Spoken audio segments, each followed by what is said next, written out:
Hey, what's up, boss? How's it going? Happy Sunday. So that post you sent me, that was a Turtle WoW moderator, or sorry, a Project Epoch moderator, who just decided to not be a moderator anymore because he didn't really believe, basically he didn't really believe in the team that was behind Project Epoch. He didn't believe that they couldn't put out a good product. He just didn't like the way they were handling themselves and their communication. And I believe the word arrogant was tossed around. What a surprise. Hey, Knox, what's up?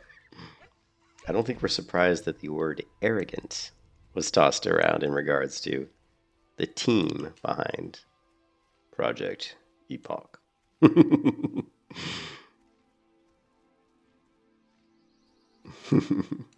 drama continues, right?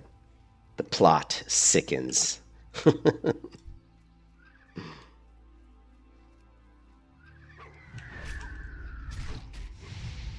Ooh, what was that? What's going on with the show tooltip? Here, okay. We gotta fix that, don't we?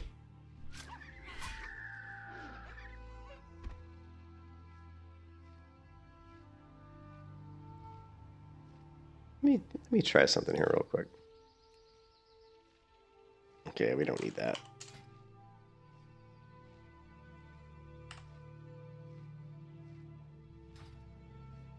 Alright, cool.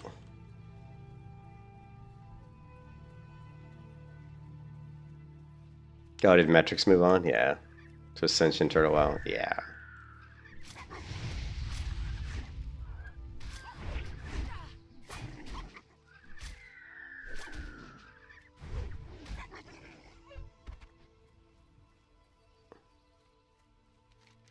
Time to move along, little doggy.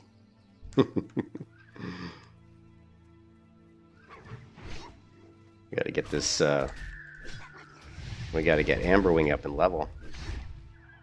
And hey, she's level 19, man. She's already leveled 7 times since I brought her over here. That's insane, isn't it?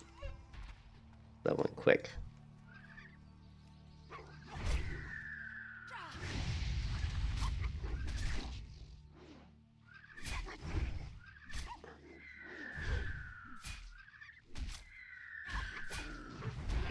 Yeah, Amberwing 2.0.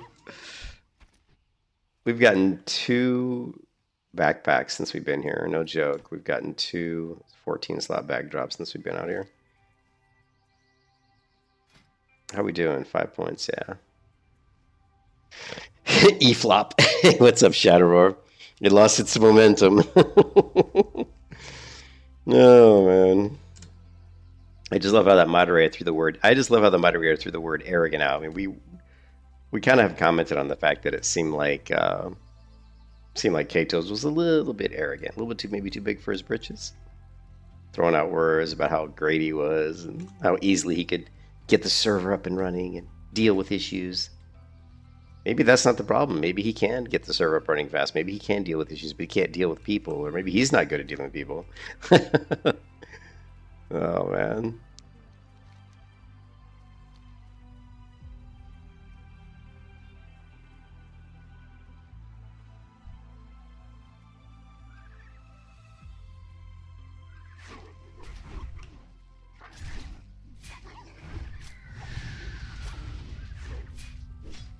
Hawktua. Yeah, me too. Yeah, we're just playing here on Turtle WoW, kind of just mucking around until the Amber Shire launch, which is this coming next weekend. Looking forward to that. Just leveling my melee hunter here. I don't really care if it launches the next 8 days or not, to be honest. Oh, did you see a video about which video was that? Because I watched one video, but it was where they were speculating. It was only a speculation that Magic had actually purposely kind of sabotaged some of the content when they launched on Friday. But that was just speculation. I don't know if there was any truth to that. But Magic was unceremoniously dumped from the team, I believe. So he either rage quit about the project as a whole, or he did do something that made them kick him off the team. So was that the same one? Yeah.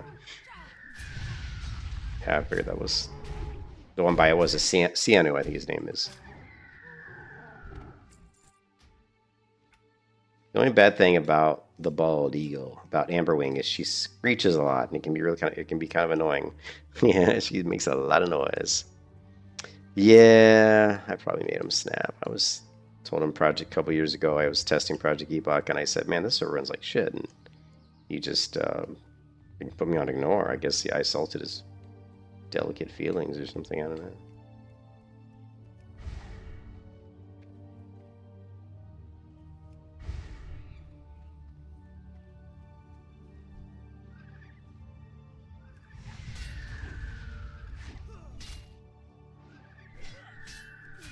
Yeah, it was just allegedly, right? And who knows, man? It's all speculation at this point. None of it really matters.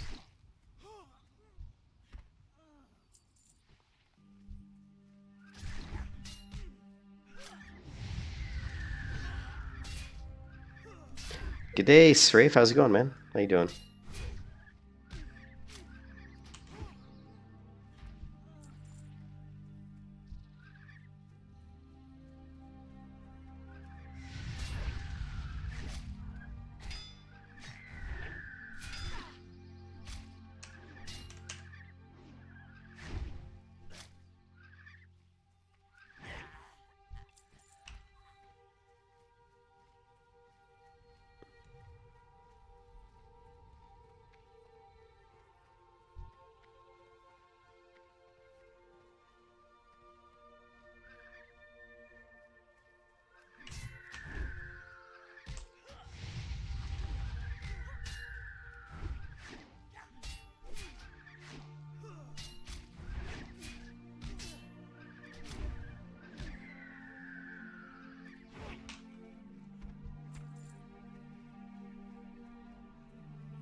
I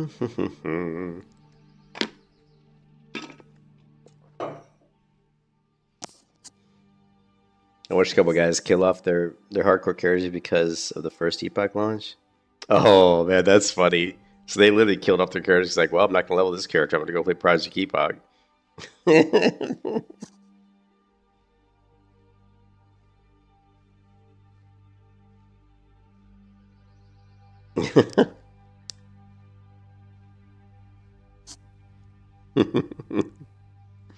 Yeah, who knows, man?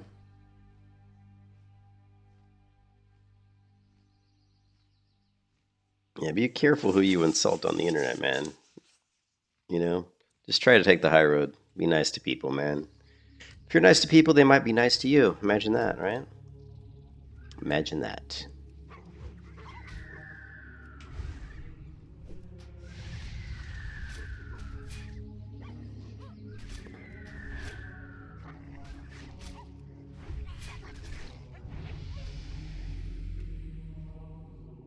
I'll turn the in-game sound down a little bit so I'd rather listen to the music than my Amberwing bald eagle screeching every 2 seconds.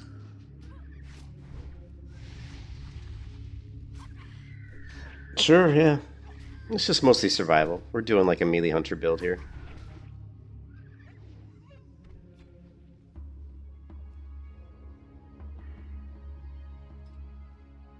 So we're 2 out of 2 on swift reflexes. We're 4 out of 5 on resourcefulness. 3 out of 3 on improved slaying. 2 out of 2 on savage strikes. 2 out of 2 on planning ahead. Which I might dump this one. It says the duration of freezing and frost traps and the damage of immolation traps are increased by 12% if the traps. I'm actually going to dump these 2 talent points because I just don't ever really. They don't really apply. So I'm going to dump these 2 talent points. And then I've got 1 in carve, which again I could probably dump that if I want. And then I've got deterrence, which is great. Sure-footed, 3 out of 3. Stinging nettle's great, 2 out of 2. Killer instinct is great. Trap mastery is great. Rapid strikes is good, but I don't use it enough. I always forget about using rapid fire. Vicious strikes is good, of course. Lightning reflexes and untamed trapper. And then, of course, in the beast mastery tree, we're pushing towards improved primal aspects, so we can get the 6% leech off of damage I do when I'm in the aspect of the wolf, which I'm not currently running around aspect wolf too much, just because I'm not really worried about killing really quick. I'm more worried about just the upkeep. I don't want to have a lot of downtime, so especially since I'm trying to level up this level 12 pet. Although the pet's level 20 now. It was level 12 when I brought her over here.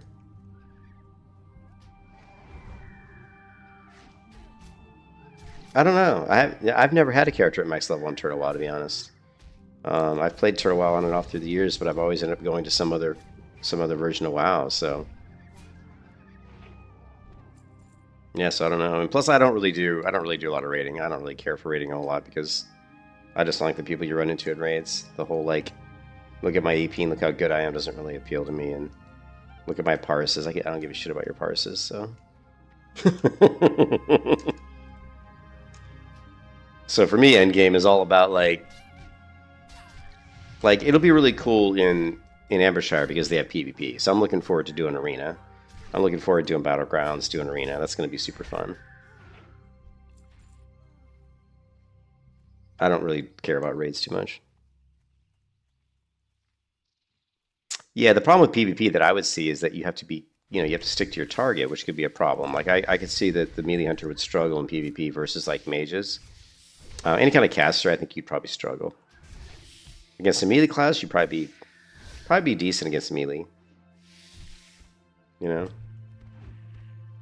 would definitely struggle against casters.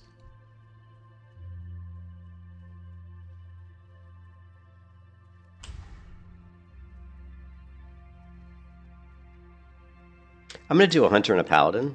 Like starting off, I'm doing hunter paladin. I don't know if I'll do another class. I usually end up playing like about 3 different characters because I like to level, on rest time a lot. So I'll just like rotate between the 3, but we'll see. I mean, damage-wise, I think the melee hunter's fine. I mean, I think if you're doing like trying to raid with a melee hunter, I'm sure you'd be probably okay. You wouldn't be great, but I don't know, man. I'm gonna try to do like a tank build. One of my focus on Ambershire. One of the kind of things I want to do is I want to create a tanking hunter. I'm gonna do a tank hunter build just for the lulz. We'll see what we can do with it. The world needs warlocks. Do you like warlocks, Faust? Maybe I'll play a warlock. Oh, you're saying because there's not a lot of people playing warlocks? Is there a reason people don't play warlocks on? People try it on sod. Well, this isn't sod though. This isn't sod.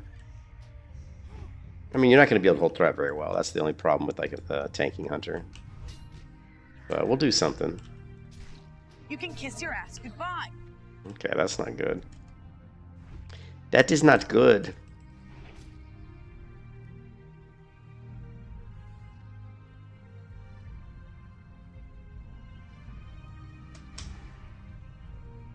This is EWOW. Is it Turtle Pock? This is Turtle Pock. Oh man. This is Turtle WoW, Nico. The least played class. Yeah, they are. Yeah, Warlocks are the least played, and I've always struggled with Warlocks, especially in like 1.12 because of the casting animations, especially on channeled abilities.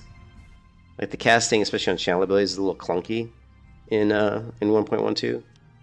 So it's never been my favorite class to play, like Shadow Priest, and Warlock. I think is clunky in the 1.12. The other thing I don't like about Warlocks, the thing is, I like to be mobile. I don't care what class I play. I like to be mobile. I like to be able to move around. That's why I loved in, I think it was Shadowlands. I loved Fire Mage in Shadowlands because you basically can move. You don't have to stand still a lot, which I really liked. And same thing with like Mage. Like Mage in some of the later versions of WoW, you can really move a lot. You can be mobile and still be casting lots of instant cast spells and proccing different effects and stuff like that, which I really liked. Warlock, a lot of times you do end up standing still. Even though you do have a lot of dots, you still have to stand still. If you're going to do like Life Drain or if you're going to do Soul Burn or whatever, Soul, whatever it is to get your soul shards. Or if you're casting like a Shadow Ball, you're going to be standing still a lot. And I just don't like standing still. That's my problem with a lot of casters.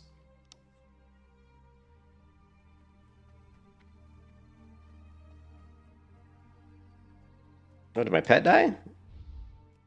Oh, he just got out of range. Oh, he did die. Well, he's only level 20, so doesn't not surprising. You like direct damage. You don't like dots. I don't mind dots. Actually, I like dots. I like corrupt. I like corroding targets down and stuff like that.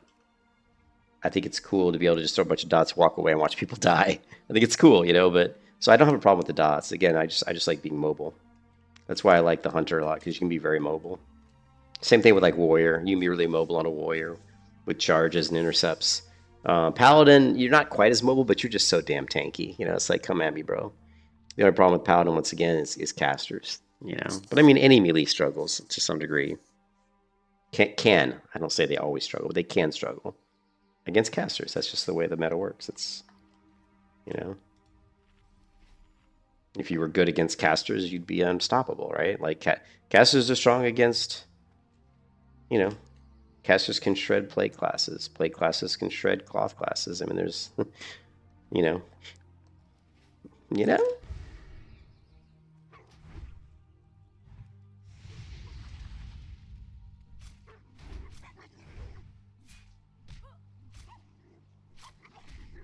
If you're a marksman hunter, actually, marksman hunter is kind of a counter for mages. But if you're a melee hunter like me, maybe not so much. But I could still use stings. I mean, I'm a melee hunter, but I'll still let myself use like mana burn and stuff. You know, like viper sting. So we could still viper sting and let my pet annoy him a little bit.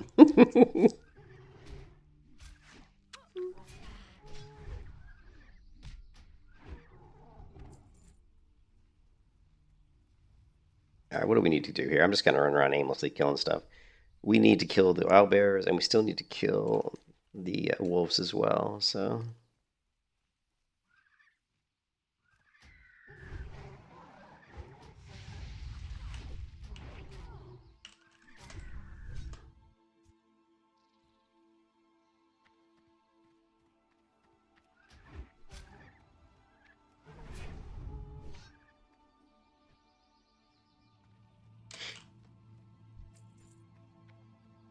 Yeah, but we're not going to have Bestial Wrath in 1.81, which is 1.18, whatever it is. The next release, right? The Scars of the Past.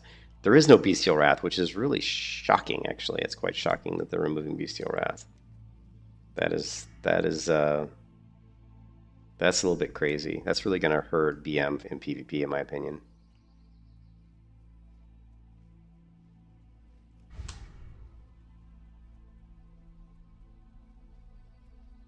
Not when I'm hardcore, I doubt. World's most annoying hunter. Exactly. Do they nerf war mode? We're just gonna do PvP. When we get into Ambershire, we're gonna do some PvP, man.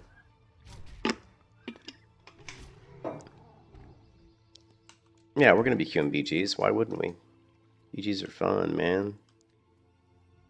Probably my favorite thing to do in World of Warcraft is do battlegrounds.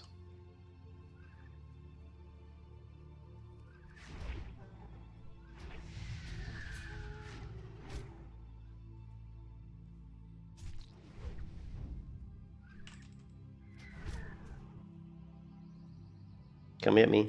Come at me, bro. Come at me. You're dying. You're just dying.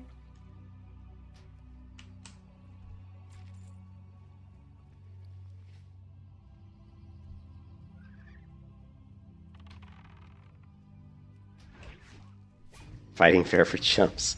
Oh, is that you're saying you like to gank people, Vols? Is that what you're saying? You're like one of those people that run around killing level 1s? You can kiss your ass goodbye. Oh, man. Yes. Yes. Yes, Morpheus. Yes, I like to kill level 1s. Yes.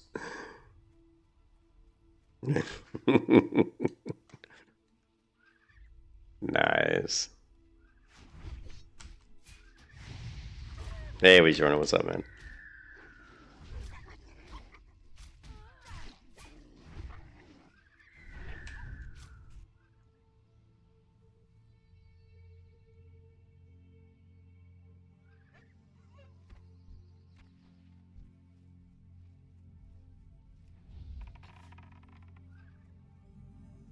You finally fixed your game? Good. I knew you could figure it out. I knew you could do it. With your pet on aggressive. Yeah, there was that guy in Classic WoW would always create his pet called Lakeshire Boss. He would just have his pet sit in Lakeshire as aggressive as level 60 pet and just kill everybody in Lakeshire. What is this Vile Branch Wolf Pup? Oh, it's just these guys. Yeah, that's right.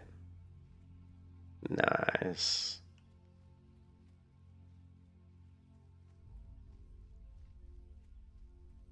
Found mods. Okay. I mean, there's mods. I mean, there's all kinds of mods for Turtle WoW. That wasn't in the launcher. I don't remember having to, I don't remember ever having to do anything. I use dual monitors. I don't ever remembering having to do anything to fix Turtle WoW for dual monitors.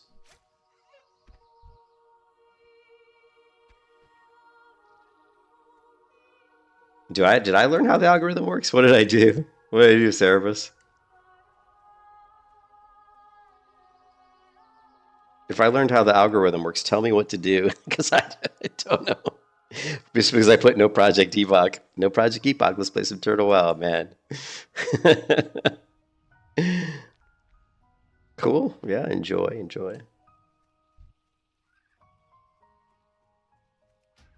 Yeah, you gotta do the drama bait, man. That's seems like the only thing that gets people into watching streams anymore is drama, isn't it?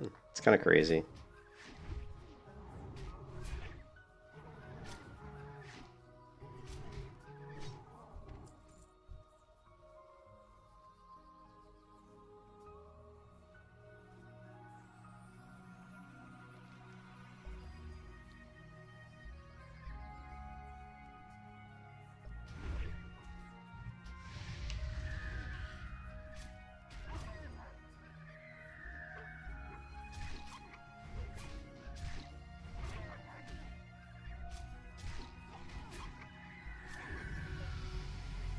Come on, go on, Amber Shot or Amber Wing. We need you to level up. My eagle's doing 1.4% of the total damage. She is level 21 currently. We tamed her at level 12 though. I mean, she was level 12 when we tamed her. So yeah, we're having to level her up big time. You can kiss your ass goodbye. Yeah, here.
Looks like I need some better mana drink.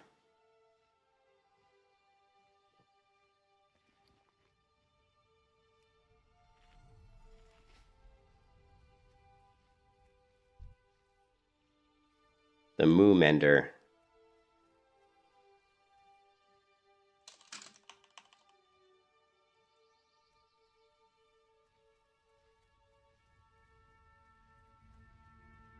It's gonna be P-verb. What does that mean? Perverts? What is P-verb? PVEP? Is it, or is it PVEP?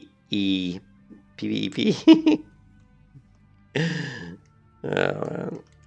Yeah, the new server is going to be the same as this one. Probably PvE RP, right? I would imagine. PvE servers do better than PvP servers in general, so... Yeah, PvE servers do better, population-wise, generally, than PvP servers do. I mean, all you have to do is look at the PvP server for Turtle WoW versus the PvE server for Turtle WoW, and the population's way higher. Yeah, nobody plays a straight PvP server, really.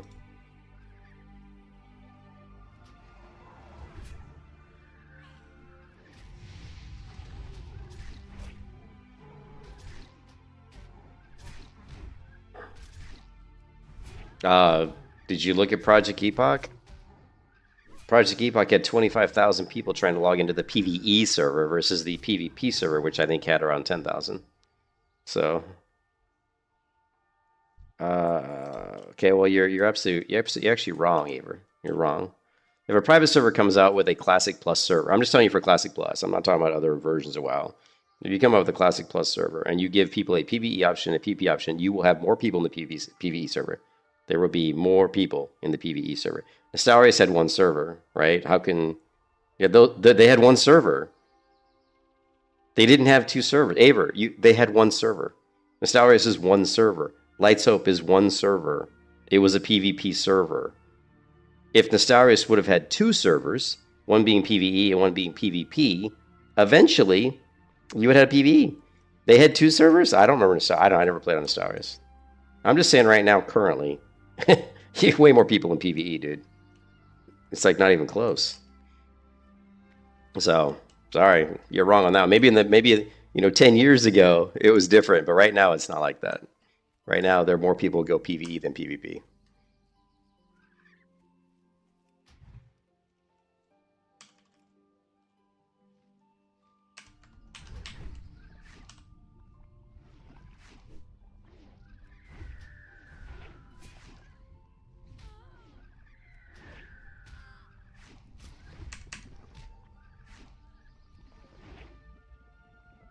Okay, well, you can you go play PvP somewhere then. Bye-bye.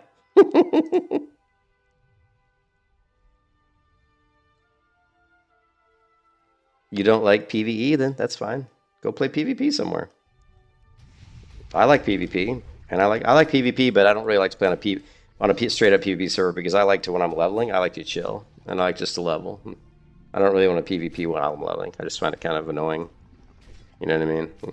I like Battlegrounds. I like Arena. Kiss your ass goodbye. You know?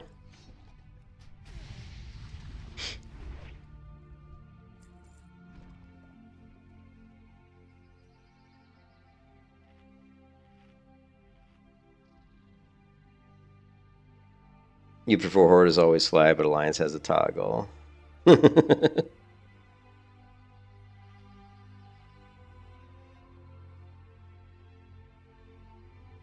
Yeah, I mean, I love PvP, and I like PvP servers too. But, I think the thing is, people don't really want to PvP as much now as they used to. I think the amount of people that PvP in today's world is less than it used to be. And the problem with PvP is I don't have a problem with PvP, but it's never fair PvP. Like, if you go into a PvP server, especially someone who plays Alliance, and I can tell you this from experience, right? I've played on Elysium, I've played on Lights Hope, I've played on all the Chronos servers, I've played on a shit ton of private servers, and I can tell you with 100% certainty that if you're a Alliance player, you're going to get more ganked than if you're a Horde player. And I've played Horde and Alliance. I've been a level 20 Horde character, walking past level 60 Alliance players on a PvP server multiple times, and the Alliance players don't even attack you, right? I'm 20, they're 60. But conversely, if I'm a level 20 Alliance player and I walk past a level 60 Horde player, they attack me every single time. Okay? Horde players generally are way more toxic. They play with much more of a gank mentality, right? And so the problem with PvP servers for me is I always play Alliance, and the PvP is just never fair. It's like you hardly ever get fair encounters. It's always someone 20, 30 levels killing you. So what's the point? I mean, it's boring. It's stupid. It's like I have no chance to kill someone who's 30 levels higher than me, right? Unless they're just dog shit terrible. And I've got like crazy twink gear, right? So it's just kind of stupid.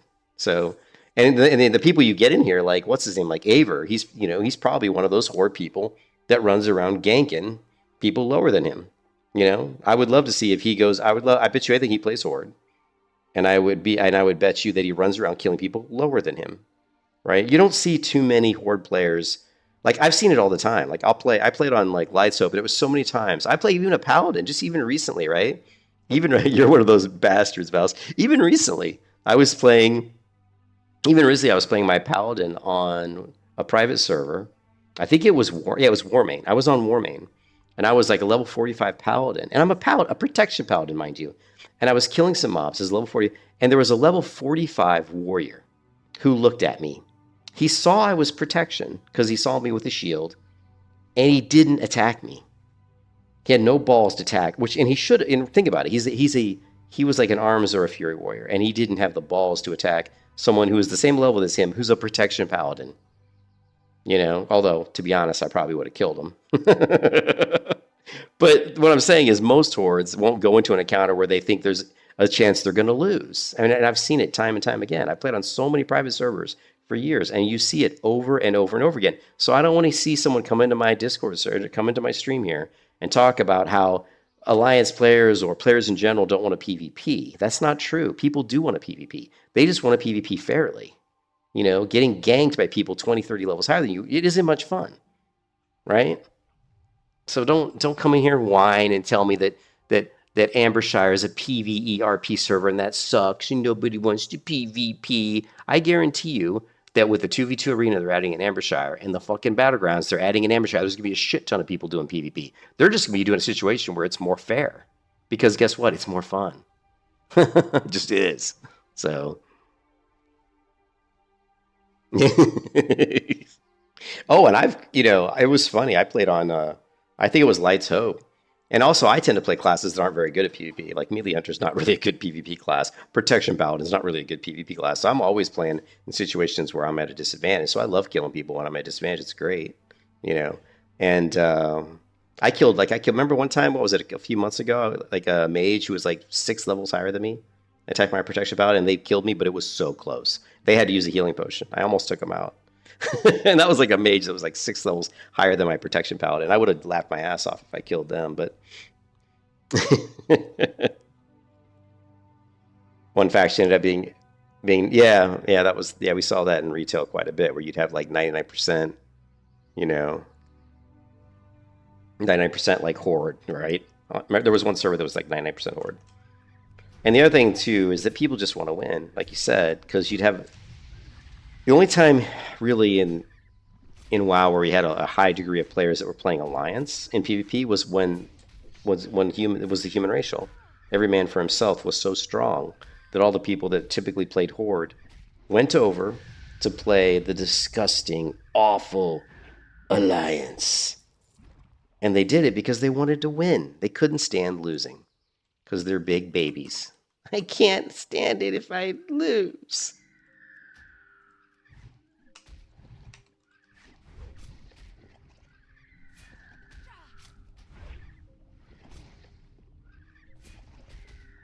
Yeah. Yeah, you see that all the time, right? You can kiss your ass goodbye.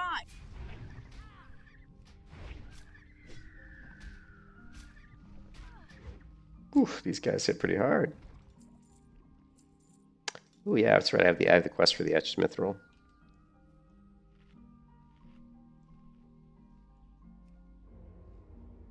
Yeah, it's always funny. People always talk a big game in PvP. They're always like, whatever.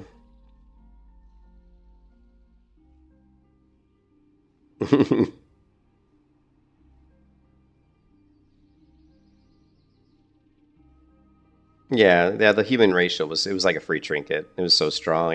Everybody was playing human, right? Like, I don't mind getting killed in PvP. I get killed all the time. When I'm playing on a private server, this PvP server, and I'm leveling like a protection paladin, I get killed all the time. And, you know, again, it's not, I don't care if someone kills me. It's the slowing down what I'm trying to get done, what I'm trying to accomplish. You know, like I was playing on, I don't know what server, it was the anniversary servers. I was on one of the anniversary PvP servers, and it's actually almost worse on the anniversary servers. It was actually quite bad. And and it's it's kind of like that world buff meta. So I had like I had the Rallying Cry, the Dragon Slayer buff. I had like another buff. I had a bunch. I was an alchemist, so I had a bunch of alchemist buffs. I had a bunch of scroll buffs, and I'm going out there and I'm getting ready to like AOE like tons of mobs and try to level my protection paladin via AOE. And I get all this stuff and all these buffs, and I get on my map. I get on the Griffin, and I fly out to a location. I get down to where all the mobs are. I pull up five, 6 mobs. I'm getting the killing the mobs, and I'm down to around 30% health, and some rogue comes out of stealth and kills me. And that's the kind of PvP I run into, right? That's the kind of shit you run into, right?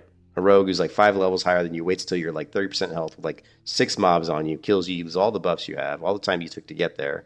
That's the stuff that I don't like, because it's like, I'm just trying to level, man. I'm not trying to PvP right now. When I get to level 60, if you want to PvP, fine.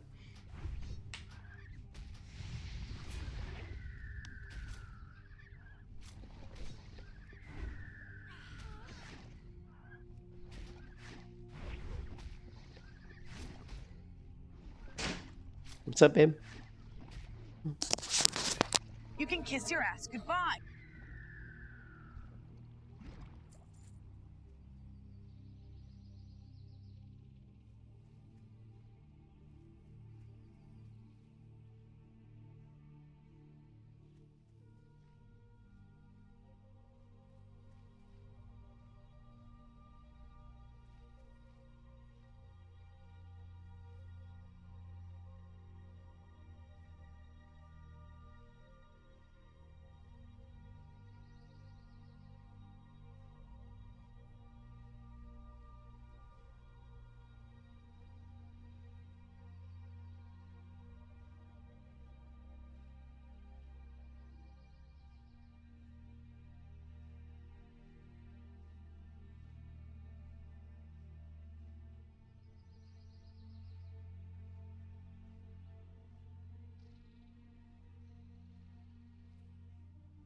What's up with this? What's up with this Averwill? What the hell's going on here?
What the heck's that all about?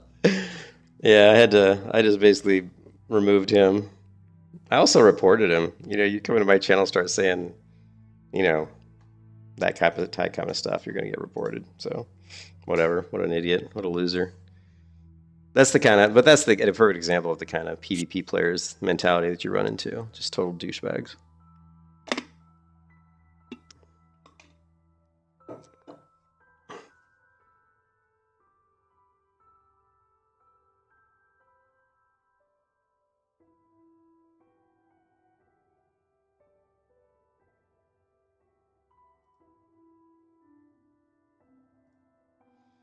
Hmm. Yeah.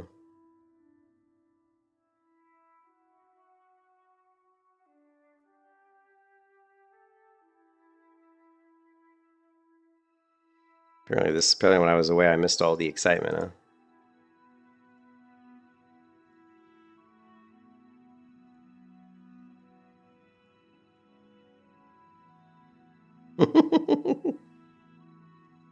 Yeah, it's funny when you get people like on your stream. Like people always like get mad if you like mute them, or I literally put them in timeout for like 10 minutes, right? Which is not a big deal, right? Like if you come in here and you're like being like combative, or especially if you start insulting people, I'm gonna put you in timeout. Usually I'll put you in timeout for like 5 minutes, 10 minutes. But if you like start saying stuff like what he was saying, which is he was saying some pretty nasty things, and then you're just gonna get. And I can't really ban people. This is one thing about YouTube that kind of sucks. I can remove them from the chat, but I don't think you can really ban them, which kind of sucks. I don't really know how you ban someone in a YouTube chat. It's content though. Oh, so you want me to leave his messages there? Is that what you want? It's content so people can yell and scream. I don't really like that though. I don't want to have to sit. I mean, when someone comes here and calling me an FAGGOT, I don't want to see that. I mean, you know, I don't find that content. I just find that kind of stupidity. I mean, he's just showing how much of an idiot he is. Basically, that's all he did was show how stupid he was. You're just showing your lowbrow mentality, right? Now he'll run around and start saying bad things about me as a streamer. Oh, he mutes people just because I said something he didn't agree with. That's not true. No, I gave you a timeout for literally 10 minutes because you were being combative. Yeah, let's get back to the game. Anyways, I had to take a AFK. I had to help my wife with some stuff around the house. So because some people have real life important things to do. Yeah, exactly. When you start taking something personal over irrelevant stuff, it's just it just shows how stupid you are. It just shows that you're a really stupid person.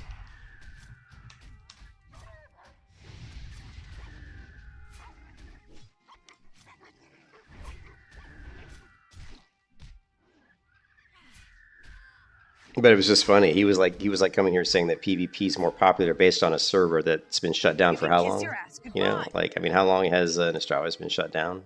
Right?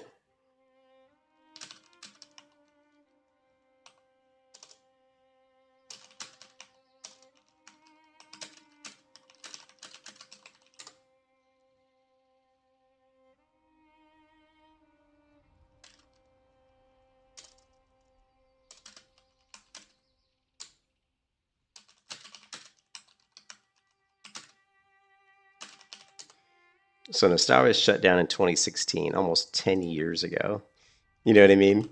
So he comes in here saying that people want to play PvP more than PvE based on a server that was shut down 9 years ago, which is clearly not the case anymore. So you got to realize too, like when Asauries came out, there really wasn't a good private server that really kind of recaptured what vanilla WoW was really like. You know what I mean? So of course people were excited. They jumped into it.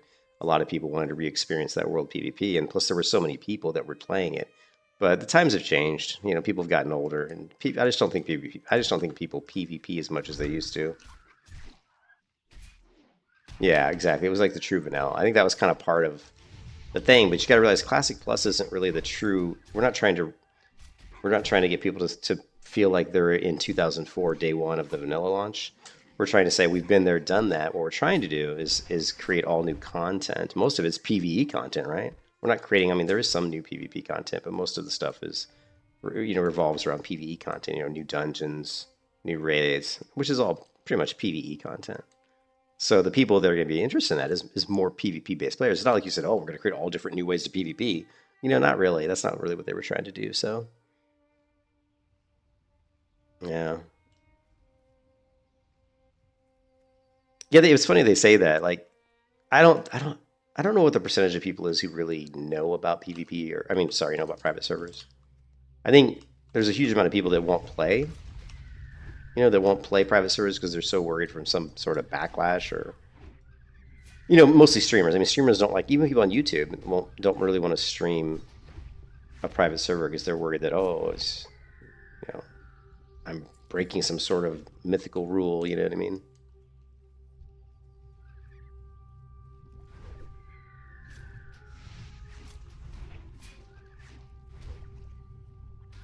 That's actually, I don't know if that's true, because there was a huge, I mean, a few years ago. I don't know if people do it as much now, but there used to be a massive You can amount kiss your ass goodbye. of pirating going on. If you went to like China, for example, if you went to China like 10 years ago or 15 years ago, I mean, you could just walk down the street and buy pirated copies of Windows and pirated copies of Office just off a street corner. So now that's not a video game, but I mean, piracy was rampant, like really rampant. I was like, but yeah, I don't think people pirate games as much now as they used to, though.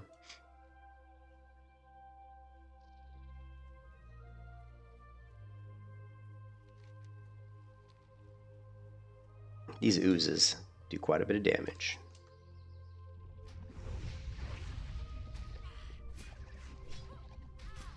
Yeah. Yeah, but I won't put up with, I mean, that's just the way I am. I'm not going to put up with stupidity. I mean, you come into my YouTube channel and you say stupid shit and you act like an asshole, you're going to get put in timeout or removed. That's just the way it is. I don't put up with that kind of crap. Some people will just let it fly. Like you said, it's content. Maybe I should let it fly, right? It's content.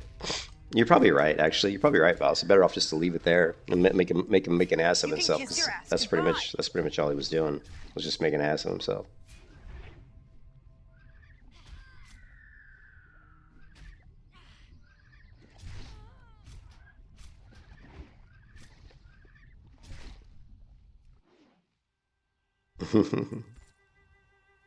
Yeah, remember back in the day, once the internet got big enough, people just started pirating music, and that's when the whole music industry just, like, it kind of changed.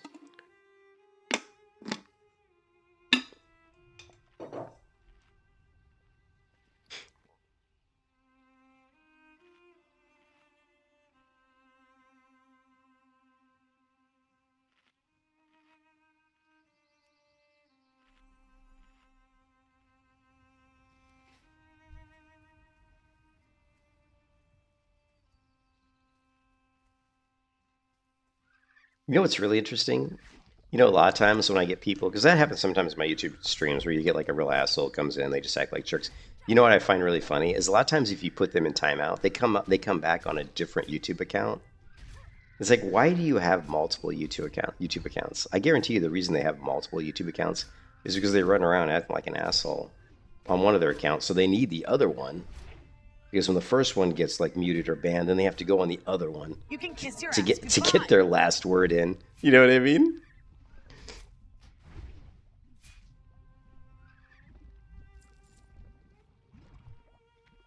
Yeah, the problem is, yeah, it pisses them off. But the problem is, then they go around and say bad things about me and say like I'm muting people for no reason. They lie. Of course, they lie.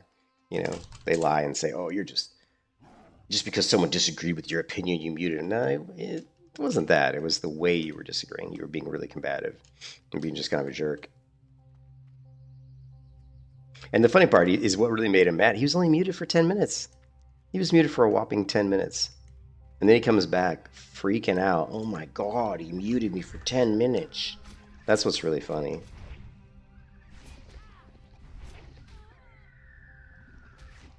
I hope we get more people in the stream like that.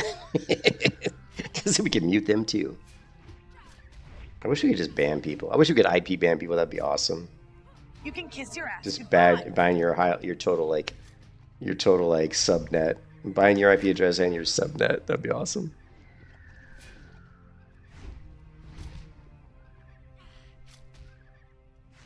IP ban all of India.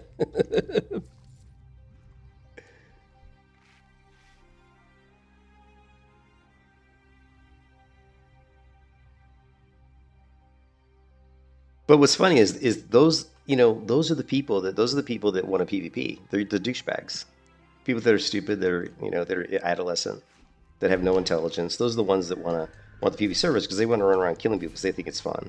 But again, they don't want fair fights. They want the fights where they're killing somebody 10, 20, 30 levels beneath them because they think it's fun. He's the guy that probably sits in Lake Shire with level 60 hunter killing like level 20s all day long, and somehow that makes him feel better in life. You know what I mean? Those are the type of people that do that kind of shit, that act that way. That are that immature. I was reading, actually, wasn't it you, Vols, that said that Turtle WoW, like, they don't really have the kind of the race to 60 and complete all the content mentality, the people that play here. And actually, I saw a couple posts. You can kiss your ass goodbye. I saw a couple posts on some videos.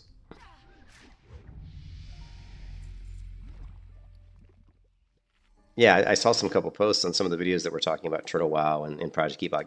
And a lot of the people that were posting, the people that play Turtle WoW, were saying, they actually said in the video, we don't want people from Epoch coming here and rushing through all the content and trying to be like, those like min-max people that just rush through the content and brag and be kind of jerks. They said that's not the way Turtle WoW is. So they actually said exactly what you said just yesterday, I think. In the comments, they basically were reinforcing what you basically just said. So I thought that was interesting.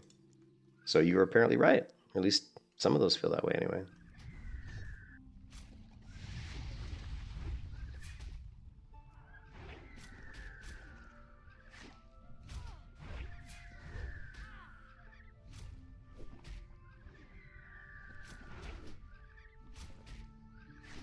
You can kiss your ass goodbye.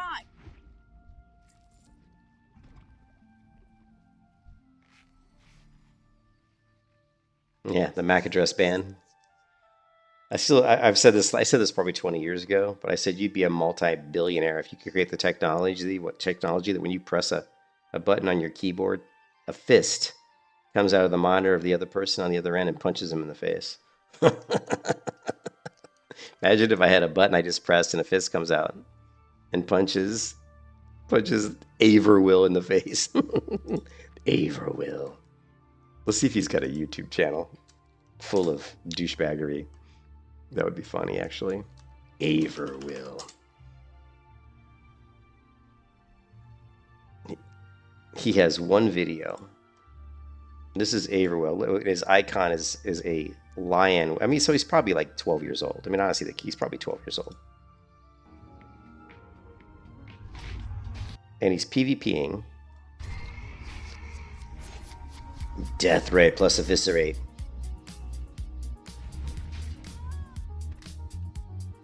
Oh, wait. So let's see. Well, hold on a second.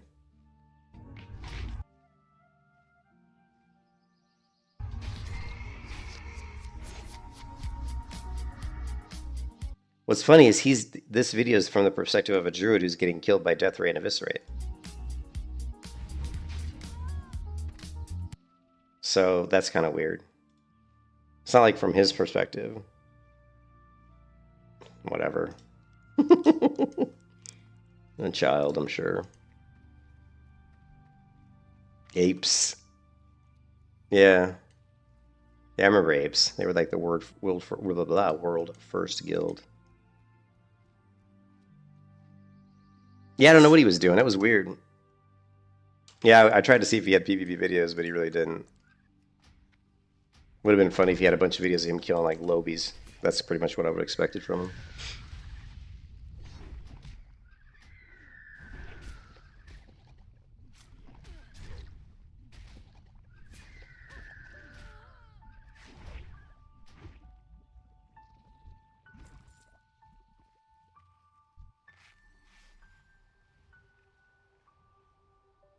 What's your idea? What is your idea?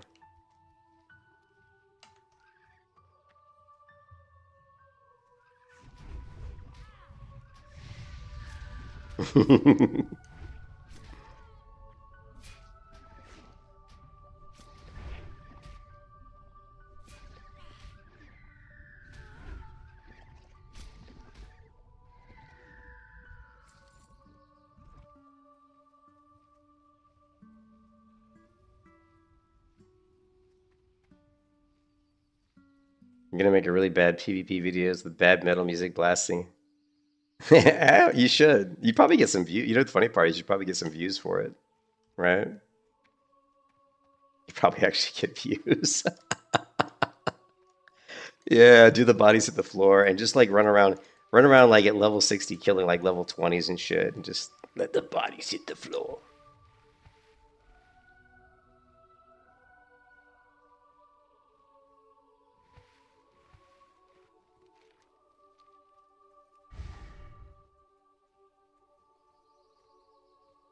The Horde supply crate.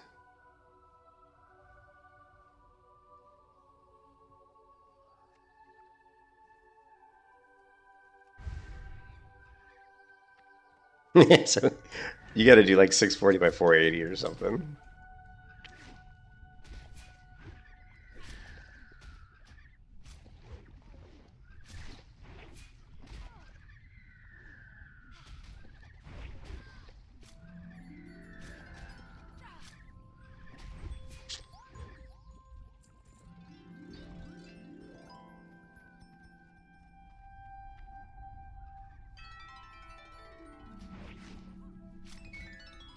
How did we get two? That's kind of weird. You can kiss your ass goodbye. Hmm.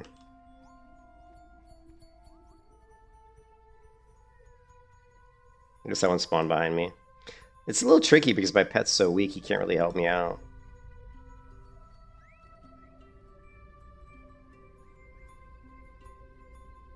Yeah.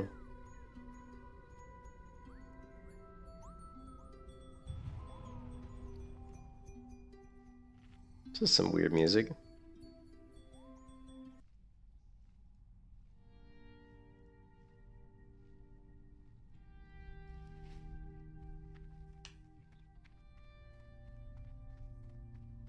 The type you just got owned as you one-shot level 12. What you do is you put it in your macro. Like, whatever ability you use to one-shot them, just add a macro in there that says, you know, what the WTF owned or something. So that it shows up on the screen every time you kill somebody.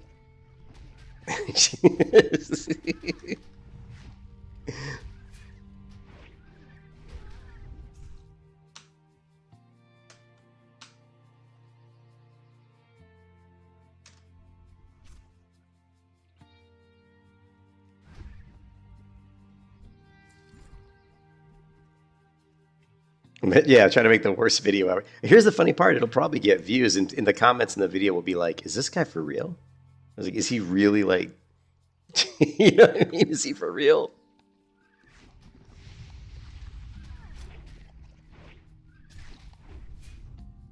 You can almost kind of wing clip.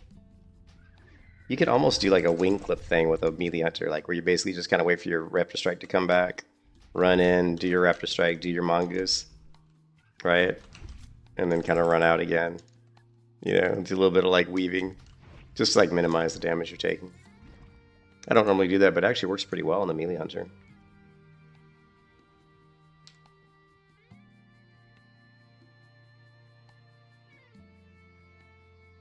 Yeah, I know Bajira. Bajira's a good guy. Get shit on. Oh, well, that's kind of cheesy. But I mean, Bajira normally is a. I mean, I go to his streams every once in a while and comment.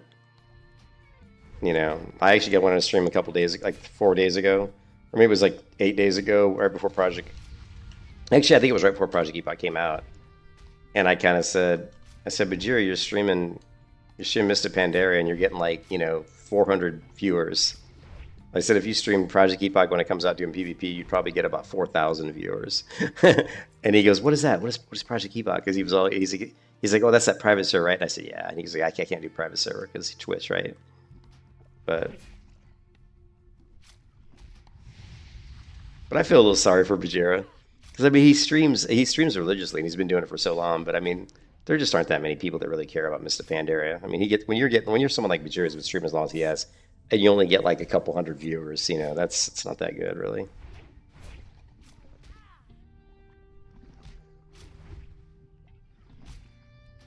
But he's done well for himself because he's not like a top tier PvP player. You know what I mean? Yeah, he's not really a top tier. He's not like he's not like a Rekvul or a Venruki or a Snuts or something like that. He doesn't have that type of top tier skill. He's good. What I like about Bajira though is what I enjoyed about Bajira is when I started playing War Within on a Protection Warrior. I watched some of his videos because they were pretty good. He talked about different builds, and I checked out some of his builds, but he tried to show like if every like he did like a protection build. He's like is protection viable and so he was helpful in that I saw some things he did that were that helped out as far as like theory crafting. So that wasn't too bad. That was his low level stuff? Oh, Swifty. Well, Swifty's terrible. I mean, sorry, but Swifty's straight up. He's terrible at PvP. He's so bad.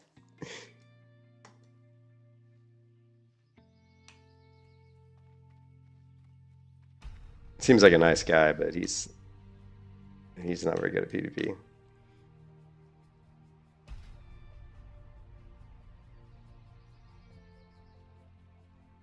What rank does he have? He's got Claw rank 2.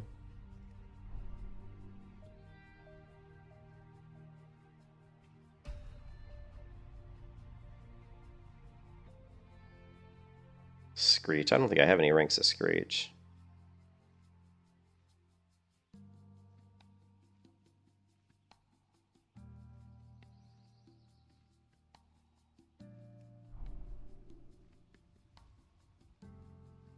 Hmm.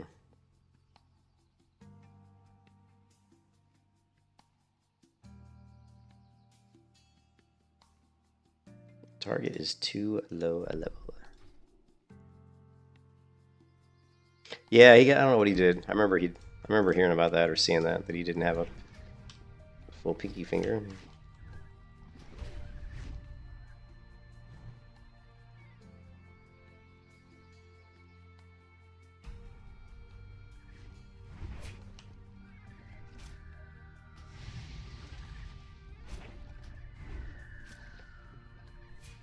That's why he's.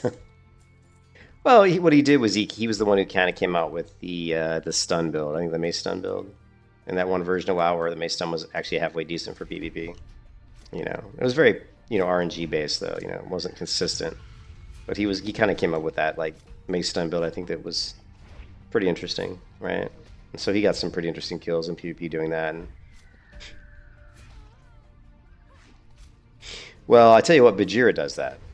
If you watch Bajira in retail WoW, he almost always like in his streams where he's just jumping. He'll jump into like a Wrathy base, for example. He'll go to farm and jump in between like their whole team, and he's just like doing tons and tons of damage. Well, he's got a pocket healer. I mean, he's got someone healing the entire time, so um, it's pretty easy to go in and do it. And then he shows at the end like how he's tops on damage. I'm like, yeah, but I mean, if I had a pocket healer the entire battleground of every battleground I played, there's going to be some battlegrounds where I'm going to be tops damage too, right? So that's a little silly. But I like Bajira. He seems like a nice guy.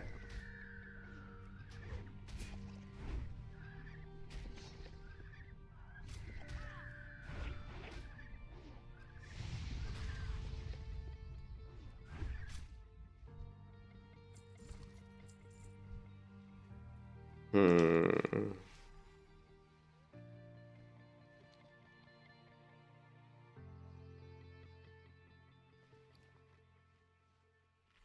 My pet is always freaking hungry. Holy crap, look at my inventory. That is not good.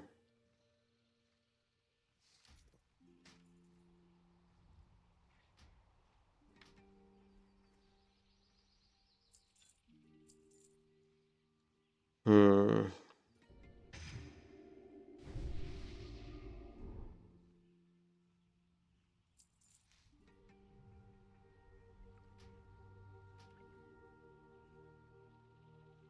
We really should probably hit a vendor pretty soon.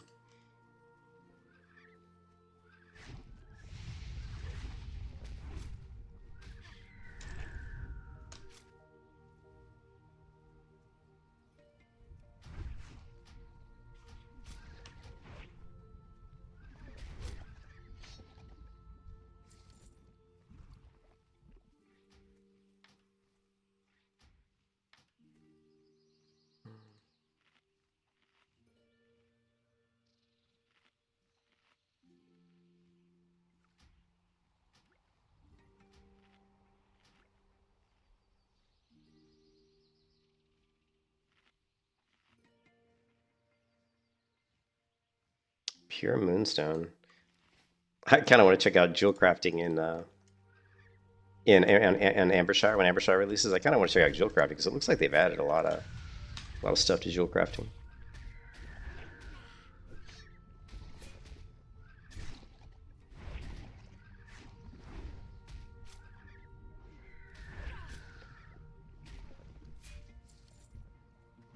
Decomposed boot. I'm sick of getting your decomposed boots.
Hmm.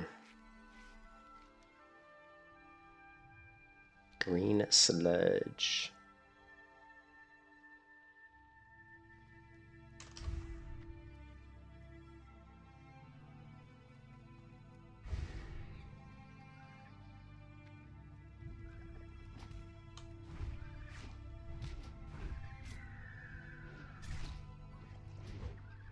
Seems he resisted my trap,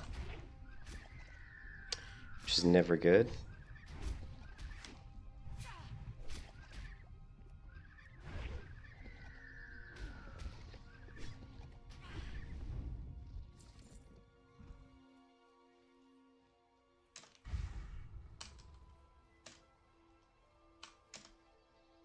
Oh, really?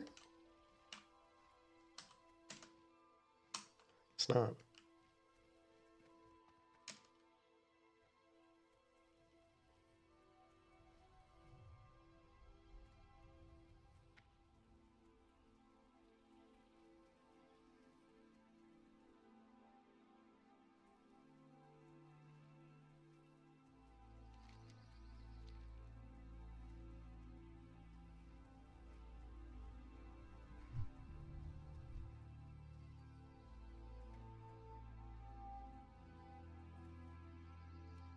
You think so? It's probably it's gonna take a beating. There's gonna be a lot of people. Right.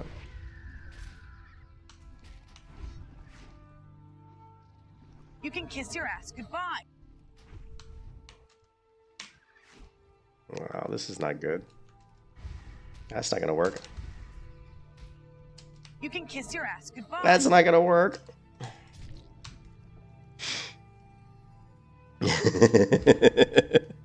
We had to drop the old target dummy. We had to drop the target dummy. I'm surprised my pet didn't get killed. My pet's still alive. That's pretty impressive. She was getting beat on pretty good. And it looks like we picked up a Moonkin too. Who's this crazy ancient guardian? Level 48. Damn. It's a good thing I got out of there when I did.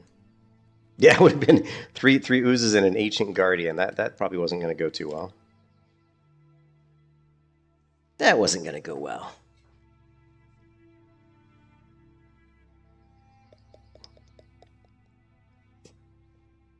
Yeah, but I think when Ambershot releases, yeah, it's going to be crazy. It's going to be super busy. Yeah.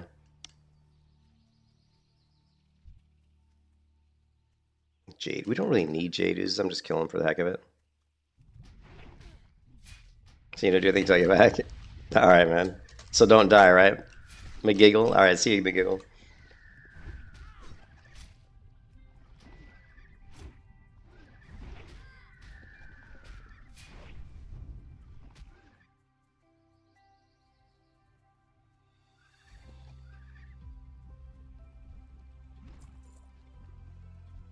Jade ooze. We don't really need Jade ooze. We need green sludge.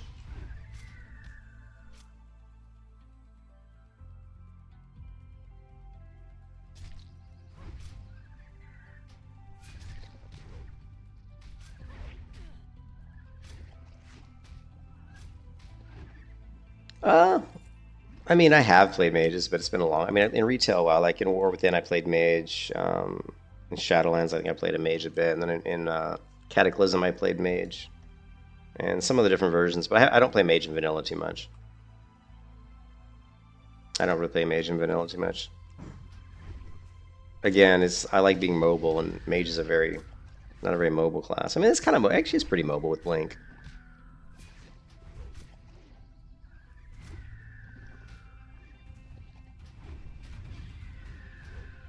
You can kiss your ass goodbye.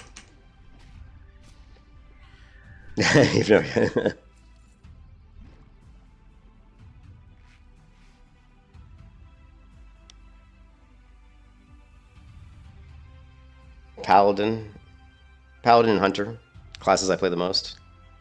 After that, probably Priest and Rogue. Like, if you're talking about just vanilla WoW, I'd say most of the hours I played have been a Paladin. After that, Hunter. After that, probably Priest. And after that, probably Rogue.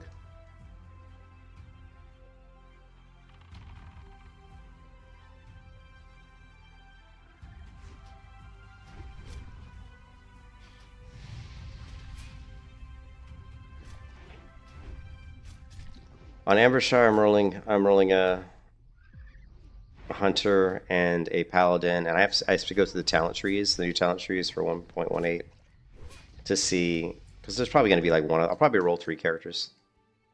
It'll be Hunter, Paladin, and then there's going to be one other one. I'm just not sure what the other one's going to be. It'll probably be like who knows? Maybe we'll play Mage. I haven't looked at the Mage talent trees in Turtle WoW, so I don't know what all the differences are that they've done. So if if the differences look cool, then I'll play it. It all comes down to what they've added, But yeah, I mean, I'll definitely be playing Paladin and Hunter.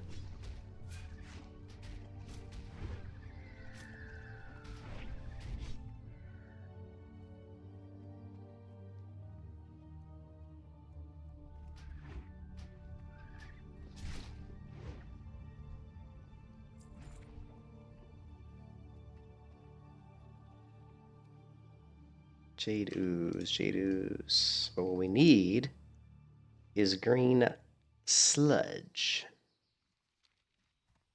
Seen as many green sludges.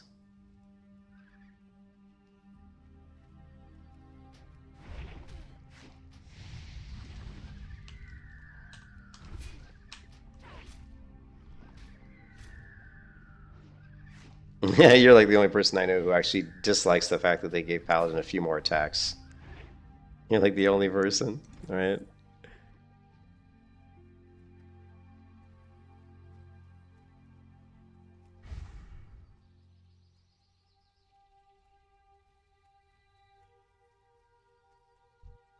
Jade ooze. I don't need jade ooze. I need green sludge. Oh.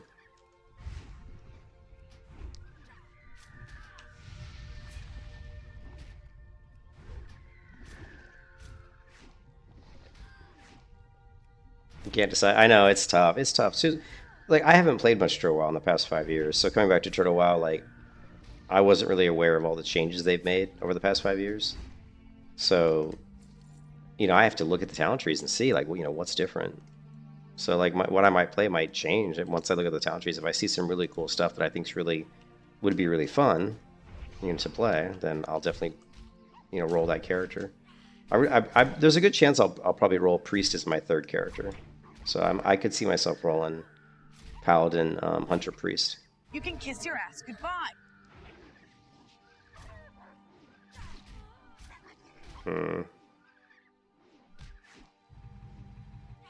We don't have no mana. Now we do. He resisted both my traps.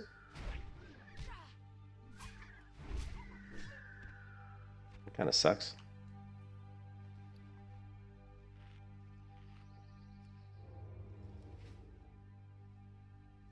Yeah, you get Crusader Strike. I don't think it's level 1, though. I think you get Crusader Strike, I believe, after you do the Hogger. You get a quest at like level 10 to kill Hogger, I think, which gives you, I believe... I don't know, you get one ability after doing like a quest, and then another one I think you just... I don't remember when you get them both, but you get Holy Strike, Crusader Strike, so... It seems not to work. I haven't tried AoE leveling on Turtle WoW because I haven't gotten a Paladin high enough level yet. But we'll try it out on Ambershire. I mean, as long as they haven't like nerfed the XP you get from killing like 10 or 12 mobs at once, then it should be doable.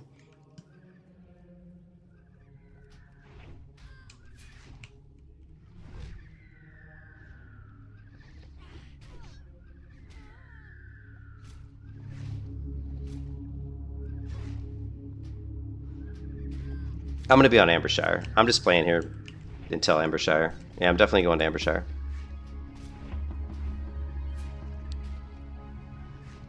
You can kiss your ass goodbye. Are they just immune to my fire trap? Because it's just no, they can't be immune. We've been landing it. They just keep resisting. So yeah, we're gonna be Ambershiring. Yeah. Let me do something here.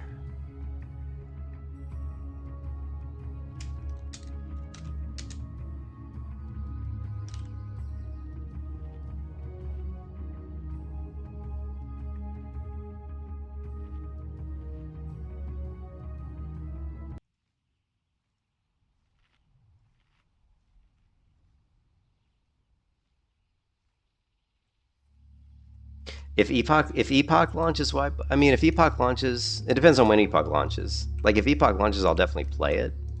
I'm definitely gonna play Epoch if it launches, but I may still play Ambershire. I might play. I'll probably play both. You know what I mean? I'll probably play both. I mean, I don't think they will. Well, I don't know. They probably will, but I don't think they should. If I was them, I wouldn't. If I was Project Epoch, I would purposely launch after Ambershire, just so you have less people, in the server. Why can I not find any green sludge? There's just all jade ooze. Let's try the other location. Let's just try the other location. Epoch is vaporware. There's been a lot of videos that kind of teased him about that, actually. The vaporware is over, right? Ah. You can kiss your ass goodbye.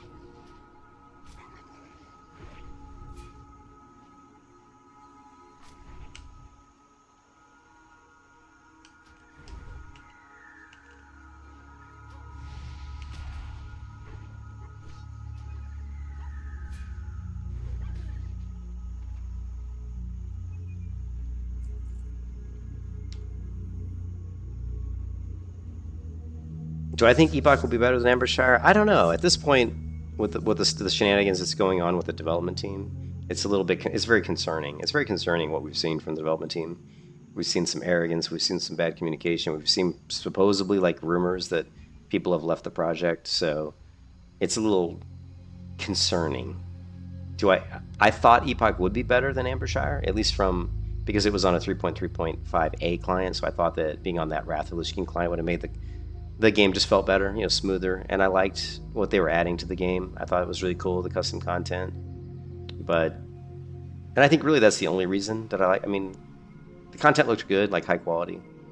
But right now we just don't know what's going to happen because of all the weird stuff that's going on.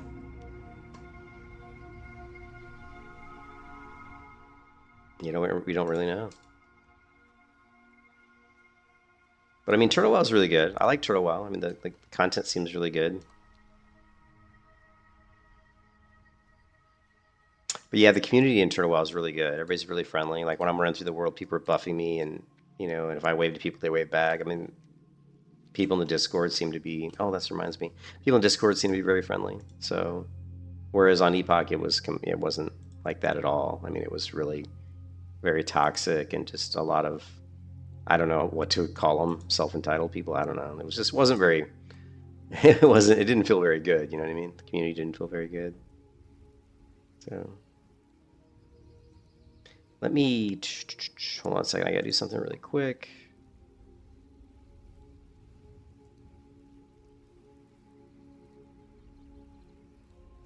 All right, cool.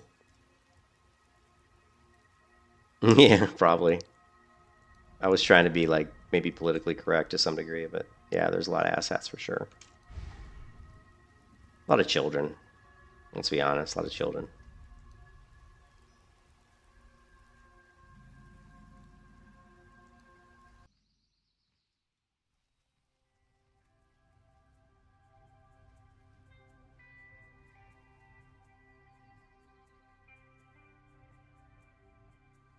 Well, I can't really talk about Turtle WoW as much because I don't really know all Turtle WoW's changes.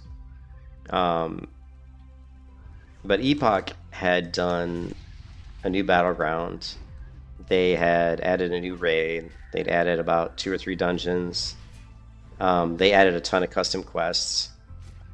They also promised to make kind of the leveling through the world a little bit more difficult, like kind of tune it so that the mobs and stuff were a little bit more challenging. They'd added some custom attack abilities to mobs, where those mobs didn't have those specific type of abilities before. So I can't really talk to Turtle WoW because, like I said, I haven't played Turtle WoW in so long that I don't know all the custom content Turtle WoW has. But Turtle WoW has tons of custom quests and they have custom dungeons too, so they're very similar that way, right? The biggest difference really is just that Epoch's on the 3.3.5a client, so stuff just tends to look better, because it's a newer client.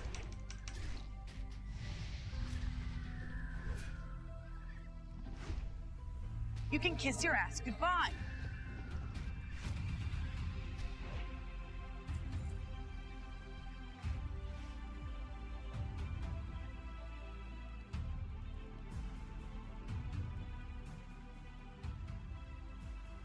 But yeah, Turtle WoW's been around a long time. A very long time. Here's where all the green sludge has been hiding.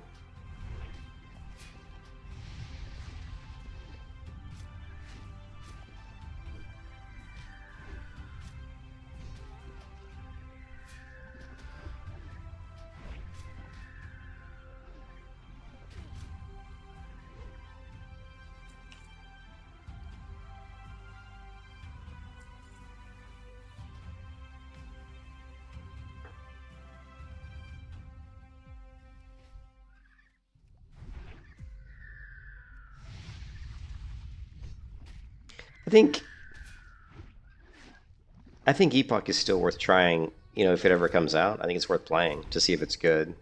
You know what I mean? But you can kiss your ass goodbye. I definitely think it's worth playing. But I think in the meantime, if Epoch's not out, there's no reason not to play on Ambershire because I've been playing on Turtle WoW for the last, 4 to 5 days, whatever, and it's been great. Server runs good. I'm enjoying my melee hunter here. And yeah, it's been good. Yeah, hey Drizzy, I can show you the talent build. I've got a couple talents that are wasted. I just haven't respec yet. So Swift Reflexes, obviously 2% parry, attack speed 2% is good. I've got 4 out of 5 on Resourcefulness, which I'm thinking about changing that. I'm going to respec and drop the points I have into Planning Ahead. Anyways, I got 3 out of 3 on Improved Slaying. But I've got Planning Ahead, which is basically you do more damage if you put your trap down early. It's kind of a waste. I just wanted to, the reason I put talent points into that is I wanted to test it out, try it out.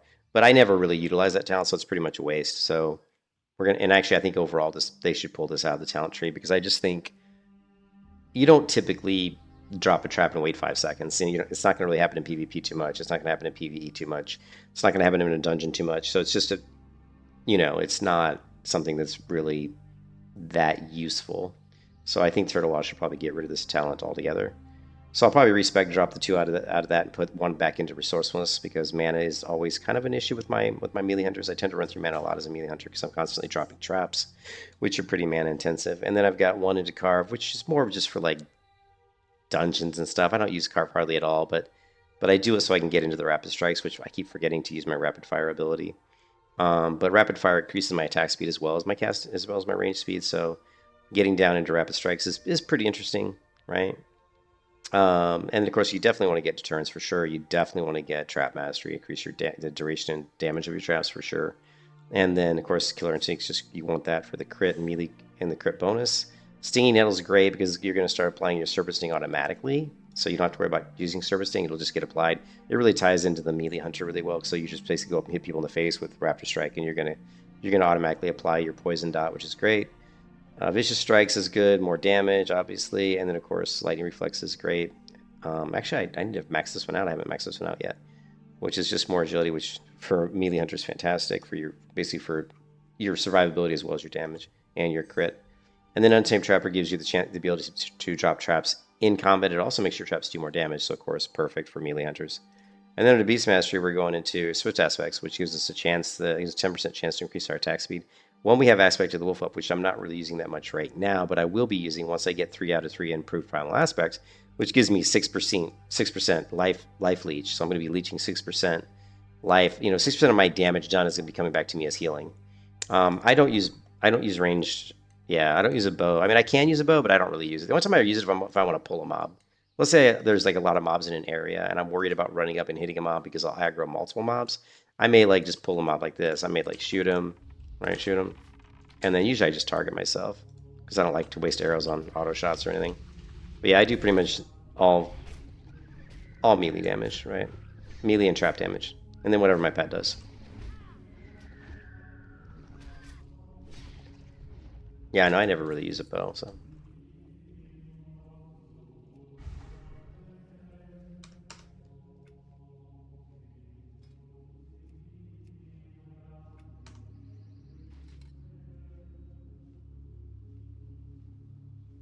Well, they removed removed Bestial Wrath from BM Hunters in the next patch, which is really surprising. So that's really interesting. Not really happy about that, to be honest. You're rolling Elf Paladin on Ambershire. Hey, Chris, how's it going? Yeah, I'll definitely have a. Oh wait, well, you can't be a Night Elf. You can't be You can't be an Elf Paladin, can you? Oh, you mean the what are they? Wood Elves or Half Elves or?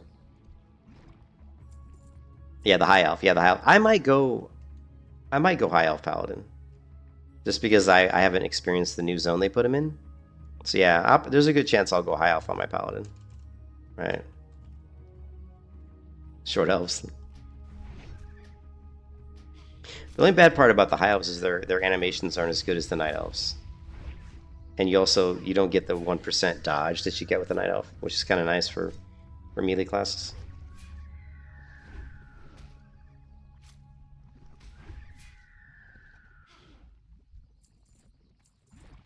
Alright, I think we're done. Alright, so we just need some feathers still. Do they get 2% more agility? Okay, I couldn't remember what their racial was. Agility's pretty good. Not great for a paladin, to be honest. It's not that great for a paladin because you're not stacking agility, so it's kind of a waste on a paladin. Good for a hunter. Like if you're going to roll a hunter, a high elf is obviously going to be really good. Especially if you're doing like a survival hunter, where you're already getting like the increase to your agility with lightning reflexes. So on top of that, you're adding the 2% from high elf. That's going to be really nice.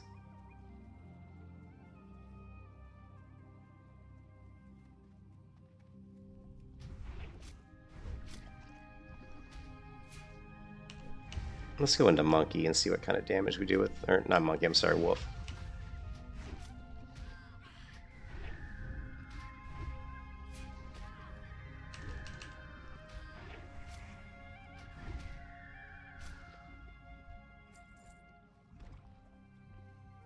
Yeah, high elf has bow skill. Yep. Yeah, I said like high elf is great for hunters. It's a great pick for hunter class. In fact, I was, when I created this hunter, I'm sure I struggled between going high elf and night elf, but it was really just came down to the animations. If the animations on the high elf were better, I would definitely go high elf, probably. But if I go with the tanking melee hunter, we're definitely going to go night elf because we want the. I don't know, the 2% crit, the 2% agility is that does help your defense as well, Yeah, or gets the damage bonus, right? The pet damage bonus. That's great for BM, right?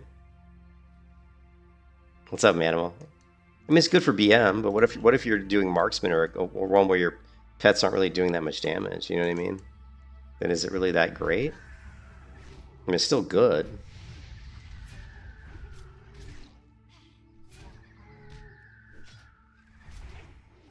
Oh, they get that because they get the what is it? They get that like blood rage. Yeah, blood rage. That's right. I don't play orc too much. Blood rage is very good. Yeah.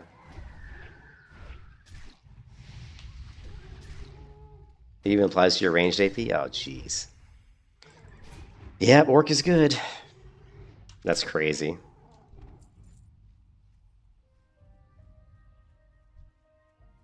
Where are you going, buddy? He's resetting.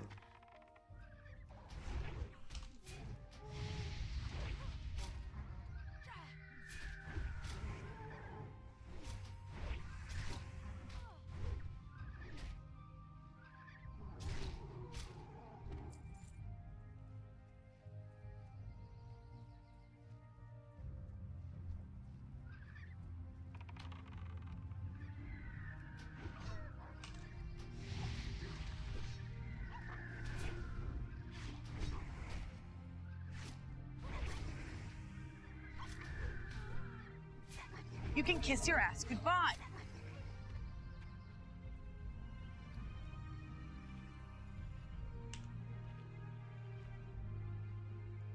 Do I don't even think I have a trinket, do I? Let's see. I have no trinkets. No trinkets, yep. I haven't really done any dungeons, and I haven't gotten any, and I'm a hardcore character, so I can't use the auction house. So, the only trinkets I'm going to get is something from a quest, or... Yeah, no trinkets. My gear's not very good, to be honest. My gear's pretty bland gear, right? Green gear, mostly. I got the one blue item here. I got the strip runner dungarees, but... Yeah, mostly just green stuff. Nothing crazy. I'm sure if I have really amazing blue gear or something, or like even my weapons are green with no enchantments. So I mean, my character would be way stronger if I had like some enchantments and good gear. Oh, you mean that one? Yeah, we talked. Yeah, we talked about. Yeah, no, we haven't gotten that one. That would be nice. Although I haven't really been looking at the loot. So, do you know the name of it? Because it could be in my inventory and I wouldn't even realize it because I'm not looking. Like I'm not even looking at what I loot. Like I've looted multiple journeyman's backpacks since I've been over here. Is it Finkers? We don't have the searchability on my backpacks. Ah, well.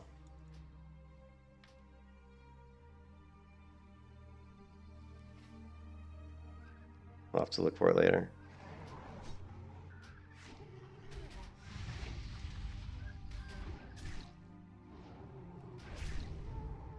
I mean, who knows what's in my backpacks? Because it's anybody's guess as to what could be in this disastrous mess of stuff.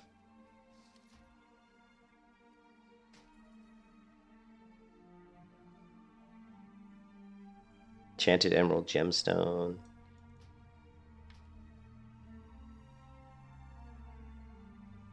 I certainly don't see any trinkets.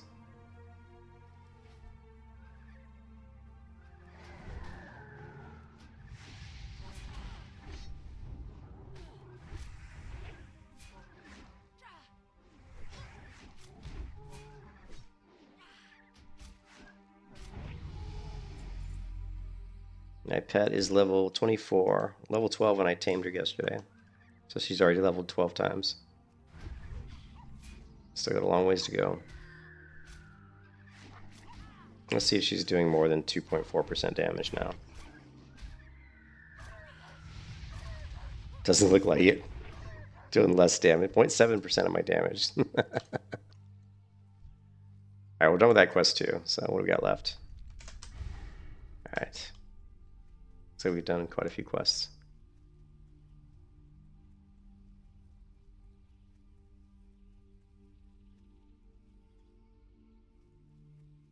Maybe there'll be a vendor over here. What do you think?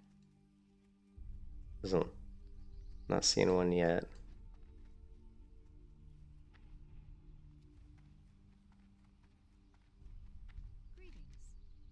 Package. Lost secrets. King's honor, friend. Kill. Oh, wait a minute. Oh, and it's like, that is quite the sword.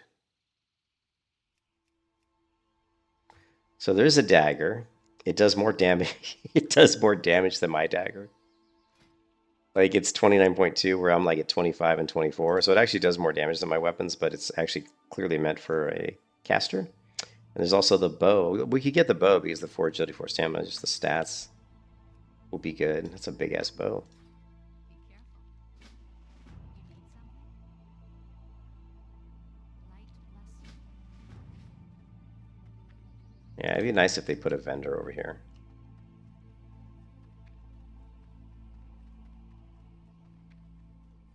And they got a mailbox. Kind of surprised they don't have a vendor. There is a vendor up in the hills over here, though. Right here, I think. Let's see.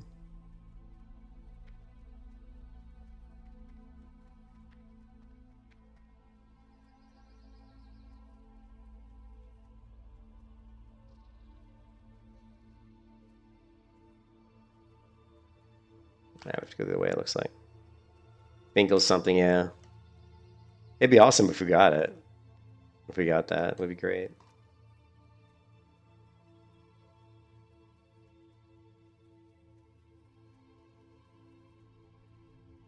What's the percentage drop rate? Is it like super low?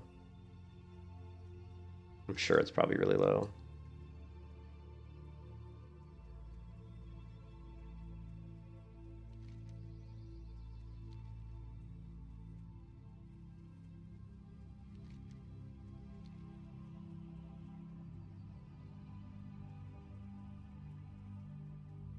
Thanks, Nox.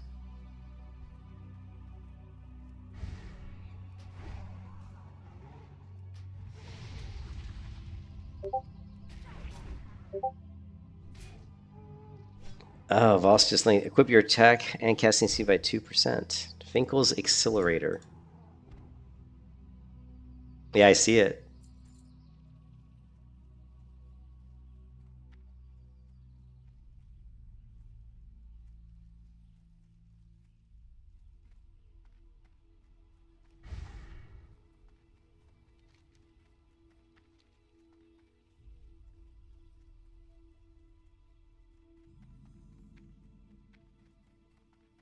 It's done for me twice in this zone? Shit, maybe we should go farm for it. Oh, and still, neither of these guys even have... Oh, I was hoping that one of these guys would be a vendor, but I guess not. So I guess we should farm some owl beasts. Okay, let me get a drink. I'll be right back. I'm gonna grab a drink.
I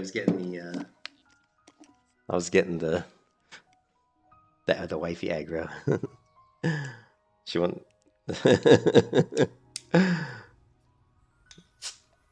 She just wants me to help her more around the house. We got this new house, and it's tough because I'm not used to having a house. So now we have all these house things we have to do. You know, like mow the yard and do this and do that, and I got to spray the yard for bugs. And like, there's just like all this stuff to do.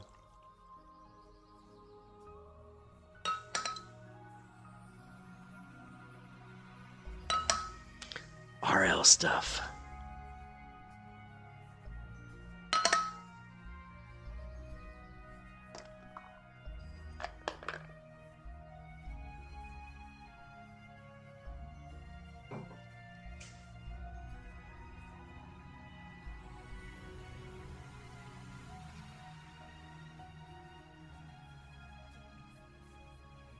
Power creep already in this. I recall a level 60 trinket was about that strong and it was considered abyss.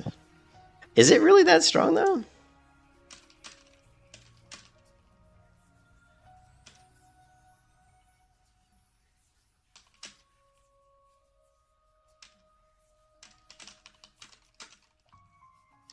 I mean, that doesn't seem that strong to me. 2%? Like, I don't consider like 2% attack speed like super, super strong. Like someone asked me yesterday, would I rather have 2% attack speed or 2% crit? And I'd probably rather have the 2% crit.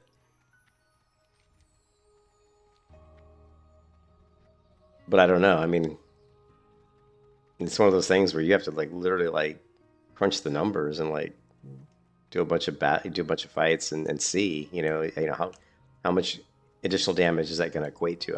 How many additional extra attacks is that going to equate to? You know, yeah. I mean, it adds up for sure. I mean, it's strong, but is it? You know, I mean, and plus it's a pretty rare drop, right? But you said you got 2 of them, which is kind of surprising. So maybe it's not that rare. I know Nox. You said, I think Nox checked, but he didn't come back, so maybe he didn't find the drop rate.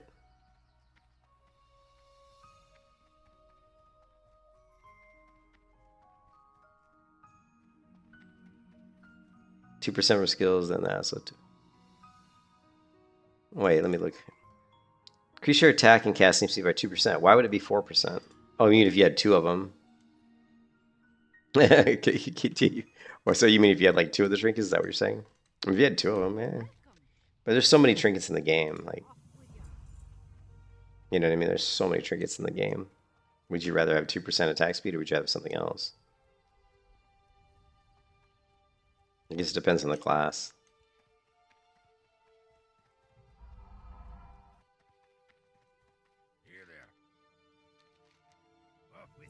Let's go vendor real quick. 2 for 6 green monsters. You shouldn't drink those, man. Those are really bad for you, man.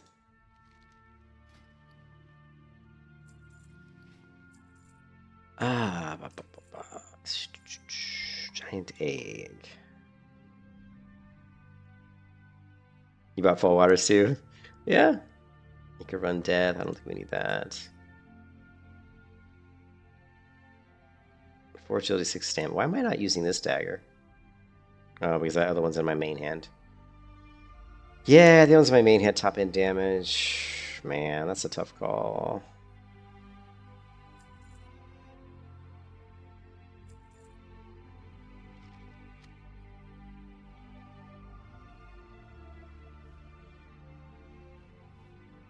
Let's just fill some of these bags up so we can make it easier to know what we're looting.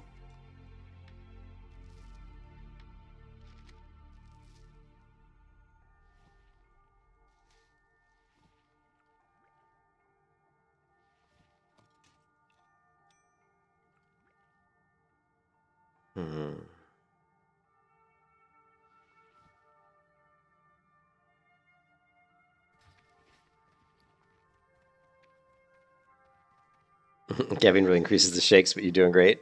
It does increase the shakes.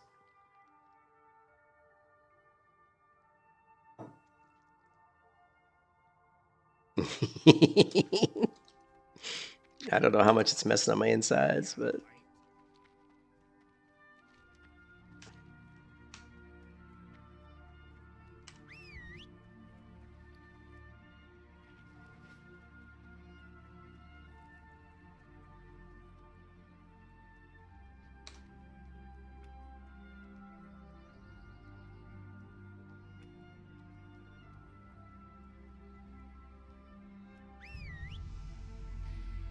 I don't know what happened to my pet. I don't know when my pet got killed. I'm just running around like, where's my pet? I don't remember him getting killed.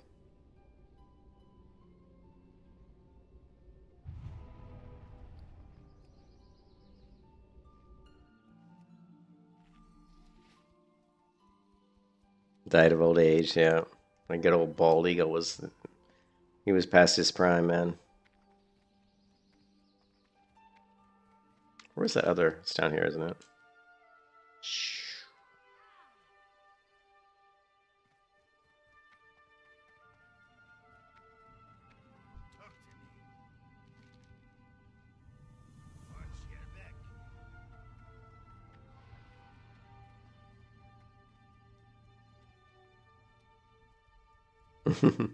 Don't they do have that? Don't they have that in some game? I mean, it was that one game that was like a big, that was kind of a big vaporware game. I think it was Chronicles of Illyria, I believe.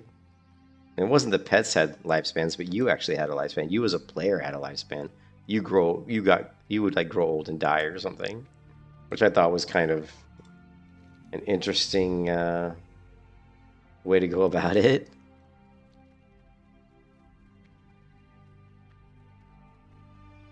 Everyone says TWoW is laggy and dirty, but this looks... Yeah, I haven't had much lag or dirty. You know, it looks pretty good. Yeah. You know, it's running a lot better than it used to. Last time I played Turtle WoW, it definitely... I didn't mean to jump over here, but okay. Last time I played Turtle WoW, it definitely was... Wow, I just took only 73 falling damage? That was a long fall. It definitely was more jittery. It was definitely, I saw more like issues with lag, like lag spikes. I haven't seen any lag spikes at all, like none. So the server is definitely running way better now than it did, you know, a couple years ago when I played it. I don't know what they've done, but it's definitely running better.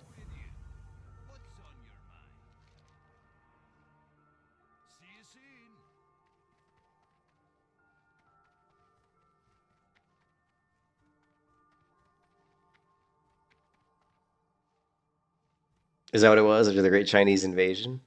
But it's definitely running better. I mean, they're definitely running way better than before. Remember, because I used to play before. I think the last time I played, I pointed it out. I'd be like, "Oh, look at this lag spike! Look at this lag spike here! Look at this lag spike!" Because I was like, if you're gonna play hardcore on Turtle WoW, it's kind of dangerous because you could just get a lag spike at the wrong moment and it would kill you. And but I have not seen that at all. I've had no lag spikes. The server's been running great. You know, where is this? There's some sort of a quest person. Maybe they're down below. Yeah, here we go. Proper framing.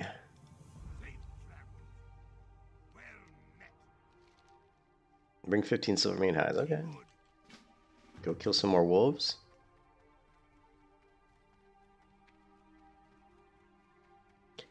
Yeah, they did bring a lot of stuff into the launcher. I don't really use the launcher because I have to bypass it for reshade, but yeah, the launcher has a lot of stuff, right?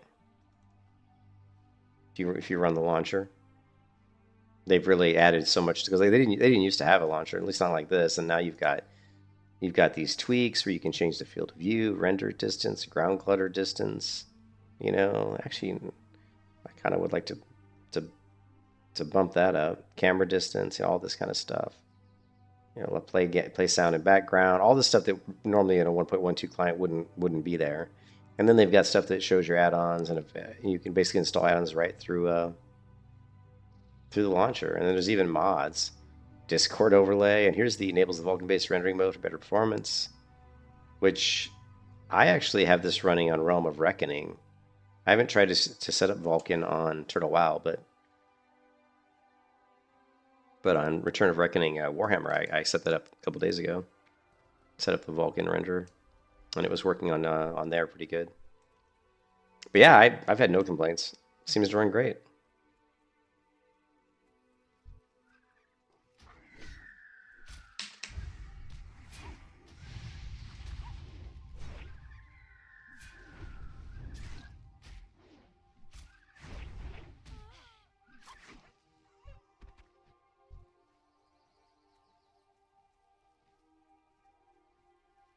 Better launch than retail WoW?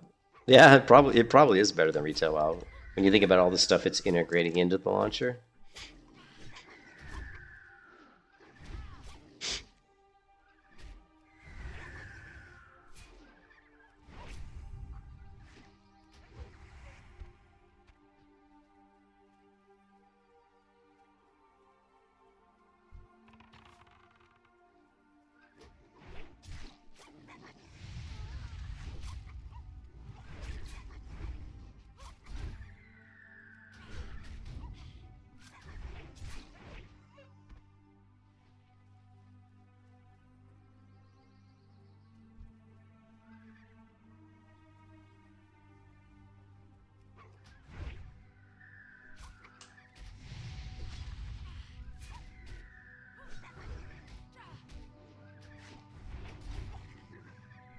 But the question is, Vols, do I delete this character when Ambershire comes out?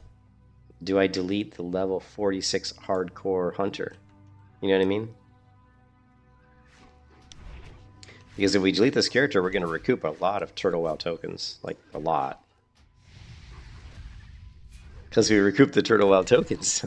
I'm just kidding. I probably won't do this character.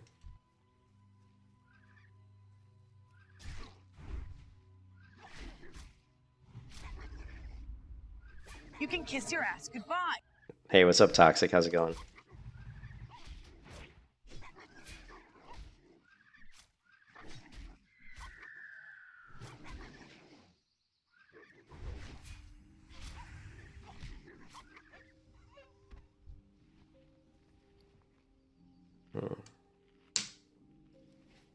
Yeah, I have more Turtle WoW tokens than one would ever need. Well, I've donated to the project ever since 2017, I think. I don't know the exact year I started playing Turtle WoW, but it was definitely 2018 or earlier. You're thinking of waiting for Ambershire? What's my ping? I'm pinging. Well, that's my FPS. I think my ping's pretty good actually, and I'm not even using. I'm not even using. Let's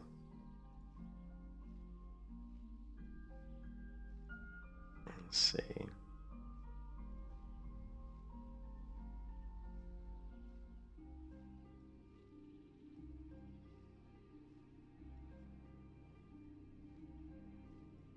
Right now I'm pinging about 127, it looks like, and I'm not even using 119, 155, 158, 119, so, you know. But, let's try this.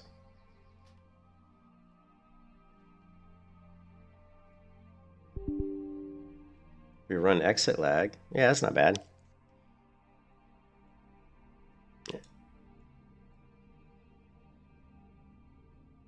Of course, exit lag is doing an update, so hold on a second.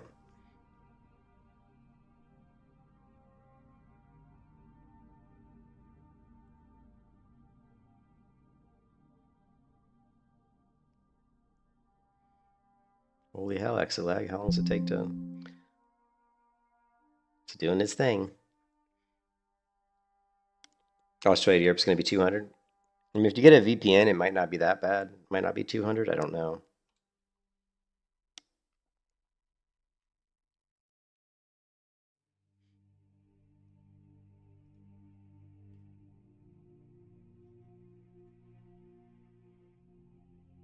Your ping is 13. You suck, Nox, man. You just suck.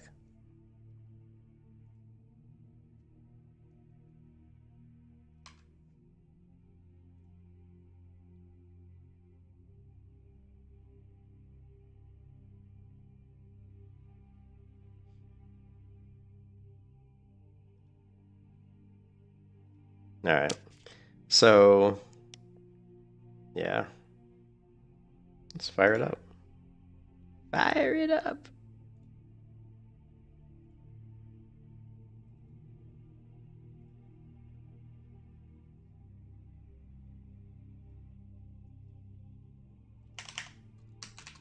So you saw I was pinging around, what, 127? Look at Nordenar's full position in Q2. Wow. Wow, man.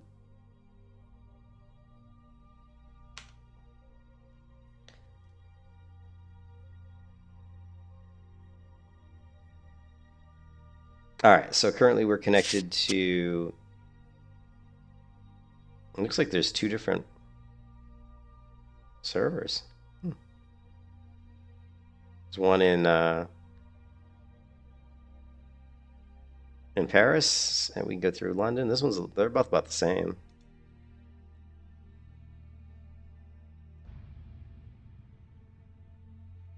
Yeah, yeah. So let's take a look, right? So we're back in the game, right?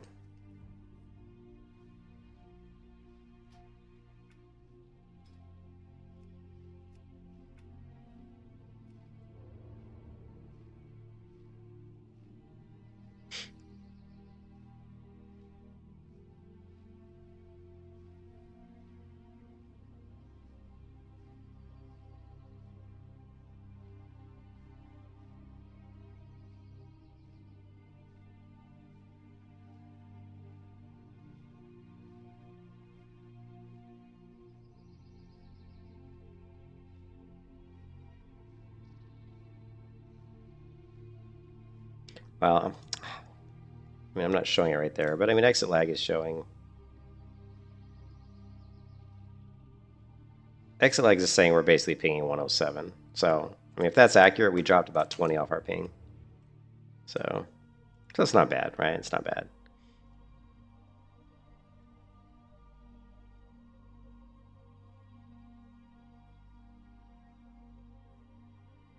Here we go.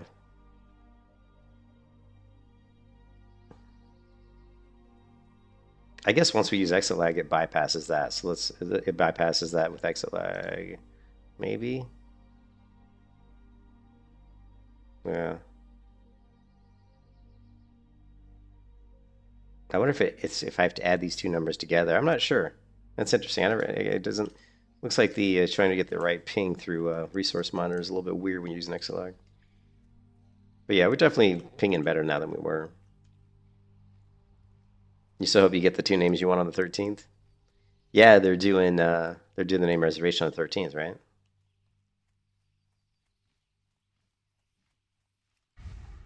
We should try to get that trinket you guys are talking about. We need to kill. Apparently, we need to kill a lot of these albies to get it.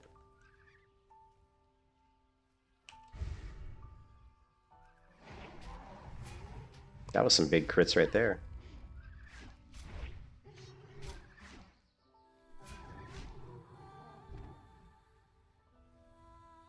You are too far away to loot that corpse. Okay.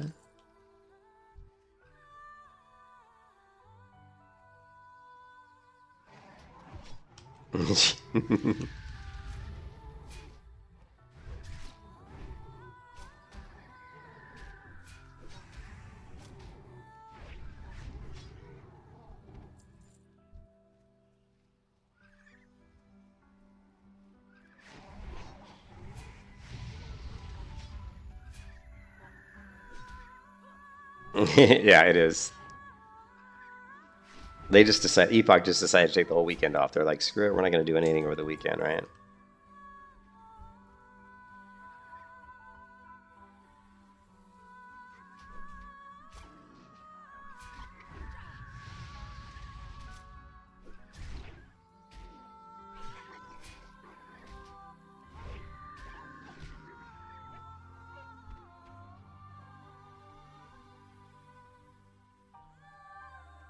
Except they didn't have any. Well, I guess they did have money because they have so many people that are supporting the project, right?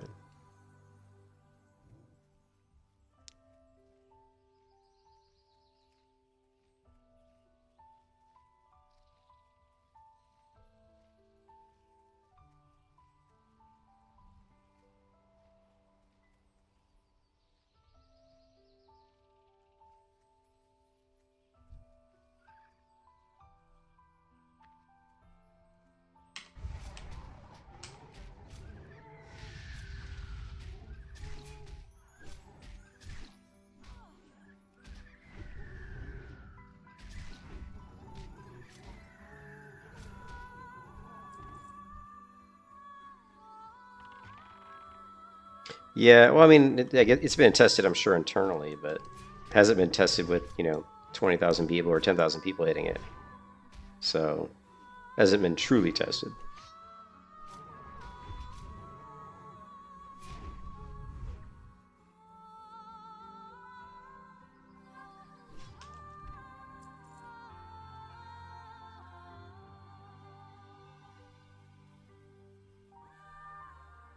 They're playing Battlefield 6. Is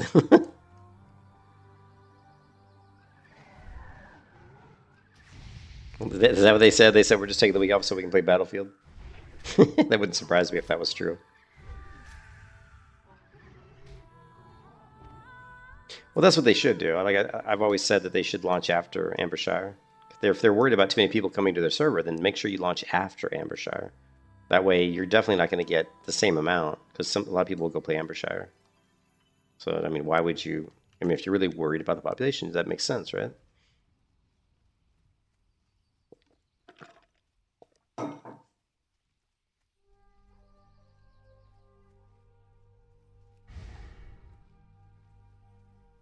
Where are all the out of the beasts at? We're supposed to kill. Ooh, we're supposed to kill some Witherbark sadists. Sadists.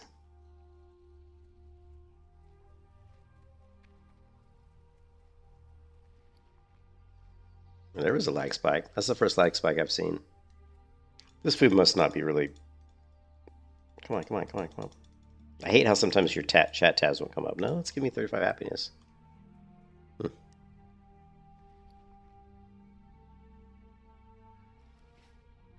You think they're looking for find a small person to join their server, and why can't their servers match at least for a while?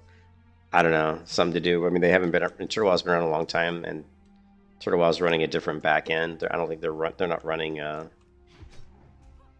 They're not running Trinity Core. I don't believe. You know, they're running a different type of emulation software.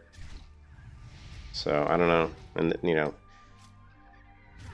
the 1.12 client stuff. You know, Nostalria, Slides, Hope, Elysium. These guys have been running this stuff for so long. They've really kind of min-maxed it and got it to work and handle a lot of connections.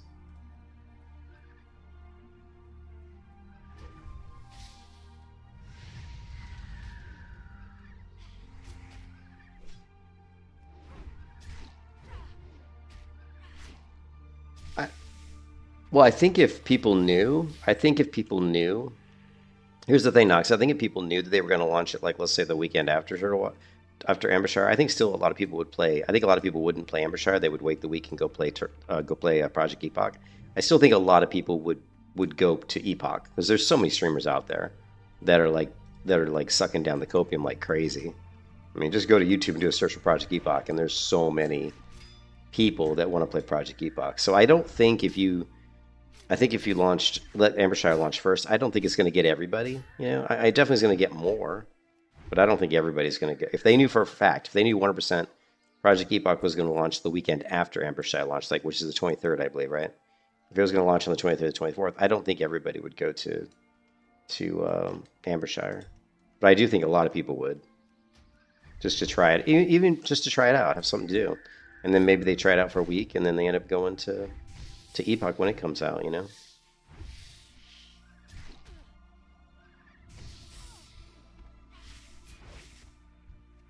Yep, they certainly do.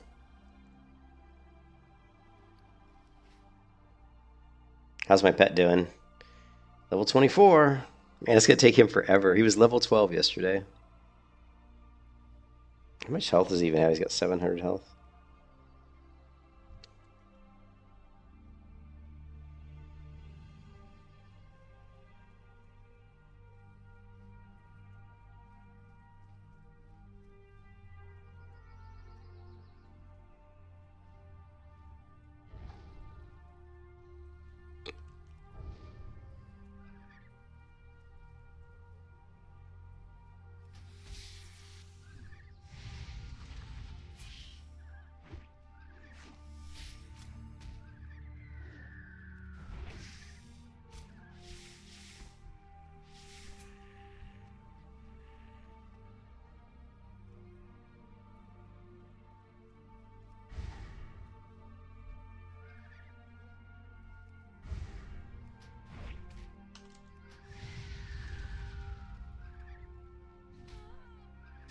Yeah, I expect there. I 100% expect there to be a queue. I think the really big question is how many people from Nordinar and Tel Aviv, how many of those people are going to go to Ambershire? That's the really big question in my mind. You know,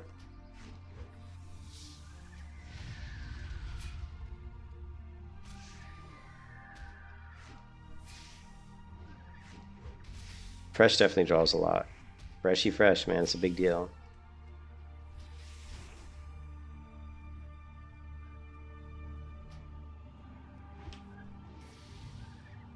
You can kiss your ass goodbye.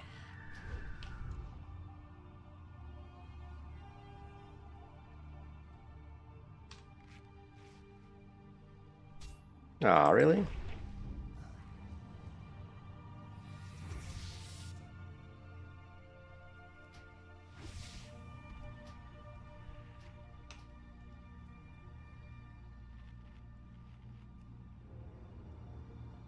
You started playing WoW Tour WoW a month ago, and I felt so far behind. I decided to wait for Epoch. Now there's a new server though. I don't really. I mean, you do feel behind when you come into the server because everybody's been playing on the server for years. So yeah, people have lots of gold. They have lots of stuff. So of course you're going to feel behind. Um, And that's why Embershire is so great, you know, because now you have the option to. And the thing is, I don't think Embershire came out because of Epoch because they were trying to compete with Epoch. I think it came out because, I mean, that might be part of it. I talked about this already, but I think it came out because what happened is Season of Discovery pretty much said they're ending Season of Discovery. And I think a lot of people from Season of Discovery and just people that are bored with Classic in general. There's a lot of people that don't want to play Mr. Pandaria. So people are like, well, I don't want to play Anniversary WoW. I don't want to play like Burning Crusade. You know, I don't really want to play Mr. Pandaria. Season Discovery's ending. So you have all these people that are looking for something new. And they showed in the graph that the population on Turtle WoW has been going up the past like month. Like I don't know how long it was. I think you sent me the image, Valst, right? Let's see if I can find it really quick. Let's see if I can find it really fast. I don't know if you sent that to me in a private message or if you sent that to me in the Discord. I think it might just be in the Discord, in the chat section.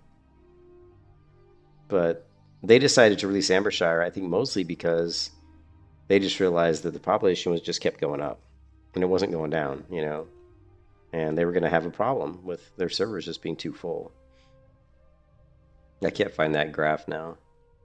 Damn it, Valst, where is it? Oh well.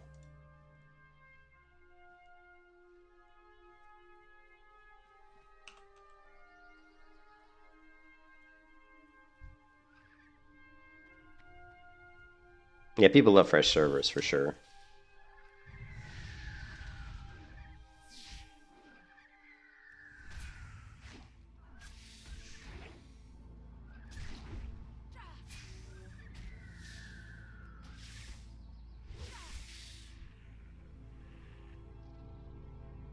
There was a different player base. There's not really I'm too far behind since there's no rush. Yeah, they do. People on Turtle WoW aren't like they're not really that rush mentality.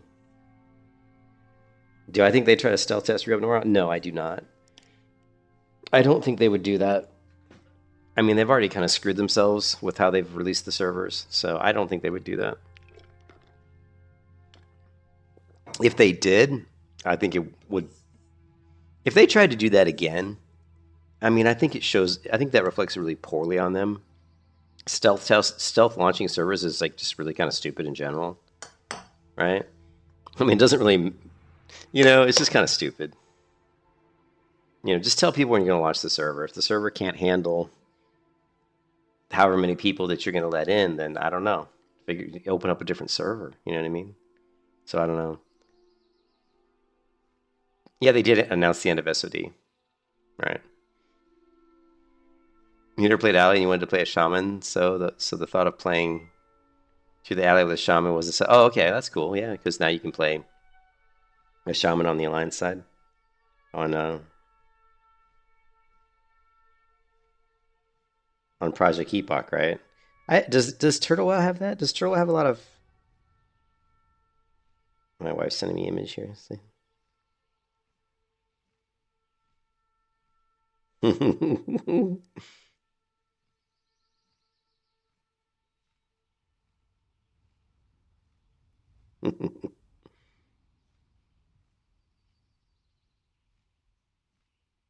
Does Turtle WoW have any like? Here, let's find out. Like, I don't think you can't like make a shaman in Turtle WoW, right? There's no shaman, is there? Blizzard is literally planning. Well, Blizzard is planning. I think you meant to say SOD. I hope not. Oh, yeah, I see what you're saying. Warlords of Draenor. Yeah, they are, which is kind of whatever. Which is kind of stupid. Yeah, Mop changed the talent trees, remember? Mr. Pandaria got rid of the regular talent trees that we had and went to that really crappy talent tree system where you just have like every 15 levels or something. You know what I mean? There's no Pily Shaman. Okay, so like if I create a character, you know, like if I'm a human, I can be, yeah.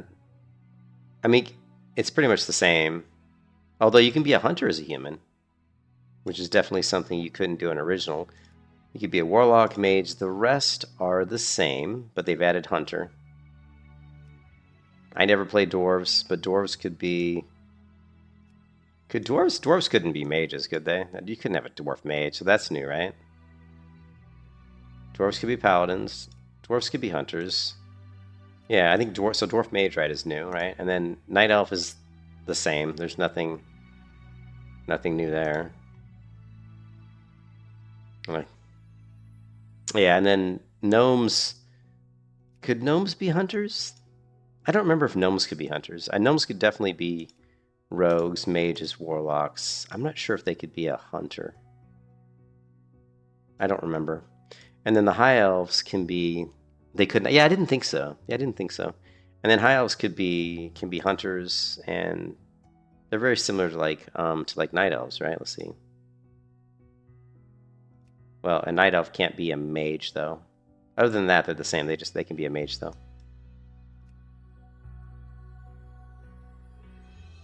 Hardcore warlock.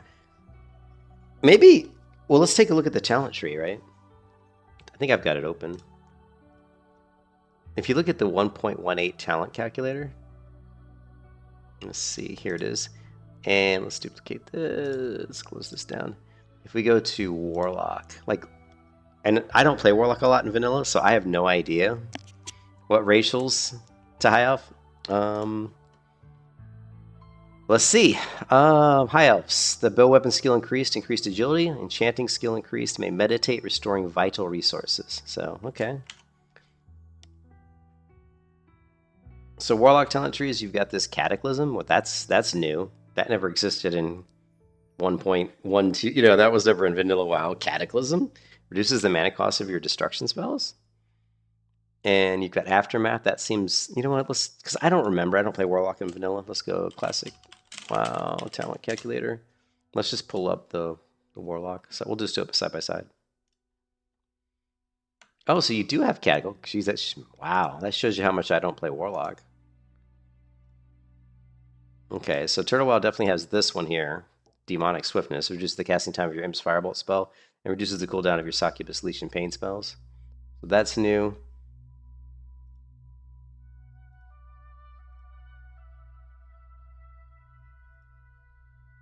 And Turtle Wild moved the intensity up, I guess. Let's look at the bottom talents. You get Conflagrate, Improved Spellstone, Soul Link, and Dark Pact. And in Turtle Wild, you've got Conflagrate, Soul Link, and Dark Harvest.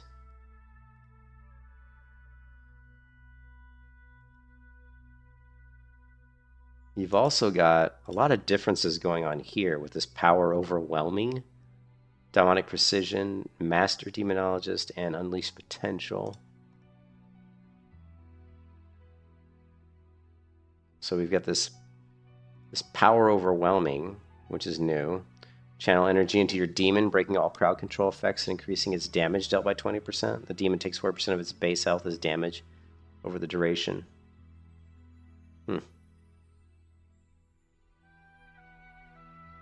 I know nothing about warlocks, man. I do not know warlocks. I know... Whoops. This is new too. Soul Entrapment. While you have no demon under your control, all damage dealt is increased. That's really cool. My favorite style of warlock to play is destruction without a pet. Just straight up destruction, chaos bolts. That's my favorite. Like the early Shadowlands destruction warlock is by far my favorite warlock.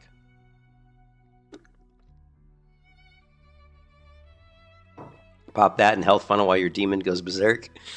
So, like, if I was going to do a warlock, I would definitely have this. While you have no demon under your control, all damage is dealt is increased.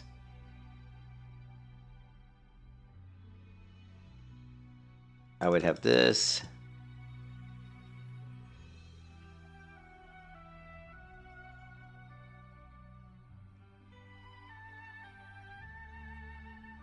Let me grab that.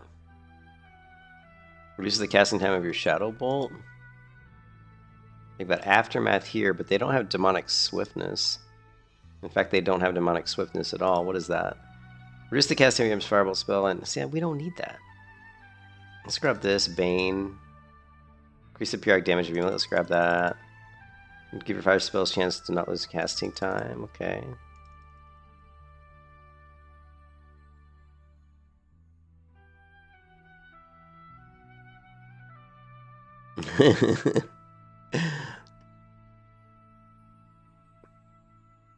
Increase your demon's intellect. No, increase your effective. Yeah, let's grab that. I'm trying to do a destruction PvP build. Increase the amount now. How about increase the total stamina? Increase your total. Yeah, let's grab this. Unactivated, sacrifice your summon demon to grant you an effect. Sure. This is weird that they would give you the soul entrapment, which basically increases your damage when you don't have a pet. What I would love to see is some sort of build in Turtle WoW that allows you to basically play a viable warlock where you don't even have a pet. Like where you have no pet at all. You know what I mean? It is, JR, it is the premier PV spec, but when I play, I always play like the worst specs. I always try to figure out what's the worst build and then see if I can make it work. I always like doing the meme builds just because it's more challenging than just saying, "Oh, I'm just going to roll the same build that everybody else rolls because it's the recognized best build." Yeah, I don't do that. I always try to find the worst build and see if I can make it work somehow because it's just more fun. You know, that's why you see me playing like a melee hunter, like in Ambershire. I'm going to try to see if I can build some sort of a tanking hunter. What are S tier arena teams? For Turtle WoW, I have no idea because the talents are different across all the classes, so I have no idea. I have no idea, man. I can tell you what would be like an S tier arena team in regular vanilla WoW, like regular classic WoW. I mean, you're talking like probably like, you know, Rogue Mage Priest is always going to be good. What you're doing is Two's team, probably Rogue Priest is going to be good. You know, Mage Hunter. You know, there's going to be some different teams. You know, Priest Hunter is a good Two's team. But if you're talking Threes team, then I don't even know. I haven't played Threes in vanilla, and I've never really done. That's the thing, though. We didn't have arena in vanilla. So like when you say what's the S tier arena team for vanilla, it's like, well, we never had arena, so you can only really guess. I mean, I would say Rogue Priest is going to be great because Rogue Priest is always good, right? I would say Warrior's got to be good because Warrior Priest is probably pretty decent. Warlock is very strong, right? So Warlock Priest is going to be good. I'm talking twos. If you're talking threes, I would probably go with like Warlock. Warlock Shaman. Warlock Shaman Priest would be really good. I would say Rogue. Warrior Rogue Priest, Warrior Rogue Druid could be really nice. Druid Rogue Warrior, that would be nice. And of course, obviously like, Shadow Priest Rogue. I'm sorry, Rogue Mage Priest is going to be great. Shadow Priest Warlock Druid, that would be interesting. There's lots of possibilities, right? It'll be interesting to see. I have no idea what it's going to be like. But again, because this is vanilla and because they have different talents, it's one of those things we're just going to have to wait and see where things go because they are going to have arena, they are going to have twos, I think, and threes arena. So it's going to be really cool. I think that's what I'm most excited for about Ambershire. Is me and Vols. Are you going to jump into an arena team with me, Vols? And we're going to go in there and probably get our butts whooped. Is probably what will happen. But yeah, I don't know enough about. I mean, it would be fun to play a Warlock just because I'm so bad at Warlocks. Like, not that I'm bad at Warlocks. I'm like okay at Warlocks in certain versions of WoW. But I'm terrible at Warlocks in vanilla because I don't know anything about Warlocks in vanilla. So it would be like a big learning curve for me to play Warlock on Ambershire. It'd be fun in that I'd have to figure everything out. I'd be learning constantly, and it'd be cool too because as I'm streaming it, then people in the stream are gonna know. They're probably gonna be a lot better at Warlock than I am. So that's one of the cool things about streaming is if you suck at a class and you get enough people that are interested in watching your stream, a lot of times you'll find people that are really good at that class, and so you get a lot of help from the community or from the people that are watching.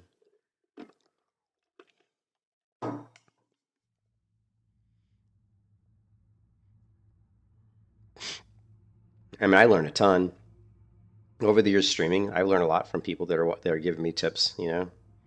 Like I played Paladin for so long. I played thousands and thousands of hours on Paladin. I always thought I knew most of the stuff. I would never say I knew everything because you never know everything. But I was always pretty confident I knew Protection Paladin really well. But there was always a few people that come in and say, well, "Oh, wait a minute, try this." And sometimes it's weird. Sometimes you're like, "That doesn't seem like that would work," and sometimes it doesn't. I've had people come in here and tell me 100% that my build's wrong, and for what I was trying to do, for like AOE, for example, AOE leveling, and But for me, if I tried to use their build, I was not as effective. So a lot of it comes down to like how you play your character. Like certain builds may be the best for most people, but it may not be the best for you. It depends on kind of how you approach situations. There's a lot more to playing a class than just playing the optimal build.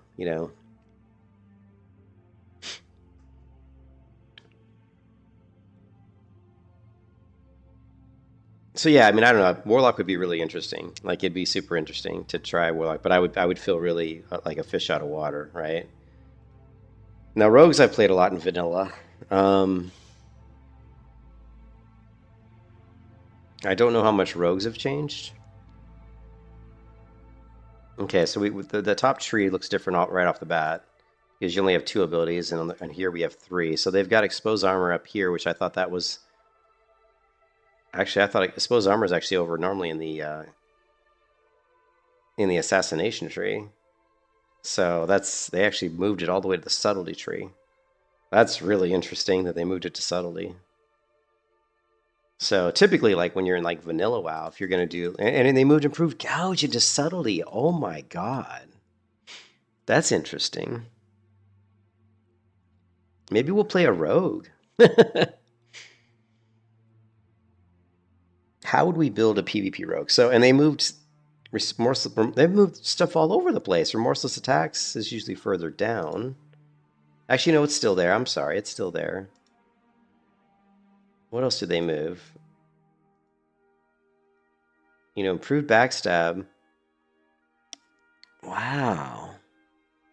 Okay, no, it's still there.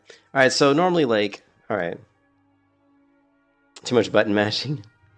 So we'd go improved gouge, we'd go camouflage, right? If we want to do a PvP row, we'd grab improved ambush, we'd grab serrated blades.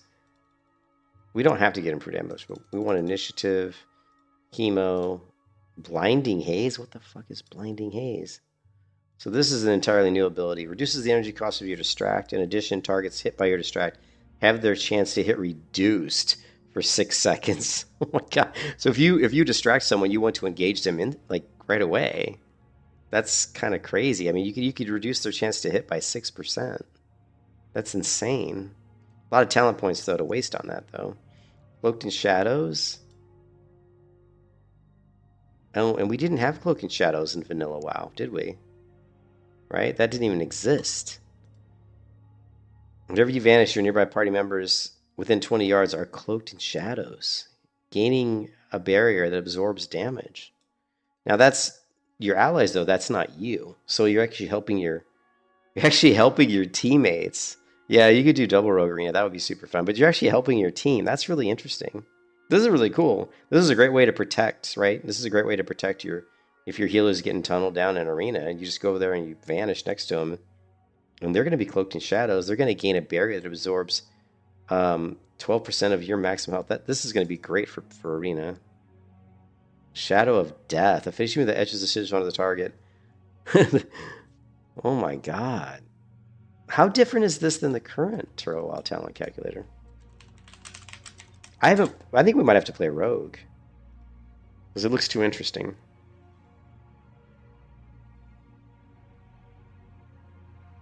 Okay, they have Blinding Haze. But they don't have the cloak one. They don't have this one, which is really cool. I love this ability. This is so cool for PvP. Like this is really something that's gonna be great for your arena team, and it's gonna be a really great way to save healers in battlegrounds too. You can totally save healers from getting tunneled down with this ability. It's gonna be awesome. It could totally change fights. Like you could totally flip the script in a battle just because of Cloaked in Shadows. So that's what makes it so exciting. And what else we got? You can see exposed armor is way over here currently, and now it's way over here.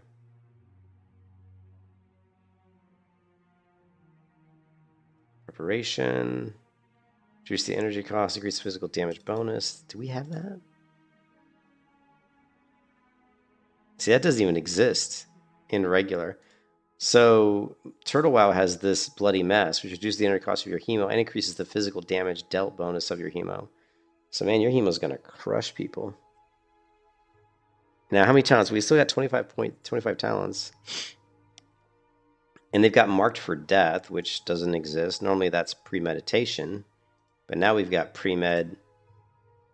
Do we have pre-med anymore? I guess we don't even have pre-med. Like we got dirty deeds, we got preparation, but we don't have premeditation. We also have honor among thieves, physical critical strikes. Physical critical strikes by you or your party members within 20 yards grant you energy. And of course, you've got tricks of the trade, which we didn't have either. We didn't have tricks of the trade or honor among thieves in regular vanilla. So they really changed rogues a lot. This is some massive changes. Okay, and then of course we're gonna want opportunity. You're gonna want opportunity. You're gonna want precision. What about lightning reflexes and deflection? So lightning reflexes used to be here, and deflection was because that didn't really change that much. Malice.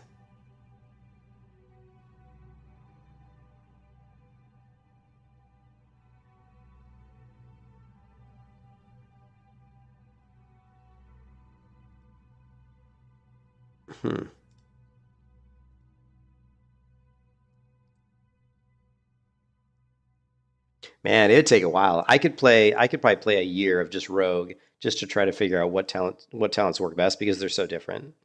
Like this is really interesting. And you've also got smoke bomb, which is also huge. So now your standard PvP build for rogue is going to go a lot more into assassination, right? So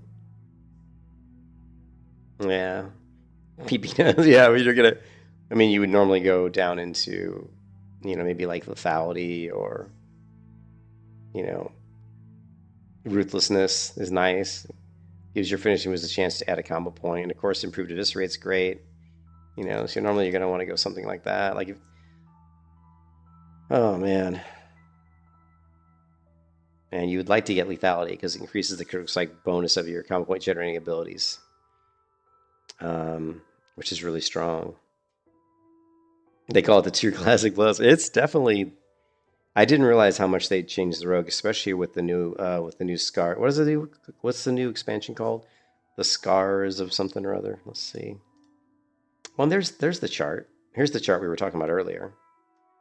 You can see here. The reason they released Ambershire is because in the past. Let's see. It goes back to February. This is February 1st. So from February 1st until July, the population has gone up from about 7,800 players to 10,000. So they've gone up like 2,200 players in like 6 months, which is a lot. And it's been pretty consistent, right? You can see there's a pretty consistent arc.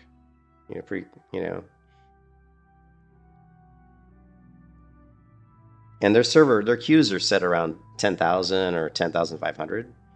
So once they started seeing people constantly getting queues, they probably thought, hey, we probably should bring up another server.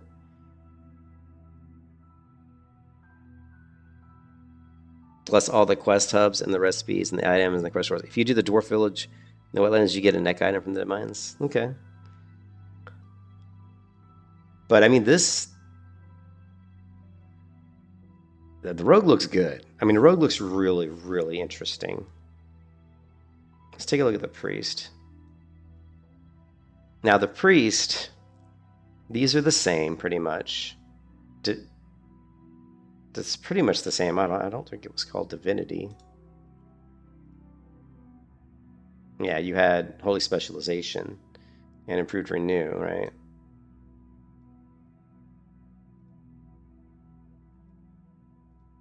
And here you've got piercing light. Reduce the chance your enemies resist your holy spells all the way over into the discipline tree, which is weird. And I don't know what the comparable ability to that is, if it even exists. Is there an ability for priests in vanilla, in regular vanilla, that actually allows you to have that? Reduce the chance for enemies to resist your holy and discipline spells. Is it this? What is it? Maybe there isn't one.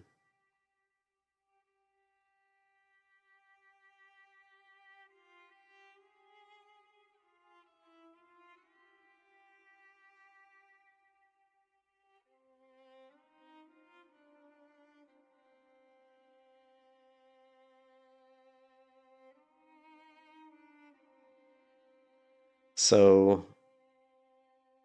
there isn't. So this is an entirely new ability that reduces the chance enemies have to resist your spell. So that's just right off the bat. That's awesome. You know, that's really good. And what are the capstones? We got Chastise, which is new, right? Chastise the target, causing a bunch of damage. If the target is an enemy, they are disoriented for up to 2 seconds. So again, it's a nice little interrupt. If the target is an ally, their attack and casting speed is increased. So it's nice that it's got multiple uses. And Chastise exists in some version of Retail WoW. I don't remember which version that came into WoW, but it did come in at some point. And let's see, Resurgent Shield. When your powered shield is broken, 25% of its base mana cost is refunded, and it increases damage healing done by holy spells and effects by up to 10% of the shield's total absorption. That's really cool. The one thing that we would love to have is like weak auras. I would love to have weak auras in Turtle WoW so we could track some of these things, because you're going to want to know when that blows up and you've got like, you've got 8 seconds. After your Resurgent Shield blows, you've got 8 seconds where your damage healing done by holy spells is going to be increased by 10%. So you want to take advantage of that. Your holy fire has a chance to increase your holy damage. It's when I look at these talent trees and I look at Turtle WoW, there's years worth of playing here. When we look at this stuff, guys, there is years of playing. Like you can play all the if you go in here and you play all these different classes, you could play them for like this class for like 6 months to get get a feel for how all these new talents work and what works best for you, what you like, what you don't like. And then when you do that, then you go to a different character and you can play 6 months. You can basically, I mean, some people learn faster than others, but for me, I'm kind of slow. So I might play a character for like 6 months, maybe not 6 months, but usually if I play a character for a month, I feel like I've learned stuff, like the new stuff.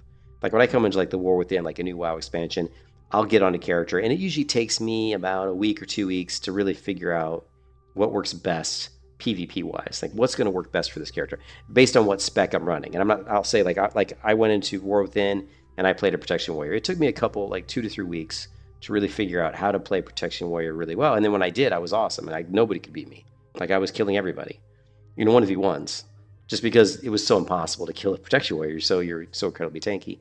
But what I'm saying is looking at these talent trees and with the content that Turtle WoW's adding, I mean, there's years worth of play here. You could be playing Turtle WoW for years and still be getting a lot of, still be learning things and still be having fun. So that's pretty amazing when you think about it.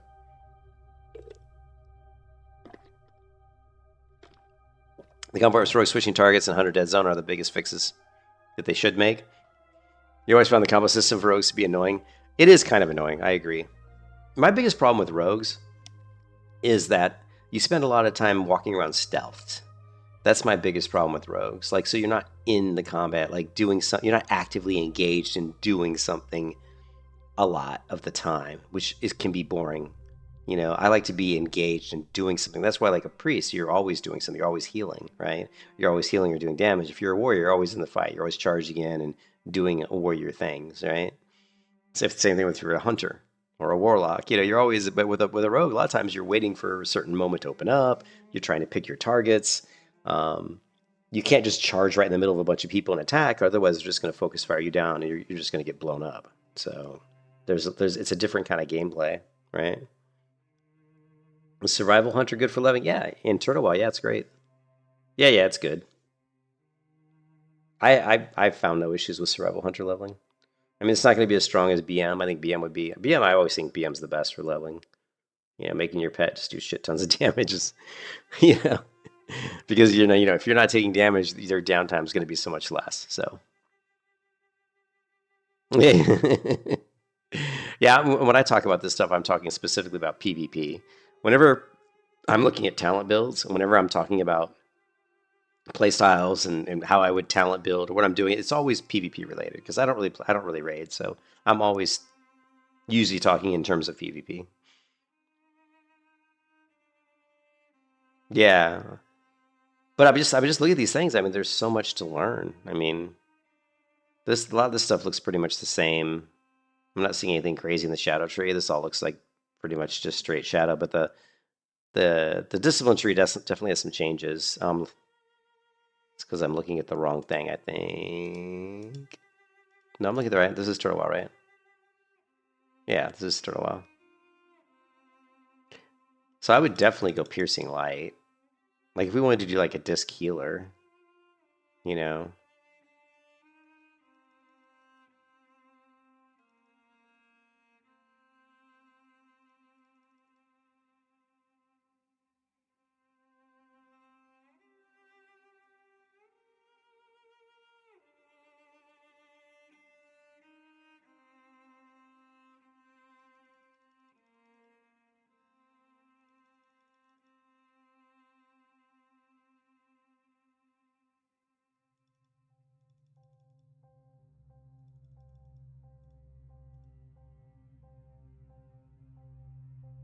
Enlighten. Bring a party member under your tutelage for 30 minutes. Whether you cast a discipline or holy spell, you have a 10% chance with helpful spells or 50% chance with honor spells to burn them for 4% of their total health as holy damage. That's super cool.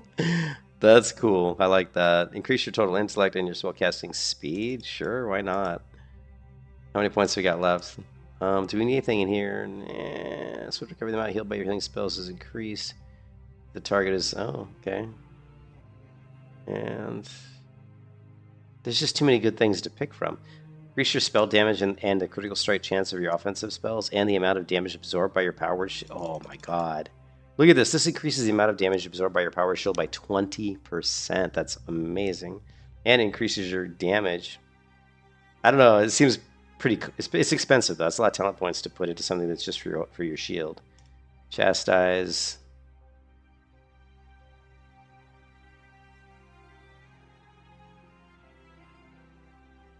Okay, isn't it seeming like you're damaging holy? So you could totally, like someone was saying earlier, you could totally build a smite priest here. The way this is set up, with these, this is giving you more damage. This is giving you a chance to proc instant smites. So you could build like something like this. I would want that. Let's see, 20%. What is this one?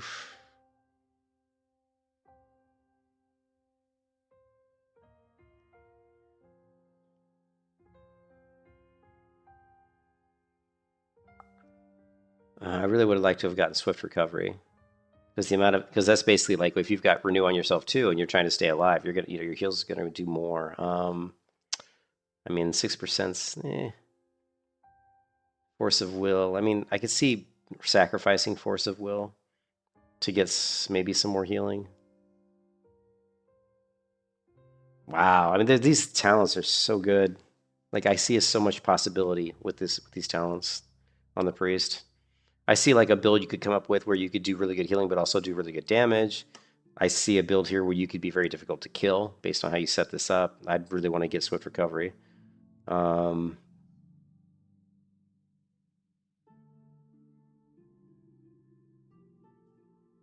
blessed concentration is nice. You put 2 talent points in this, and every time you get hit by a critical strike, and you have focused casting effect, yeah, it prevents you from losing casting time when taking damage, and increases resistance to interrupt effects by 20%. So, like with blessed concentration, you could basically like after someone critically strikes you, let's say someone was trying to kick your spell cast. If you try to juke them and you miss, you're still going to have a 20% chance on whatever your base chance is to resist an interrupt effect of interrupting. So there's going to be a lot of times when people are trying to interrupt you with it, you're just going to straight up resist the interrupt. Rogue's going to kick you and it just isn't going to work. You know, Shaman's going to try to like wind shear you or something and it isn't going to work. So the problem is there's so many cool abilities here, but you just don't have the talents to get all of them. So it really comes down to thinking of a play style, like focusing on what's your play style going to be. Is it going to be, do I want to be a really good healer? Do I want to be a really good, like, kind of hybrid where I can heal and maybe do damage? Or do I just want to be someone who's really difficult to kill and can also do some decent healing? Because I could see that being a build where you could go with Blessed Concentration, go ahead and pick up Swift Recovery, and then maybe back out of some stuff that's more damage based, right? Like I can see where you're Searing Light, you could maybe get rid of that because like you say, well, I don't need this because I don't plan on doing damage, right? Well, then I would put the 2 talent points here and somehow try to figure out how to get more healing out of your build.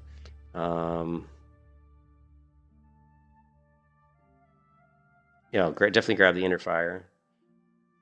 I mean, man, You just want your Yale Bible verses to trade? It is interesting, though. I love priests. I'm a big fan of priests. I played priests a lot. So when I look at this talent tree, I get very excited. I get very excited looking at the priest talent, the talents here, because I think there's some pretty good build possibilities here. Let's take a look at the mage, even though I don't play mages a lot. Okay, impact. Okay. We've got ice barrier. What? Why is that ice barrier? Okay, let's go with mage. Ice barrier is really the capstone? Okay. Ice barrier. Okay, we've got... Okay, everything looks pretty similar. No major changes yet. I'm just looking at these trees. Looks like the mage has been the least modified. Okay, and I did see some changes down here in Turtle WoW versus here, where they just moved the blast wave. And the blast wave is there with is it critical mass? But they have this new hot streak ability, which looks like it's brand new. Gives your fireball and fire blast critical strikes a chance to grant hot streak, reducing the casting time of your next pyro blast. Okay.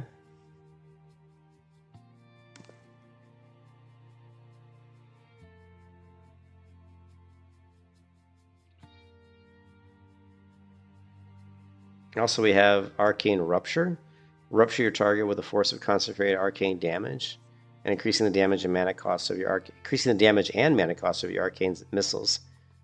So you can hit somebody with a rupture and follow it up with your arcane missiles. So then you're probably going to want to build that. Yeah, okay, so that's interesting. And then they also have this ability, Temporal Convergence. Your arcane missiles have a chance to reset the cooldown of Arcane Rupture and cause it to return its base mana cost on its next cast. So that's interesting. You could cast Arcane Rupture, then cast Arcane Missiles. Then it would reset your Arcane Rupture, and you could just cast Arcane Rupture again. And then guess what? After that, you would just cast Arcane Missiles again. So it'd just be like a really simple rotation. So yeah, the changes I'm seeing on Mage look like more in the Arcane tree. Because I'm not really seeing... I mean, there's this, Winter's Chill. It gives your frost damage spells a chance to apply Winter's Chill effect, which increases the chance of frost spell critically hit the target. So that's, a lot of these things have existed in WoW, just in later versions of WoW. And they're bringing these later version things in. Which is fine. I would like to see a little bit more originality where they could come up with entirely new stuff that's never existed before. But I know that's kind of hard to do, but... Mage tree doesn't appeal to me. I don't look at this mage tree and say, oh, I want to play a mage. So I have no desire to play a mage, really. And let's do one last one. Let's look at the warrior, because I do like warriors. Okay. So right off the bat, we've got improved blood rage at the very top, which is interesting. Okay. You've always been a druid? Yeah, we could look at the druid. I haven't played druid in a long time. It's been a long time since I played druid. I like druids, though. They're fun. Here's a new ability, Improved Intervene. Grants you a chance to gain immunity to movement pairing effects for 3 seconds after using Intervene. That, I believe, is entirely brand new. Also, we've got Improved Taunt, reduces the cooldown of your taunt ability. We have that, though. It's down here. Define, increase the threat generated by your defensive stance. Last stand. Okay, this is new. We're here. Master Strike. Performs a skillful attack, dealing 30% weapon damage and causing additional effect depending on your main hand weapon. If it's a mace, look at this. Disorient the target for 3 seconds. Any damage caused, remove the effect. If it's a sword, you disarm the target for 3 seconds. What? If it's an axe, you immobilize the target for 4 seconds. With a polearm, you deal an additional 100% weapon damage if the target is mounted and it dismounts them? Man, so you're going to need some weapon swap macros when you're going into battlegrounds because you can literally dismount people. That's awesome. That's really cool. Fist weapon knocks your target down for 2 seconds.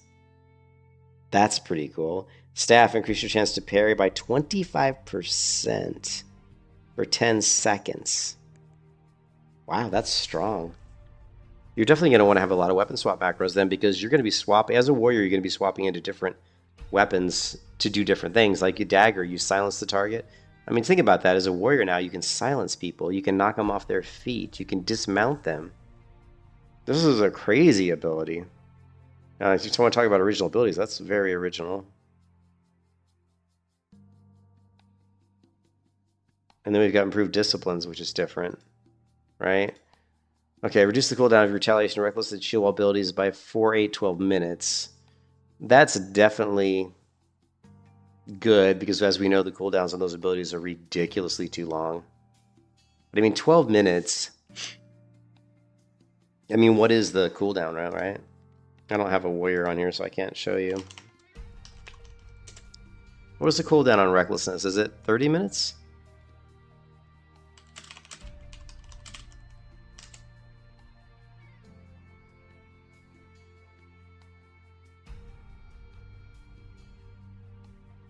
.30 minutes. So you could take it from 30 minutes to 18 minutes with that talent choice, which is pretty amazing, actually. It's pretty good. It's pretty good. You think Rogue is a good alt choice? For sure. Yeah. Tommy Tough Knuckles behind Warrior Billy. I know. Isn't that cool? I think it would be cool to have a pole arm and to have fist weapons. And so you could just basically like dismount people with your pole arm and then switch. And then when you dismount them, right? Then you run over them and you switch to your fist weapons and you knock them off their feet. So first you knock them off their horse, then you run over and you knock them off their feet. That's awesome, right?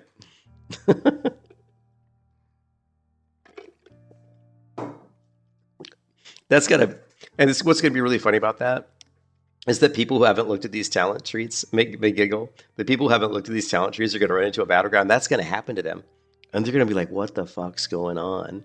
You know, riding down to gold mine, Arathi Basin on my mountain. All of a sudden, some warrior comes over, Biff knocks me off my horse, and then I get up and Biff, he knocks me flat on my back, and he's just gonna be sitting there going, "What the hell is going on?" I don't know, man. This ability right here makes me 100% want to play a warrior. I mean, I'm looking at this and I'm like, oh man, I want to play a warrior. Precision. Let's look at, and I love warriors. I'm a big warrior fan, so. Let's take a look at the regular warrior again. So we've got sweeping strikes, we've got precision cut, which I think that's new as well. There's no such thing as precision cut. So, increase the base damage done by execute by up to 45%. What the F? Okay, that's insane. That's just straight up insane. Boundless anger. Increase your maximum rage by up to 30. Jeez. All right. Let's increase the, all right, let's do all right, tactical mastery. Do we want improved heroic strike? Okay, what charge? The one area that I've always said that this looks scary. Yeah, but also I'm looking at this and this looks scary. I don't want to run into these warriors who know what they're doing, because this looks downright scary. These guys are going to be crushing people. Okay, the one thing that's always been a thing for me in vanilla WoW that's a big missed opportunity is Thunderclap. I think Thunderclap is a really cool ability, and I've always wanted Classic Plus servers or Vanilla Plus servers to do something with Thunderclap to make it a better ability, because it just feels like it's a waste. It's like, oh, Thunderclap reduces the cost. Wait.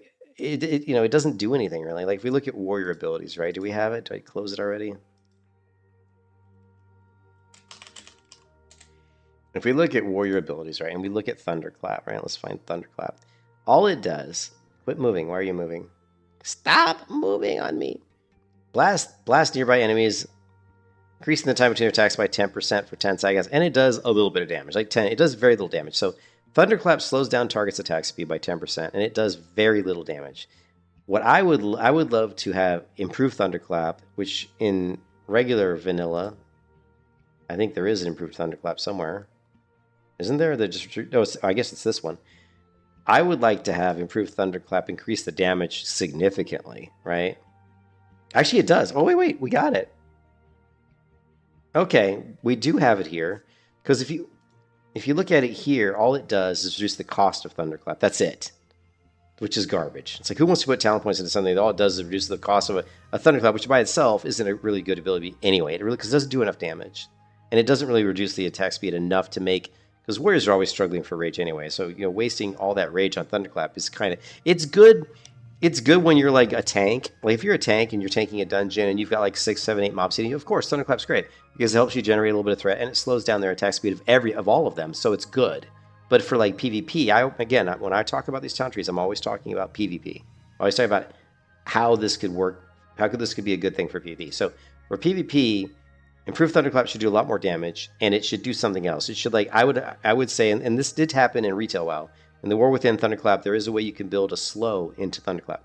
So to me, I would have done the same thing here. I would say improved Thunderclap reduces the rage point cost, increases the damage, but also applies a slow to the enemy to slow them down. That's what I would do, because then it becomes really, it becomes really useful. Like, let's say you're in Warsong Gulch and the enemy flag character is trying to get back and cap the flag. You can just charge the enemy flag carrier, thunderclap them, apply that slow, or even better, like if their healer's trailing behind them, you could hit them and apply the slow to the healer so they can't keep up with the flag carrier, unbeknownst to the flag carrier. He doesn't realize that his healer's just been slowed by your thunderclap, and he's going to move out of range of his healer, and then your rogue's going to go up there and just take him out because his healer can't heal him because you slowed the healer down. Now, of course, you do have your wing clip, right? Which slows people down, but this is an AoE slow. It can slow a lot of people down. Anyways, I'd love to see him apply a slow to that, but still, increasing damage is helpful, but I mean, 60% on garbage is still kind of garbage, so it's probably not going to be really worth it. I don't think. I mean, if we look at, let's see. If we look at warrior skills again, and we look at Thunderclap, the highest rank only does 82 damage. So 60% of that is what? 10? 10 is 8. 8 times 6, was that 54? Did I do my math right? So what is it, like 130, 136 damage as opposed to 82? I mean, 136 damage is, it's not, it's something, but it's not a lot. I mean, I would like to see it more around like 250 damage, or at least, or maybe 300 damage. So I would have probably done the increased damage by, I would have done like 40. I would have done 50. No. I would have done 60, 80, 100%. Yeah, 60% of garbage is trash, guys. I would have probably done, like, to me personally, I probably would have done like 60%, 80%, 100% on this ability. So, because I mean, really 100% increase in damage on Thunderclap is still only going to make it do 164 damage, which really isn't that much. Now, that would have been great for PvE, though, and maybe that's why they didn't do it. But man, can you imagine? For PvE, that would have been nice. A lot more threat for warriors, and it would have allowed warriors to maybe do some AoE leveling as well with Thunderclap, because But if we did do a PvP warrior build,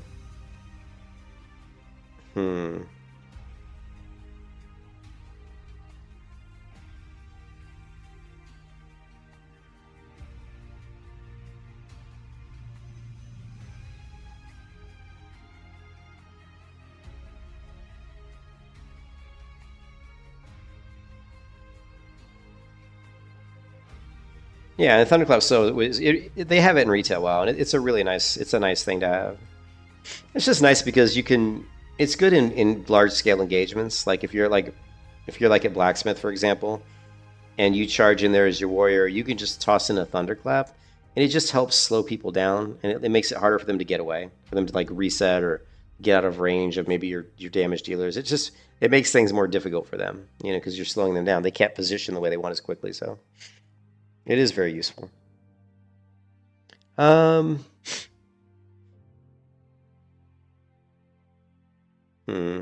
don't really like improved heroic strike. I mean, rend isn't great. Well, if we're gonna go deep wounds though, we're gonna need rend.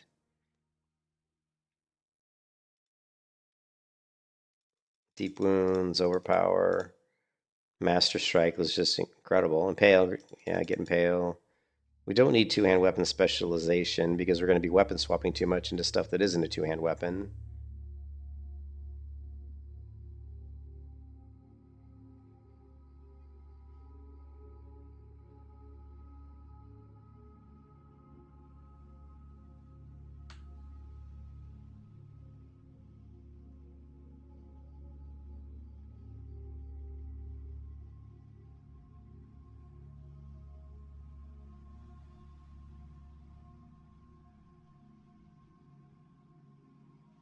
Definitely want precision cut.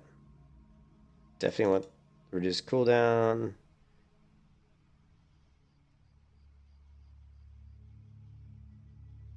Master adds the following effects to your weapons based on the weapon type. If you're using a sword, gives you a chance to get an extra attack. If you're using a polearm, increases the range of your attacks. Mace causes your attacks to ignore armor.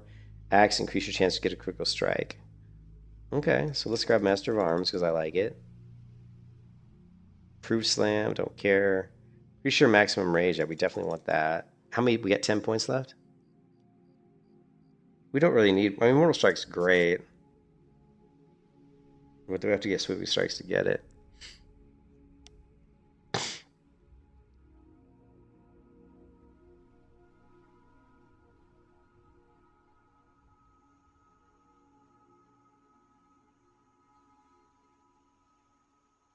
I mean, Mortal Strike's good for PvP, obviously.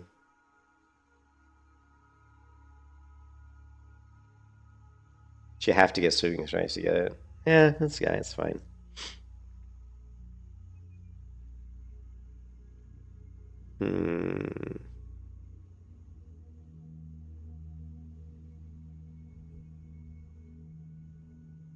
I gotta figure out how we would do the Master Strike. Would we use swords? Disarm the target for 3 seconds. What's the cooldown on Master Strike, I wonder?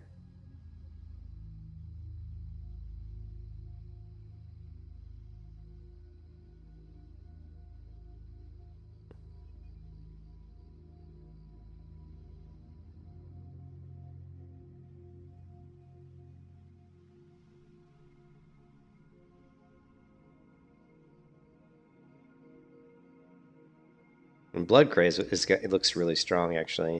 I mean, 6% of your total health is a lot.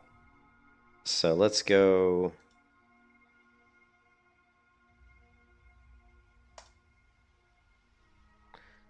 So I think this is what I would probably build. If I was going to do like a PvP warrior build just for fun, just to test it out, I would probably try this out. I like the Blood Craze. I mean, because 6% of your total health is a lot more than what you had in vanilla. In vanilla, it was like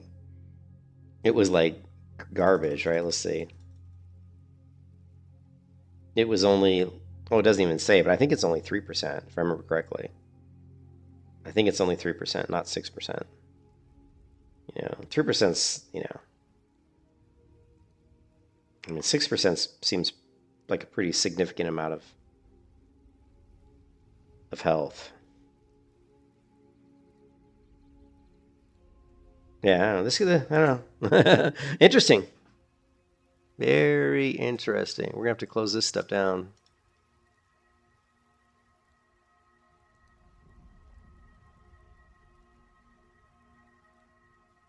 Yeah. We could theory craft on that stuff all day long.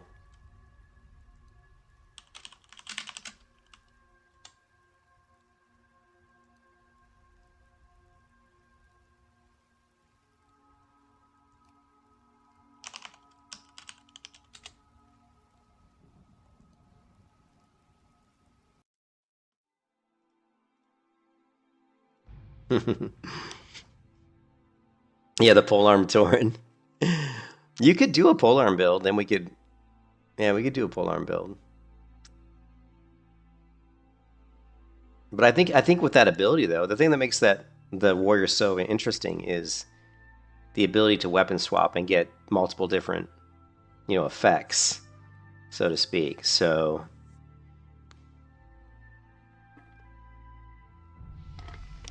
because of how Master Strike works,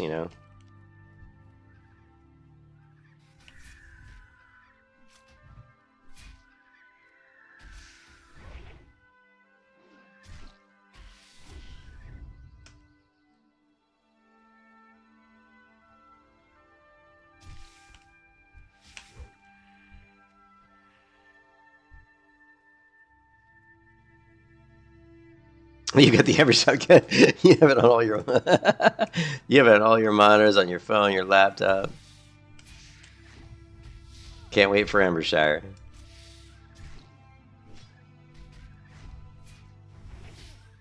We haven't heard anything from Epoch, right? Like, the only thing we get on Epoch is this kind of nonsense. Literally, they're posting songs. Like the community manager yesterday is just posting music and stupid shit. What is this? Forever a Nub featuring, Code Monkey.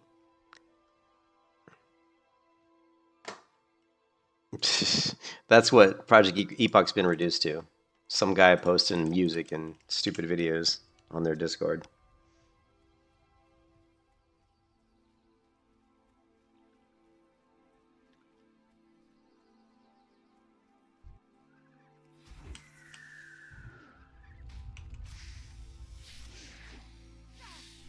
You even put it on your grandma's TV until.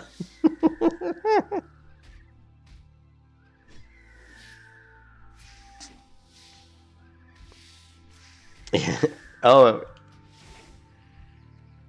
I haven't looked at the Epoch Reddit. I don't really go to Reddit too much, so Reddit's kind of like, I think of it as like it's like the cesspool of the internet. Let's see, Reddit, Epoch.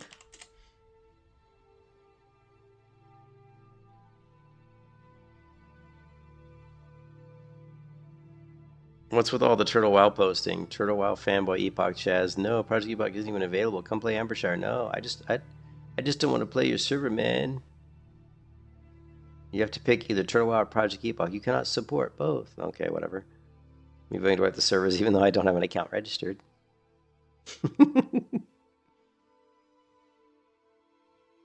Inex on why he no longer supports Project Epoch and why he stepped down as moderator.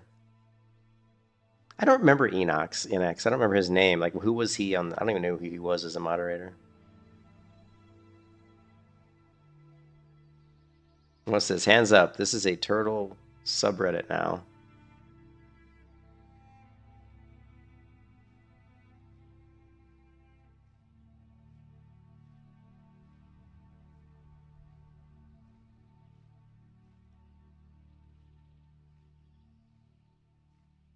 Project Epoch will rise. All meters.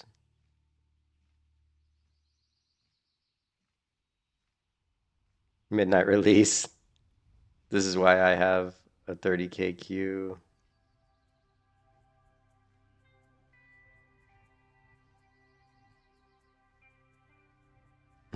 I feel like Epoch won't be happening anytime soon. I need reasons to give Turtle WoW a try. So what does it do better than Epoch?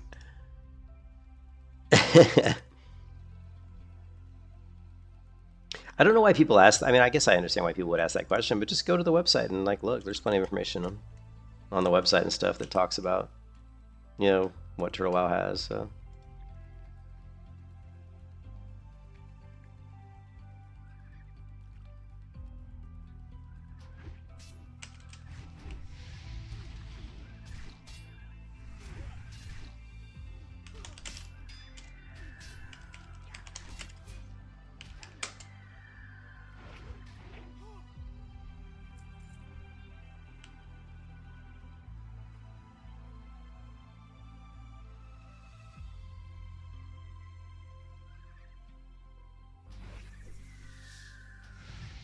It's gone from hoped outright being tribal about hating turtle. Really? Is that what it's turned into?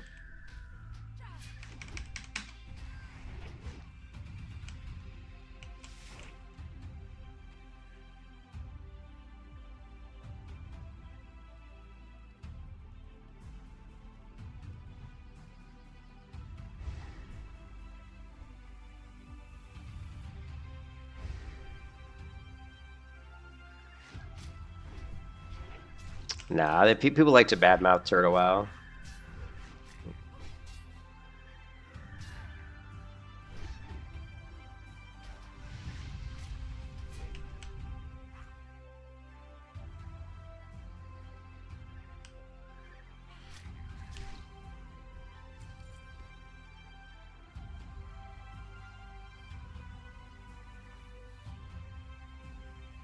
Yeah, maybe it is a good cult.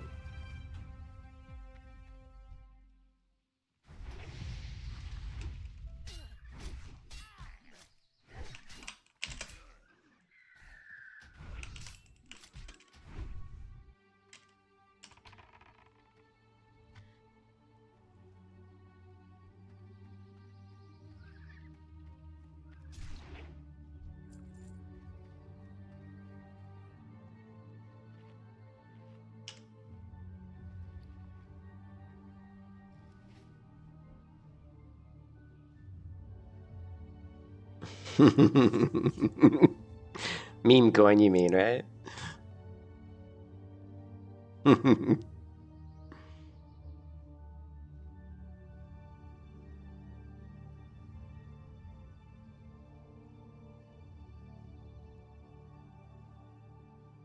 Do they really have a meme coin? No way, seriously?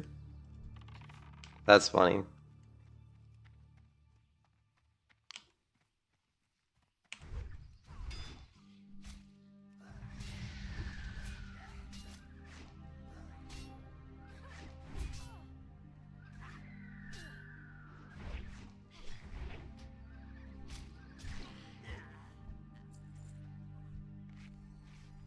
That's funny. Yeah, I still, like I said, I hope Project Epoch comes out, and I hope it's great because I'll definitely play on it. So, I think all we all want is good servers to play on. We don't want, you know, we don't want Project Epoch to fail. At least I don't. I want it to be a good server. It's just the way things went. It just feels like the people running Project Epoch that there might be some, I don't know. I'm just not sure how much we can trust those people. You know what I mean? I'm not sure if I just feel, one thing about Turtle WoW that you can definitely say about Turtle WoW is it's been around for a long time. So if you play on Turtle WoW, you don't feel like they're just going to do a rug pull and just shut the servers down. I'm not so sure about Epoch. I feel like I could see them putting their servers up, running it for like a year, and then just shutting them down. Just because Katos doesn't want to run it anymore. You know what I mean? I could definitely see that happening. I don't know if it will happen, but I wouldn't put it past him.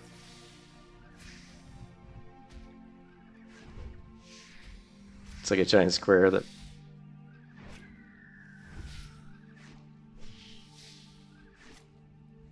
It's like a giant square that blocks your screen. Nah. I hope they get it. And like I said, I hope they get it going, and I hope they keep it, and it works, and I hope they keep it for a long time. Because I was super pumped for it. I mean, super hyped. I was super hyped for Epoch. Yeah. Yeah, same with me. Same with me. I'm still hyped, just not as much. Just not as much, you know?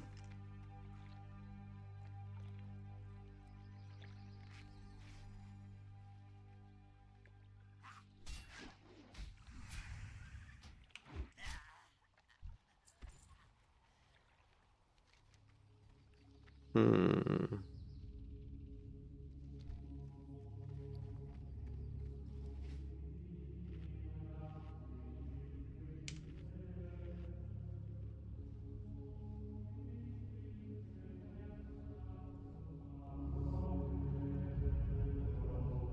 The cult has begun.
It's a warlock, huh?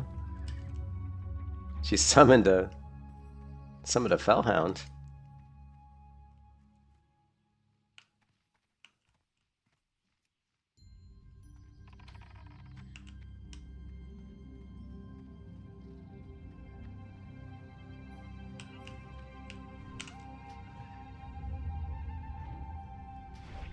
You can kiss your ass goodbye. Okay. Is she like a lead or something? The hell? I was like, damn, I was hitting hard.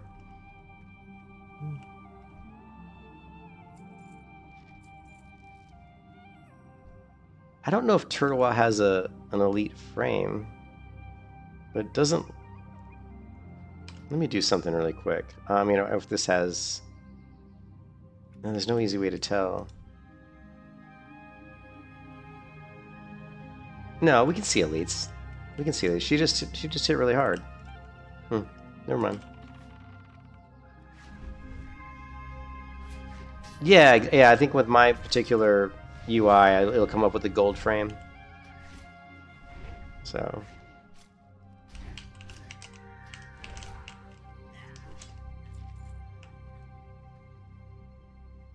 I do. I actually am running the. I am running the.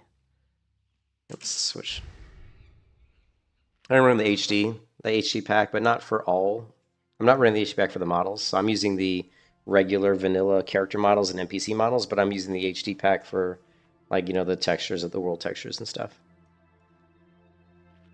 So, like, if you look at my Turtle WoW installation, right? No, not that one.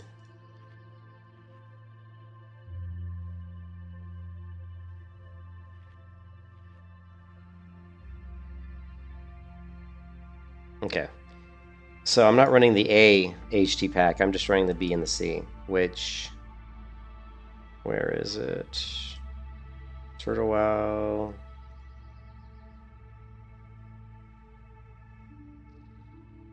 Which the A is the Legion character plus world models, music pack, spell effects. The B is environment HD textures, right? And then the C is optional weapon attack and sound replacement patch. So that's what I'm running. Yeah. Plus I'm also running reshade, right? So if you turn off reshade, so this is what the game looks like without reshade. So reshade plus the HD makes it look obviously way better.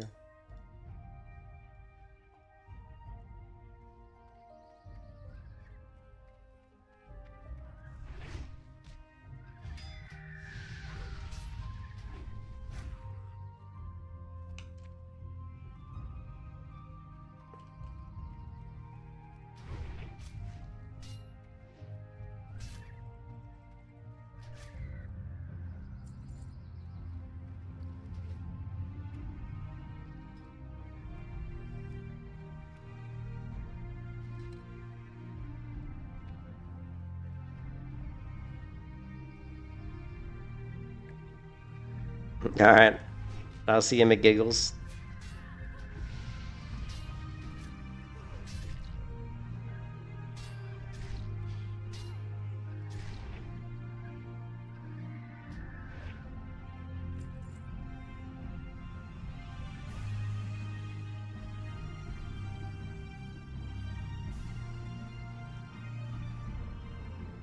Oh, looks like I'm done here, actually. Looks like we are done with the quests here.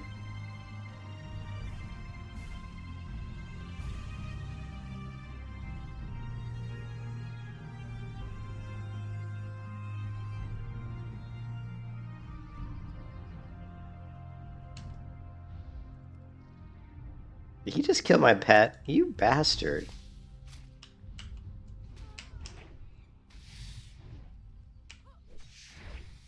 I'm gonna make you pay for that.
I mean, the only way I would start TUI now is if you just want to play a game. Maybe if you want to play, just to play and have fun, or if you're trying to set up maybe some add-ons or get your, your interface and your add-ons and all that kind of stuff figured out. That way you can just copy your settings over to the other server.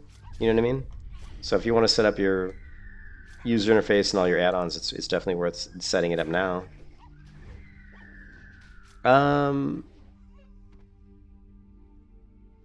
I got the HD packs. I just searched for Turtle WoW.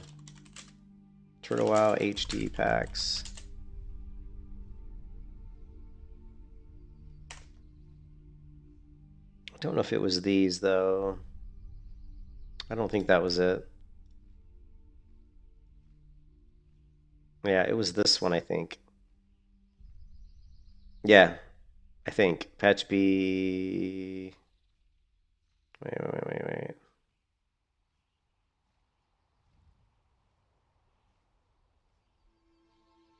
Where's the other one though? I only see two here.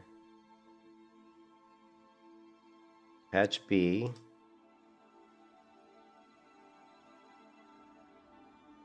No, I guess he had a new release of the patch A. This is from 2025. Ooh, I might want to grab this one. It may be different. Let me download this one. That's patch A. I also did patch B for environment stuff. I don't know. These might be different than the ones I grabbed. I don't. Was it the previous link?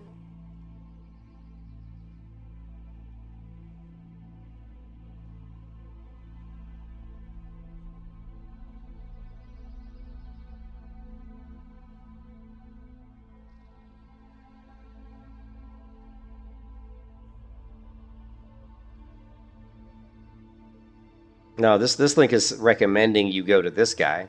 So this one's saying I recommend everyone use Falorson's mod. His mod is more stable. And if you click this, it takes you to this one.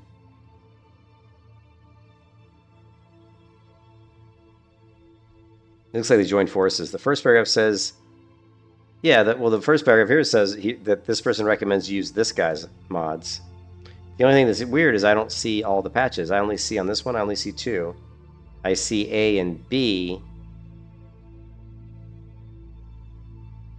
I found a link yesterday that was here, this one.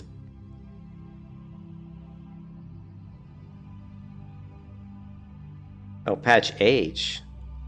Oh, shit. Yeah, I've never used patch H before.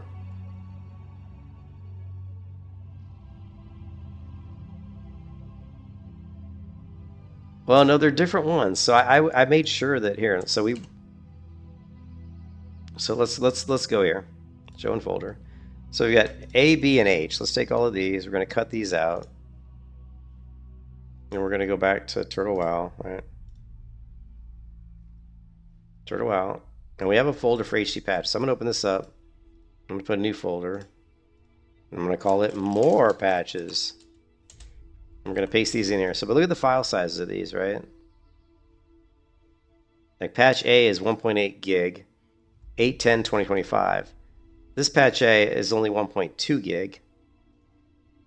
So we probably should be using this one because they said this is the one that's supposed to be better. Let's create.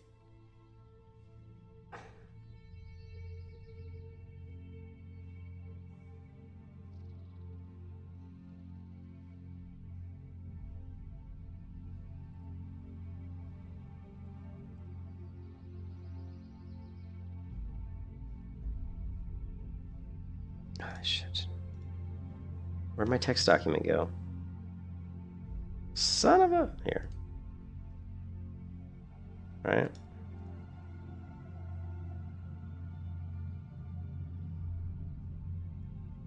I'm going to actually grab this link as well.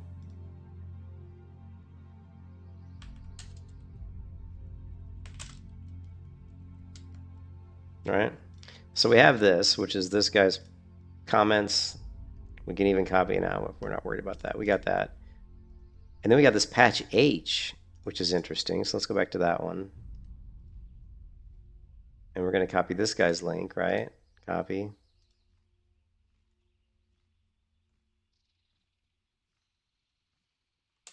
And this was what, patch So much shit. It was patch, I think, A and B, right?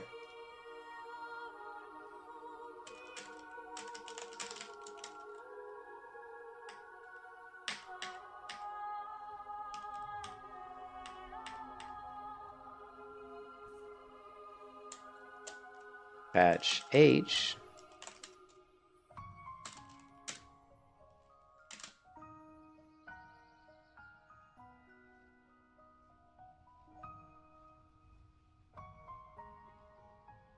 Is this one? Copy.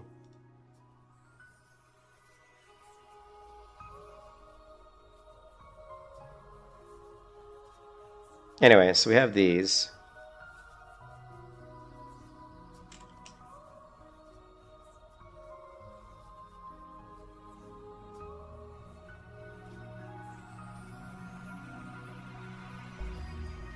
Yeah, I can link the patch H.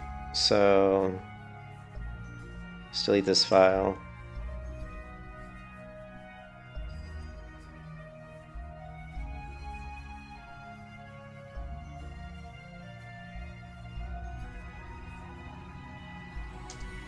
When Epoch, man, I have no idea. I think Epoch's going to be, I think it's either going to be next weekend, or it's either be next weekend before next weekend, or they're going to wait for Amber Show to come out, and then they're going to release it on the next weekend, which would be 23rd or sometime the next week. So I really don't know. It's going to be sometime within the next 2 weeks, I would imagine. So let's go ahead, and we've got this, right? Let's go ahead, and what we're going to do is we're going to Turtle Wow. We're going to go into data. We're going to take the ones that I have been using, the patches I have been using, which we know work, right? So we're going to say patch B, and we're going to say, we're just going to say revision 1 back, right? We want to keep the revision numbers. So this is going to be revision 1. So they're all, we know that all these came from the same location. And patch C, we're going to say revision 1 back. And we never used A anyway, right? Like if we go, let's see, Turtle Wow, and we go to HC patches, I never was using, I don't think I was ever using A. Yeah, because I never used I never wanted the character models, because I don't like the Legion character models. I like the vanilla character models. So now we're going to go in here. We're going to grab A. We're not going to grab A. We don't want A. Okay, so we want B and H. Let's copy this. And data. So we're going to put B and H in here. And we were never using A, so let's just put C back then. So we're going to use B. We're going to use C from revision 1. And we're going to use these other 2 new ones. So let's go here, C. Revision 1, Q. All right. So if that makes sense, we're using the original C file, and then there was an update to A and B, and we found a new H, which I'm still not sure what H is.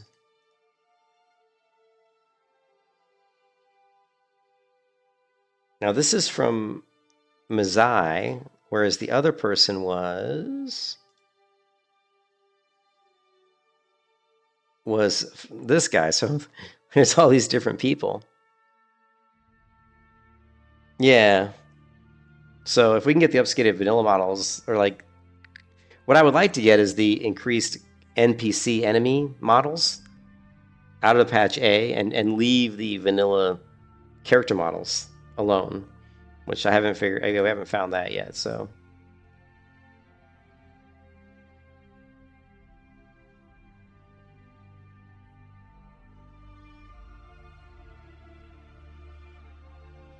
Okay, and so we got patch H found here, patch A.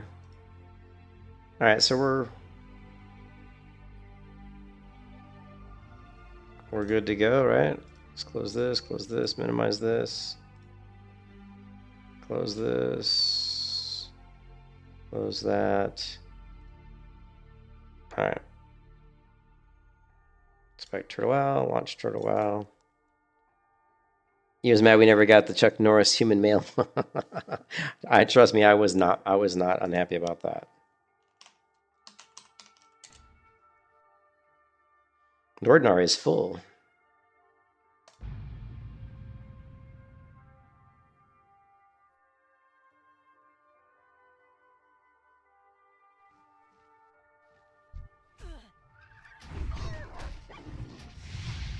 Yeah, these are still the old character models.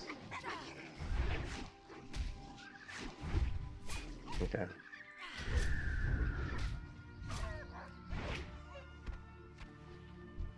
Okay. Oh man, wait, the grass is different. Look at all the grass, guys. This grass wasn't like this a second ago, was it? Did you see that?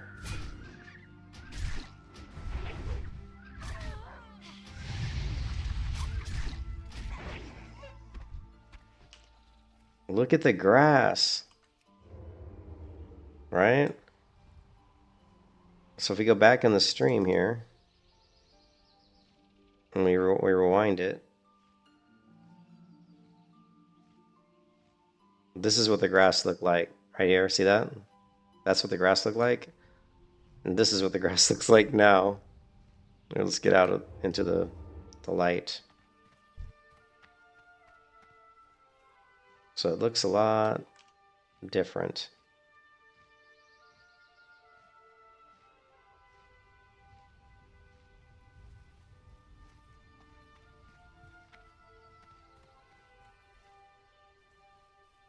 I'm not sure if I really like it better, but it's definitely different.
Yeah, that's why I scaled back on it. You see how I scaled back on it? So it wasn't so much of it. Yeah, see, I just trimmed a lot of it out. But yeah, it's a little bit much. I almost like the original grass better, to be honest, but that's all right.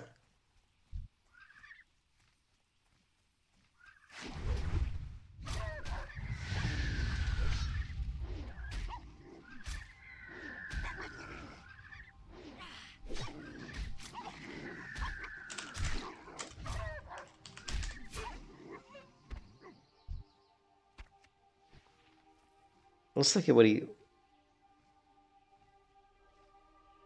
So this one is the creatures and mounts, which we installed H, but... Right? That was H, right? Wasn't it H? Here. Patch H. This mod is designed to complete the Turtle HD project. So this might be where I found the original files. Yeah, this is it. This is the original link where I got the original files from. So if you guys want the original link, here, I'm going to copy this. This is the original link. Thank ATK. That had the A, B, and C that I got originally. So let's go ahead and put that back into the original folder. We're going to go into, let's see, HD patches. And let me edit this one. Actually, I already had it. Look, it was already in there. So I'm not an idiot. Like when I created that document, I already put the link in there. So we already had it. So we have A, B, C, and H. So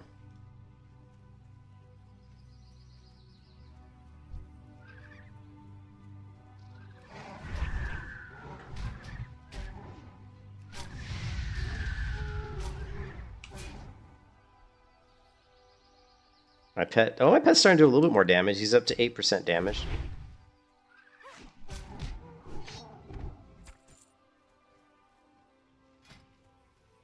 $13.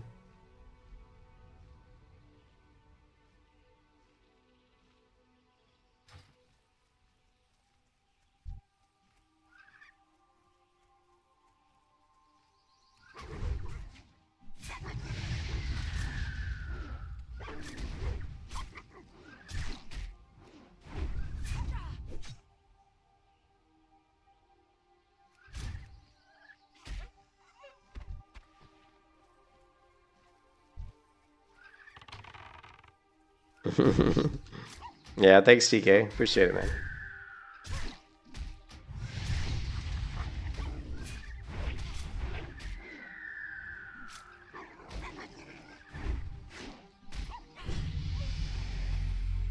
Yeah, Pet's up to level, what, 26 now? She's still got a long ways to go before she reaches my level.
No, there's not. This is vanilla WoW, man. Harpoon didn't come into WoW until like Battle for Azeroth or something. Harpoon was much later. Although I love Harpoon and I wish they would add Harpoon to Turtle WoW. I think that'd be a great addition to the Survival Hunter. I love Harpoon. It's like one of my favorite abilities. So yeah, I would love to see that, man. That would be a great addition. And if I was running Turtle WoW, that would have been one of the first additions I would have given the survival tree. Would be Harpoon.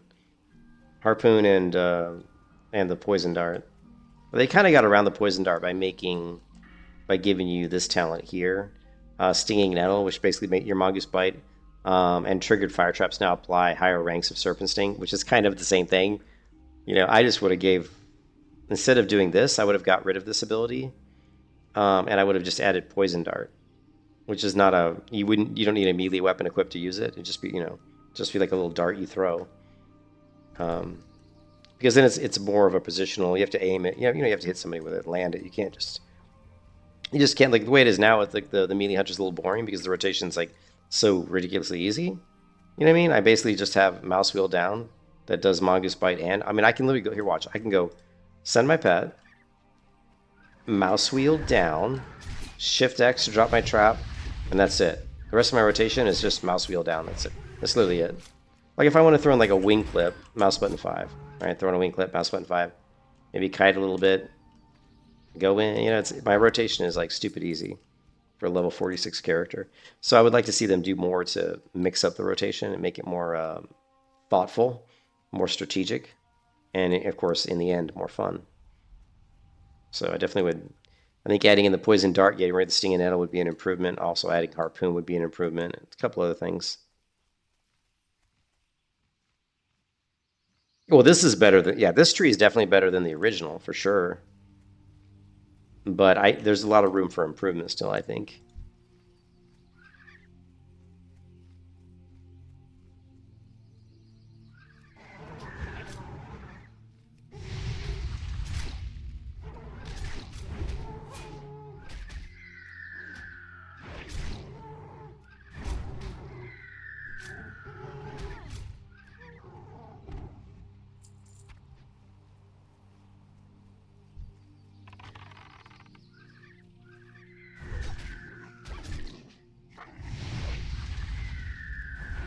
Yeah, give it a go. Remember, the new server launches this on the 17th, I think?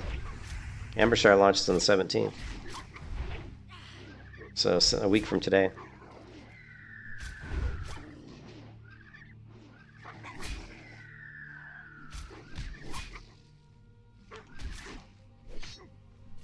Right here.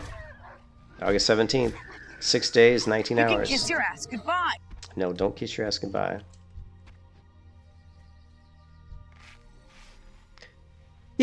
Yeah, fresh, completely clean, yep. Completely brand new. It's going to be crazy busy. There's going to be so many people on it.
Why still let me drop my You can kiss trap? your ass goodbye.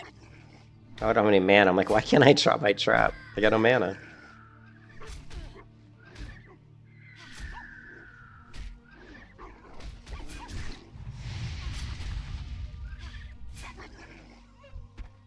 Guess I wasn't paying attention to my mana. A guild called Epoch Devs advertising in general.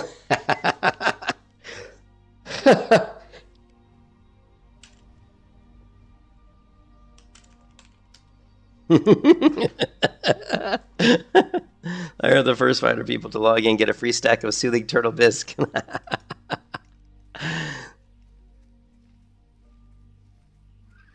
I think the first 500 people to log in get a T-shirt that says no epoch. It says no epochs with a little word epoch, the name epoch with a circle and a red line through it. No epochs. No You can epoch. kiss your ass goodbye. No epoch refugees. Right? Oh man.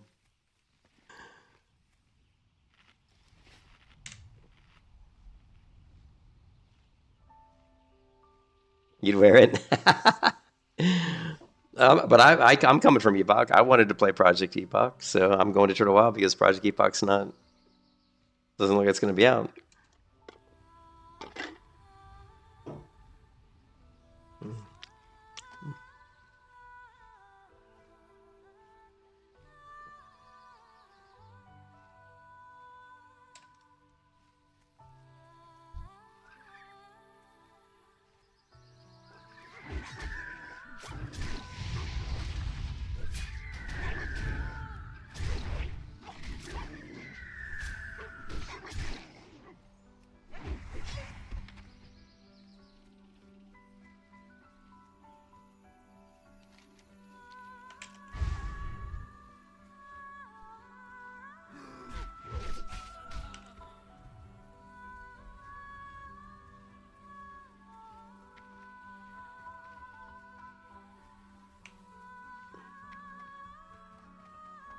Yeah. The scale, the mobs are supposed to be more difficult, which was I was really excited for that. I was really excited for like the leveling challenge being more difficult. You know.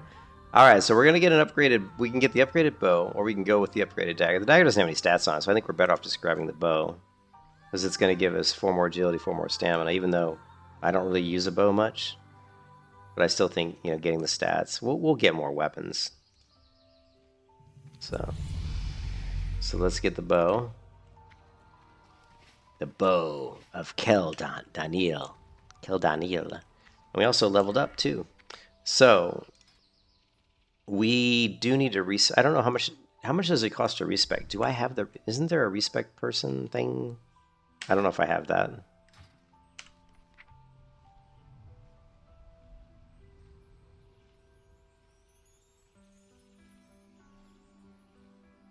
Summon and control your steam talk. What? I don't think I have that. Companions. Friendly sheep that wandered away from its flock. But yeah, I would like to respec because I would like to pull out the 2 points in planning ahead. Let's go ahead and put those down into Improved primal aspects.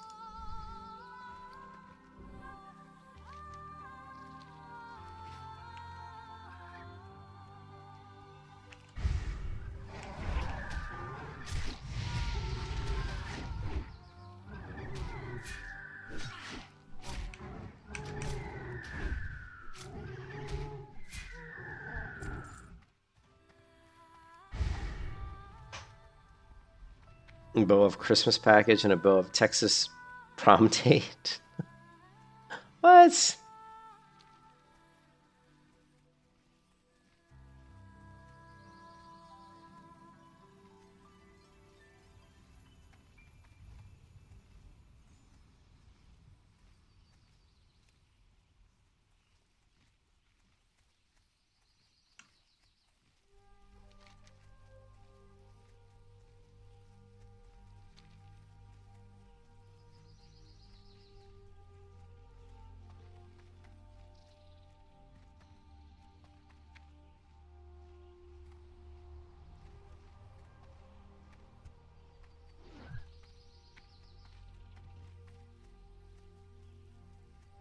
Boy, server's getting pretty busy, as usual. So, like, I feel like no lag whatsoever, but if I do a /u, I guarantee you there's almost 10,000 people in here. Look at this. Currently 10,483 people on the server, and yet I feel absolutely no lag whatsoever.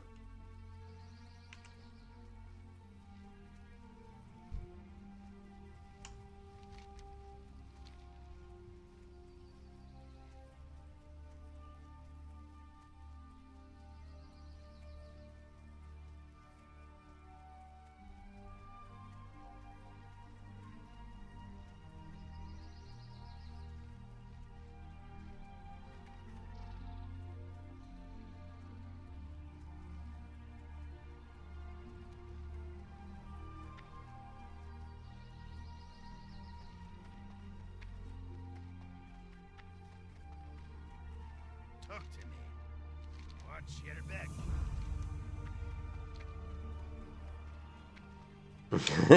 Oh yeah, is that what it is? They put them on the bad layer, right? Off with you. You got my attention. Alright, so what do we get? We got Darok's skinning knife. I don't think we need any Wicked Claw. My pet, we don't need this.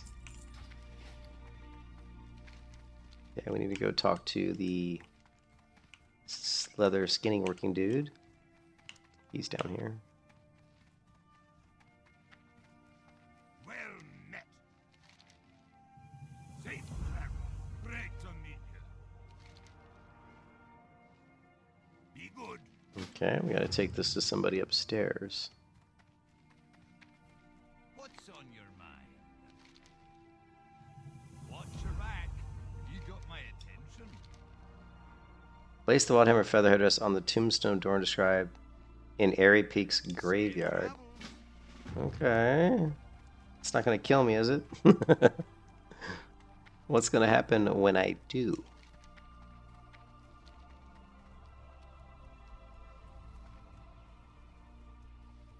The graveyard must be up here, because this looks new.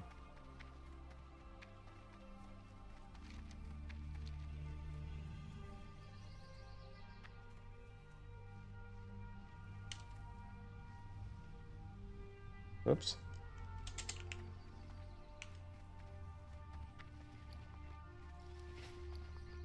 Alright, where did this headdress get placed? Probably here. Clipping this item will bind it to you. Wait. No, I don't want... No, where's the headdress? Did he give me something?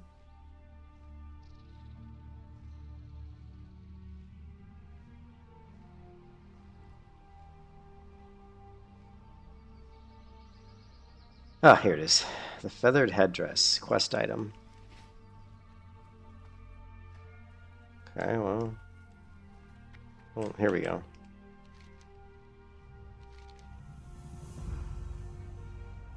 Okay, we got some experience, got some reputation. I guess that's it. Oh, what is this? Speak with Doran Steelwing about the headdress and the gravestone. We're gonna get a trinket. We're gonna get our first trinket. This is our first trinket. Look at that, guys. We have played all the way to level 46 without a trinket.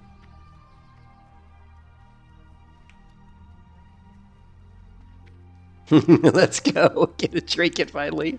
The hardcore hunter gets her first trinket. How are ya? The wooden griffin carving. +9 agility, +7 stamina. See you soon. Oof. Now we just gotta, there it is. The wooden griffin carving. 9 agility. Damn.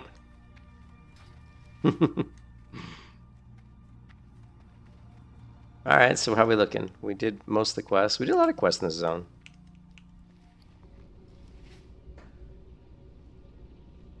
Oh, but we're not Hearth to Stormwind anymore. We're ready for MC.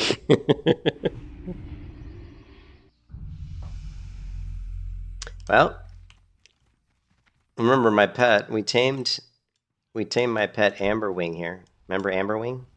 We tamed her at level 12 yesterday, so she's leveled 14 levels to level 26.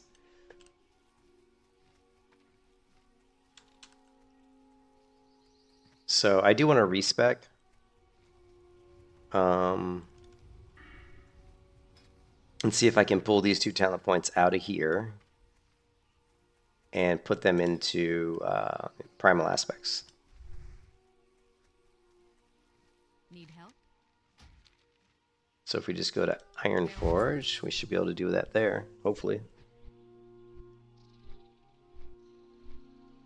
Yep, Ambershire in just 7 days. It's going to be so crowded. If Project Epoch doesn't release before then, it's going to be mad crazy.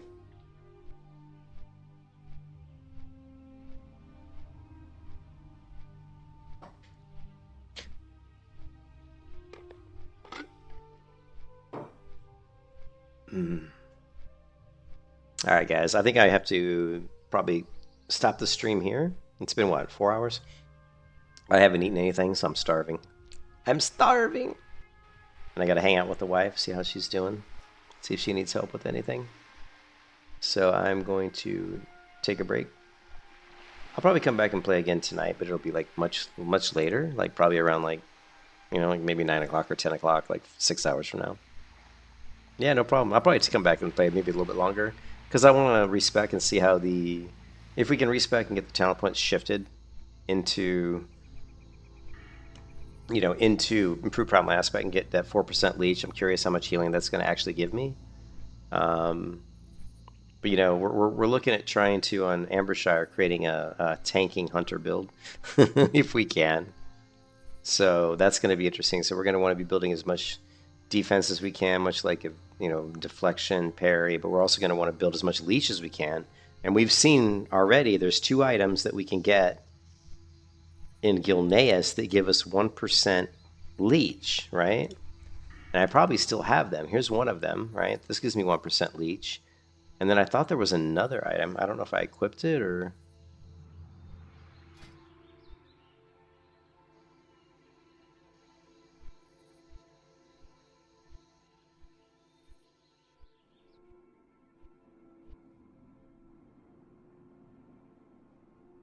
I don't even remember what the other item was. There was another item that had 1% leech on it. I know I wouldn't have gotten rid of it because I might have wanted to theory craft with it a little bit. But I don't see it. Maybe I did get rid of it. I hope I didn't. Yeah, I don't see it. Or maybe it was a quest reward that we never turned in. Ah, well here's another one.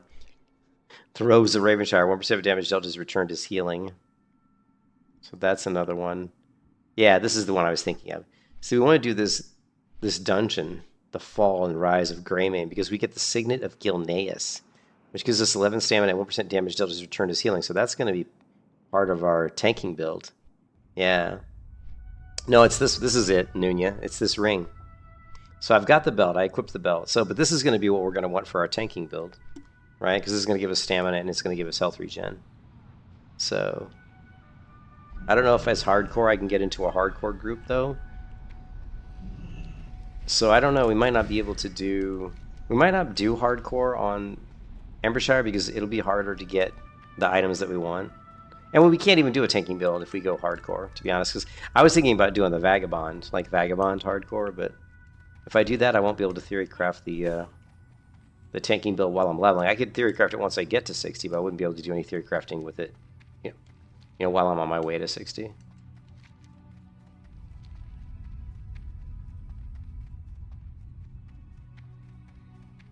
Hello. Great to meet you. Interest you on a pint? If I want to unlearn my talents, it's going to cost me 1 gold. And then the other thing... Okay, so this is going to be tricky. So... I wish we could preview our talents, but we can't.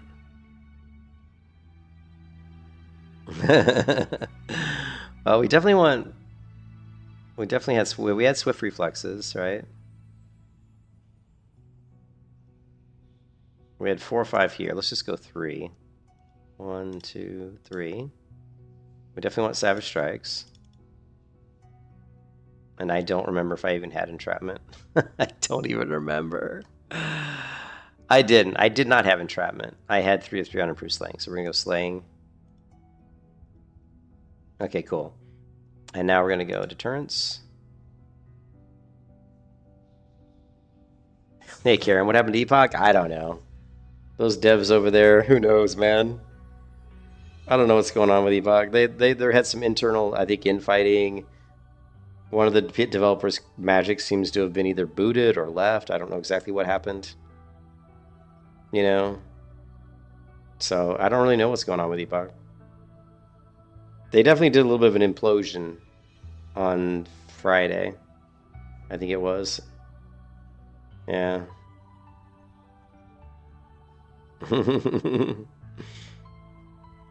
Okay, so we need to get down to this next layer, which requires 15 points. Where am I going to put all these points? I had 2 points in here, so we may not be able to do what I want to do, which is I wanted to just drop 2 points in planning ahead and move them over into improved problem aspect, but we may not have that option. I did grab Carve and Rapid Strikes. I didn't have anything in Link Up, but let's go ahead and go 4 here.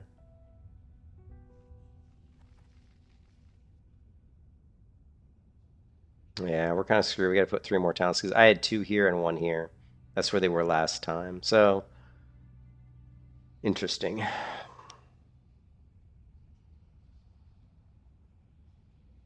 Do we need more health? I mean, if we do for the tanking build, we're gonna need more health.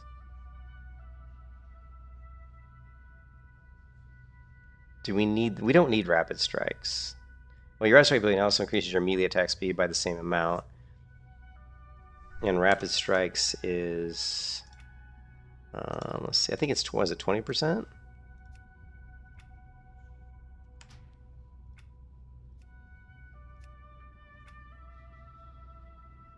Oh, wow, it increases your range, it increases your attack speed by 40%, right? So actually, that is really good. So if we want to increase our attack speed by 40%, what's the cooldown? The cooldown is 5 minutes, though. It's a fairly lengthy cooldown.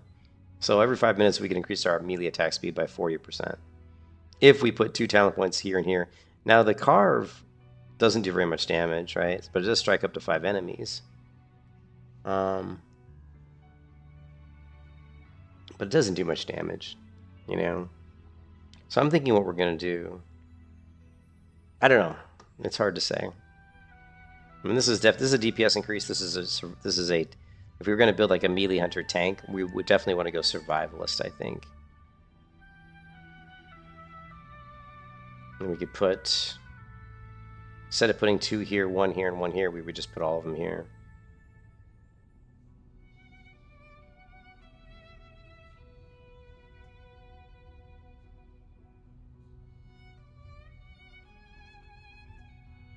I'm going to do that.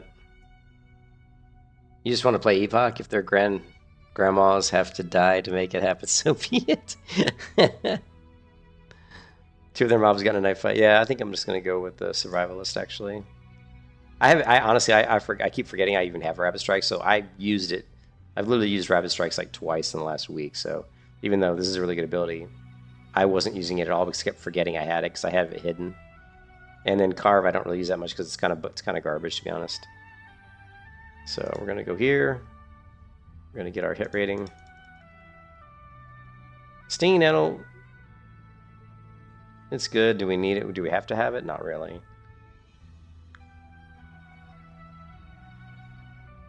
The nice thing about applying your service with it is they ignore resistances and immunities, so that actually is good. So let's grab that. We want Trap Mastery.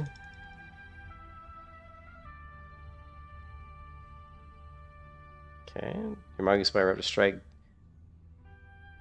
Deal 10% additional weapon damage, and the additional damage is increased. So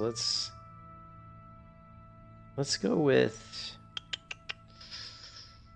because we're gonna need, how many do we need here? Here we just need 8.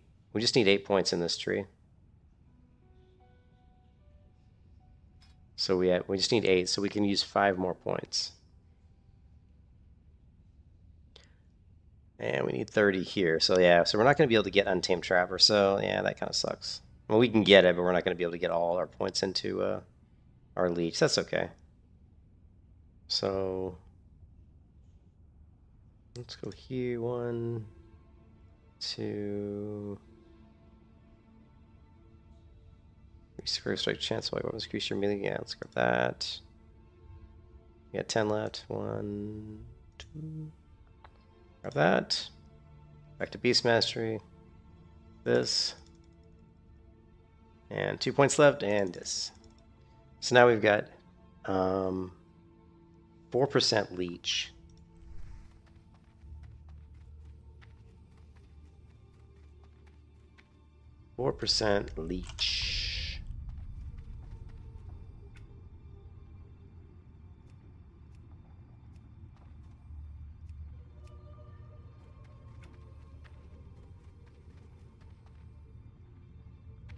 I think the new changes are going to be pretty good. I mean, they're going to be good. So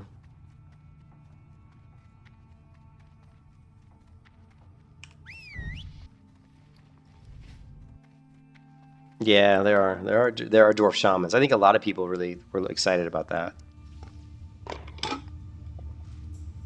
That's the other thing the Epoch has that Drillbot doesn't. You've got like undead paladins and dwarf shamans, and that drew a lot of people into Epoch.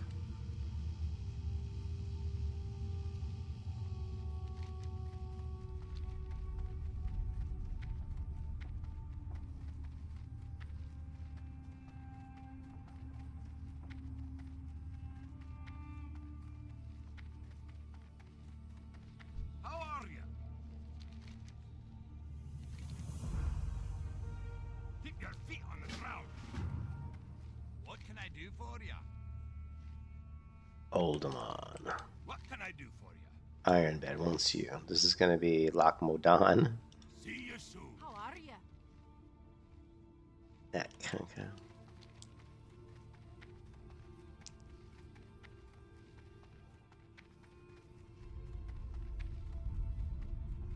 Just of what I become.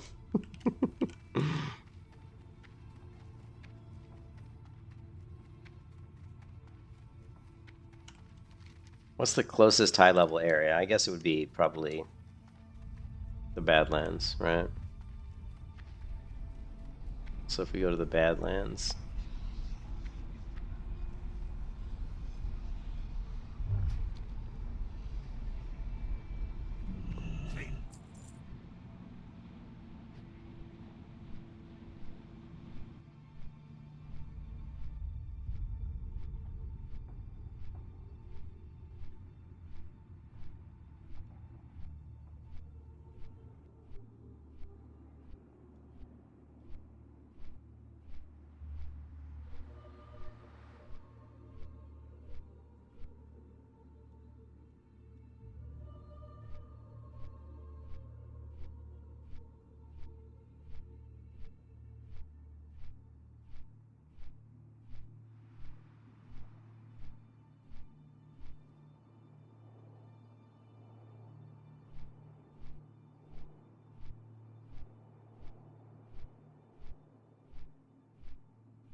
Yeah, I don't know what's going on with Epoch. Let's take a look.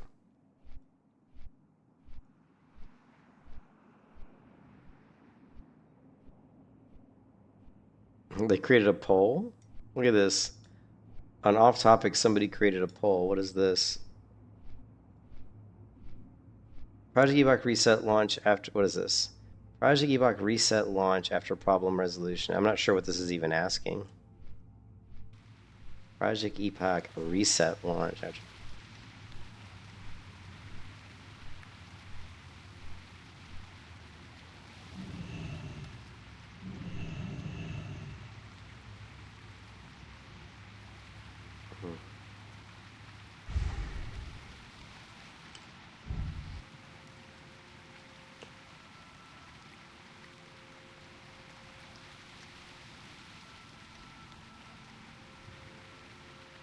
What did they do to war mode? Hey, Ronins, what did they do to war mode? Why did they gut it? Like, did they just like reduce the amount of experience you get from it or something?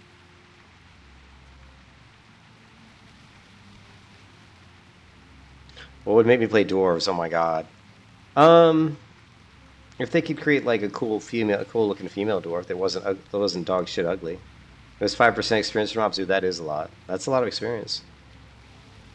If they made them like just cooler looking, like the females not like so ugly, and if they made the males just like cooler looking, and if they gave them maybe better racials, I'm not really a big fan of their racials. Like I would like to see them get some cool like jewel crafting bonuses and stuff. They're more beautiful than elves. Oh God, they're so hideous. They are hideous.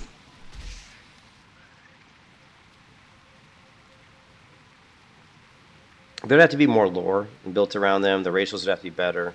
The female dwarves would have to look cooler, and they would have to have the option to be slightly taller.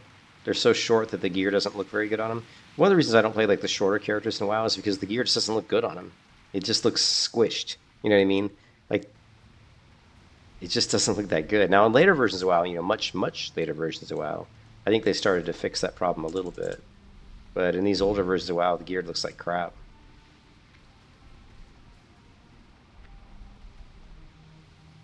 No, I wouldn't want them to have long ears and purple skin. That's not true.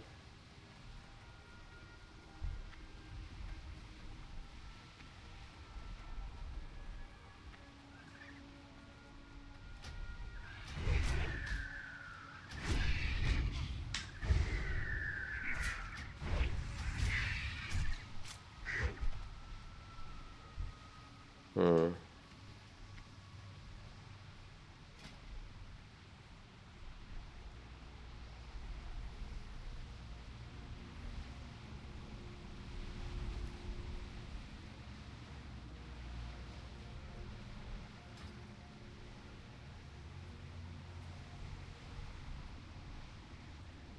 Hmm.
How's my KTM?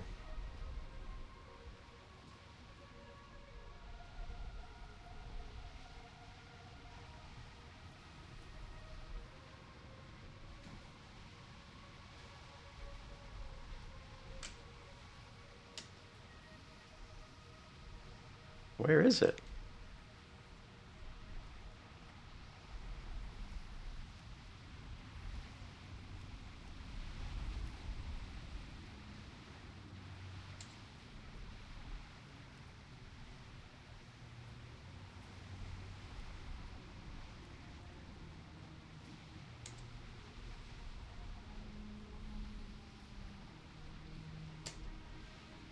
Shit.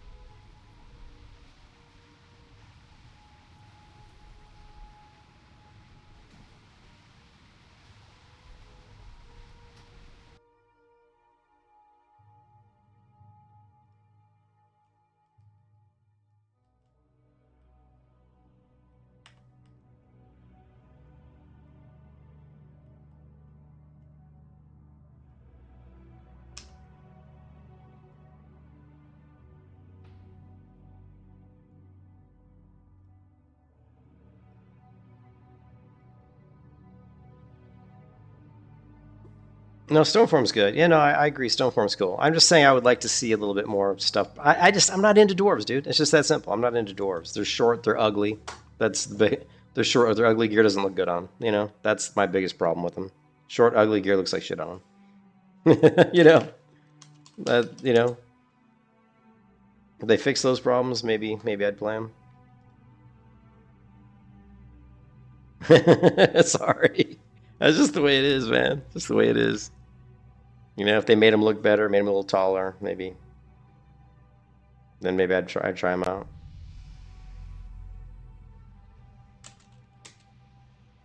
The fuck? KTM. Oh, there we go. No.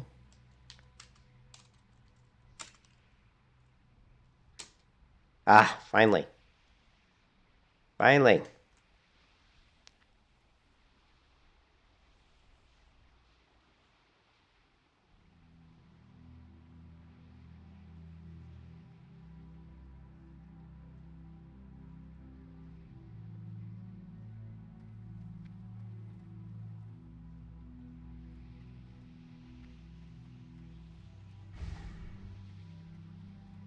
What if they drink Mexican Coke?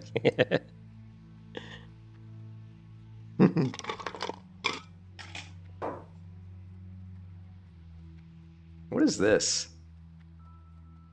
This is definitely a different model.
I'm having a hard time seeing the healing, like anywhere. Anywhere. I'm just trying to see if I'm healing anything. I don't see it anywhere. Like, why are we having a hard time just seeing healing?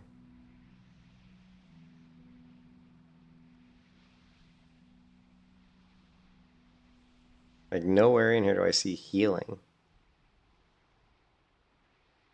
Buffs, buffs, damage, buffs, damage.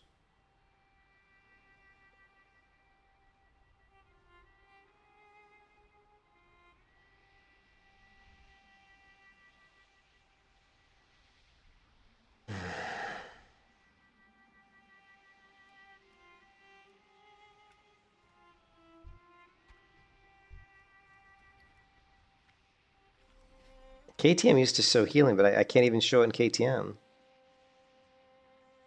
You hope they launch Epoch tomorrow morning? Good luck with that. Hits, specials. I don't know what specials are. White damage. These are just my special attacks. Here, let's do this. Okay, he's hitting me. I'm taking some damage. Maybe that's why I didn't get any heals, because I didn't take any damage. Right? Okay, we need more people hitting me.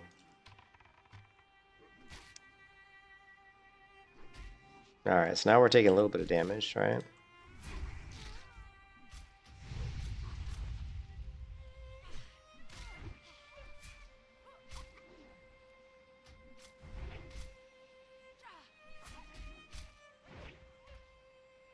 Did anybody see me getting healed for anything?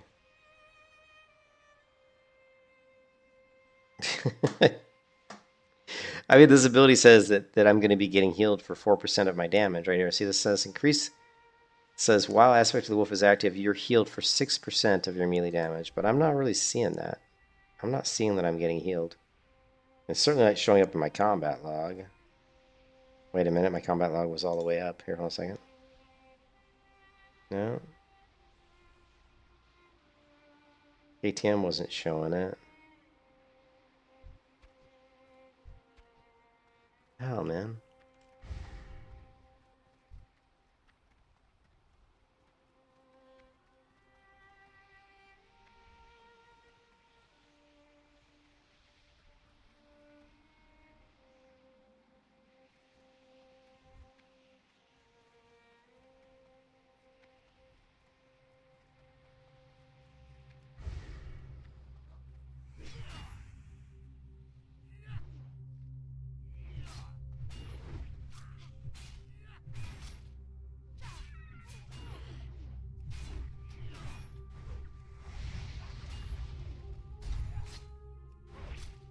I don't see any healing at all. Like what? I don't. Right there, I saw my I saw my health go up a little bit. You see that? I did see my health go up a You little. can kiss your ass goodbye.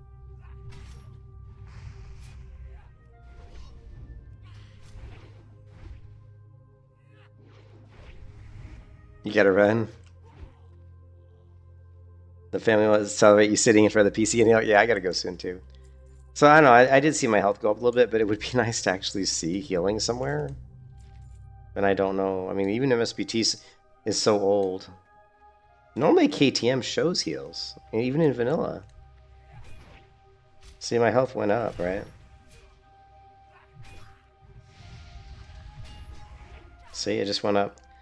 And that makes sense. Notice that when I did my immolation trap, it didn't go up because it's only melee damage. And there it went up again. Well, that's because I'm out of combat. Yeah, well, the thing is, it's only going to heal of melee damage, right? So the problem is, I was thinking it was going to be good because I was thinking all damage. It's not all damage. It's just melee damage. Well, if you look at most of my damage comes from, you know, yeah, this is a hardcore character. Yeah, most of my damage comes from, well, not most, but a lot of my damage comes from fire damage, my trap damage, right? So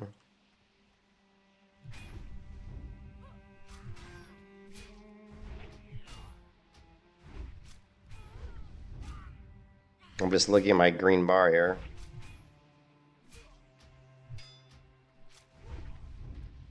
Like, when I hit for 500 damage, it went up a little. I mean, obviously 4% is not a lot, right? But we were also wearing the belt. which gives you 1%. It says 1% of damage dealt. Now that just says damage dealt. It doesn't say like what type of damage. Whereas this says it says melee damage. It doesn't say damage dealt, it says melee damage. So that's different. So anyways, it doesn't look very strong. You know, like we're not seeing a lot of healing. But 6%. I don't know. It doesn't seem very good so far. So we'll have to, once we get to the next talent point into it, it's 6%. We'll see. But the worst part is we can't track it. Like I'm not seeing, like under heal, like we were showing nothing. Like under my damage meter here, here's my damage, right? Like Raptor Strike is 33% of my damage. Mongoose Bite is 13, and then auto hits 37. So you're looking at 83% of my damage should be melee damage, right? So out of that, you know, 2,128 damage. You know, 80% of that should be, take 80% of that, and then take, you know, 4% of that, and that's how much we should be healed. But when you look at healing, there's absolutely nothing in healing. So I don't know what that's all about. Well, how are the healings coming to me if it's working at all? It's not trackable apparently. So that sucks. That sucks. All right, I'm out of here. I'll talk to you guys later. Hope you guys have a good rest of your day. Yeah, it heals for 4%, 0.4% of the time. It certainly didn't feel like it was healing for very much. So we may try something different on Ambershire. I don't know. Maybe we may play the Paladin first, or I know the Warrior looked like fun. We may try the Warrior. But we'll definitely do the Hunter too. So we'll probably do like 3 different characters. Maybe 4 different characters. I don't know. We'll see. I'll catch you guys later, man. Or the Rogue. I don't think I'm going to do the Rogue just because there's so much time that you're out of combat on a Rogue. That's the biggest thing with the Rogue. I mean, the Rogue does look cool, though. Maybe we'll try the Rogue just to see how fun it is. But the problem with Turtle Well is there's so much stuff I've never played, especially with the new patch, that I want to play all the characters just to see how they play. Because we don't know. I mean, I may end up liking Rogue way better than any of the other classes. I may end up liking Priest. You know what I mean? Yeah, I'll see you, McGiggle. Thanks for stopping by, man. I'll see you guys later, man. Peace out. Have a good day, everybody. Till next time.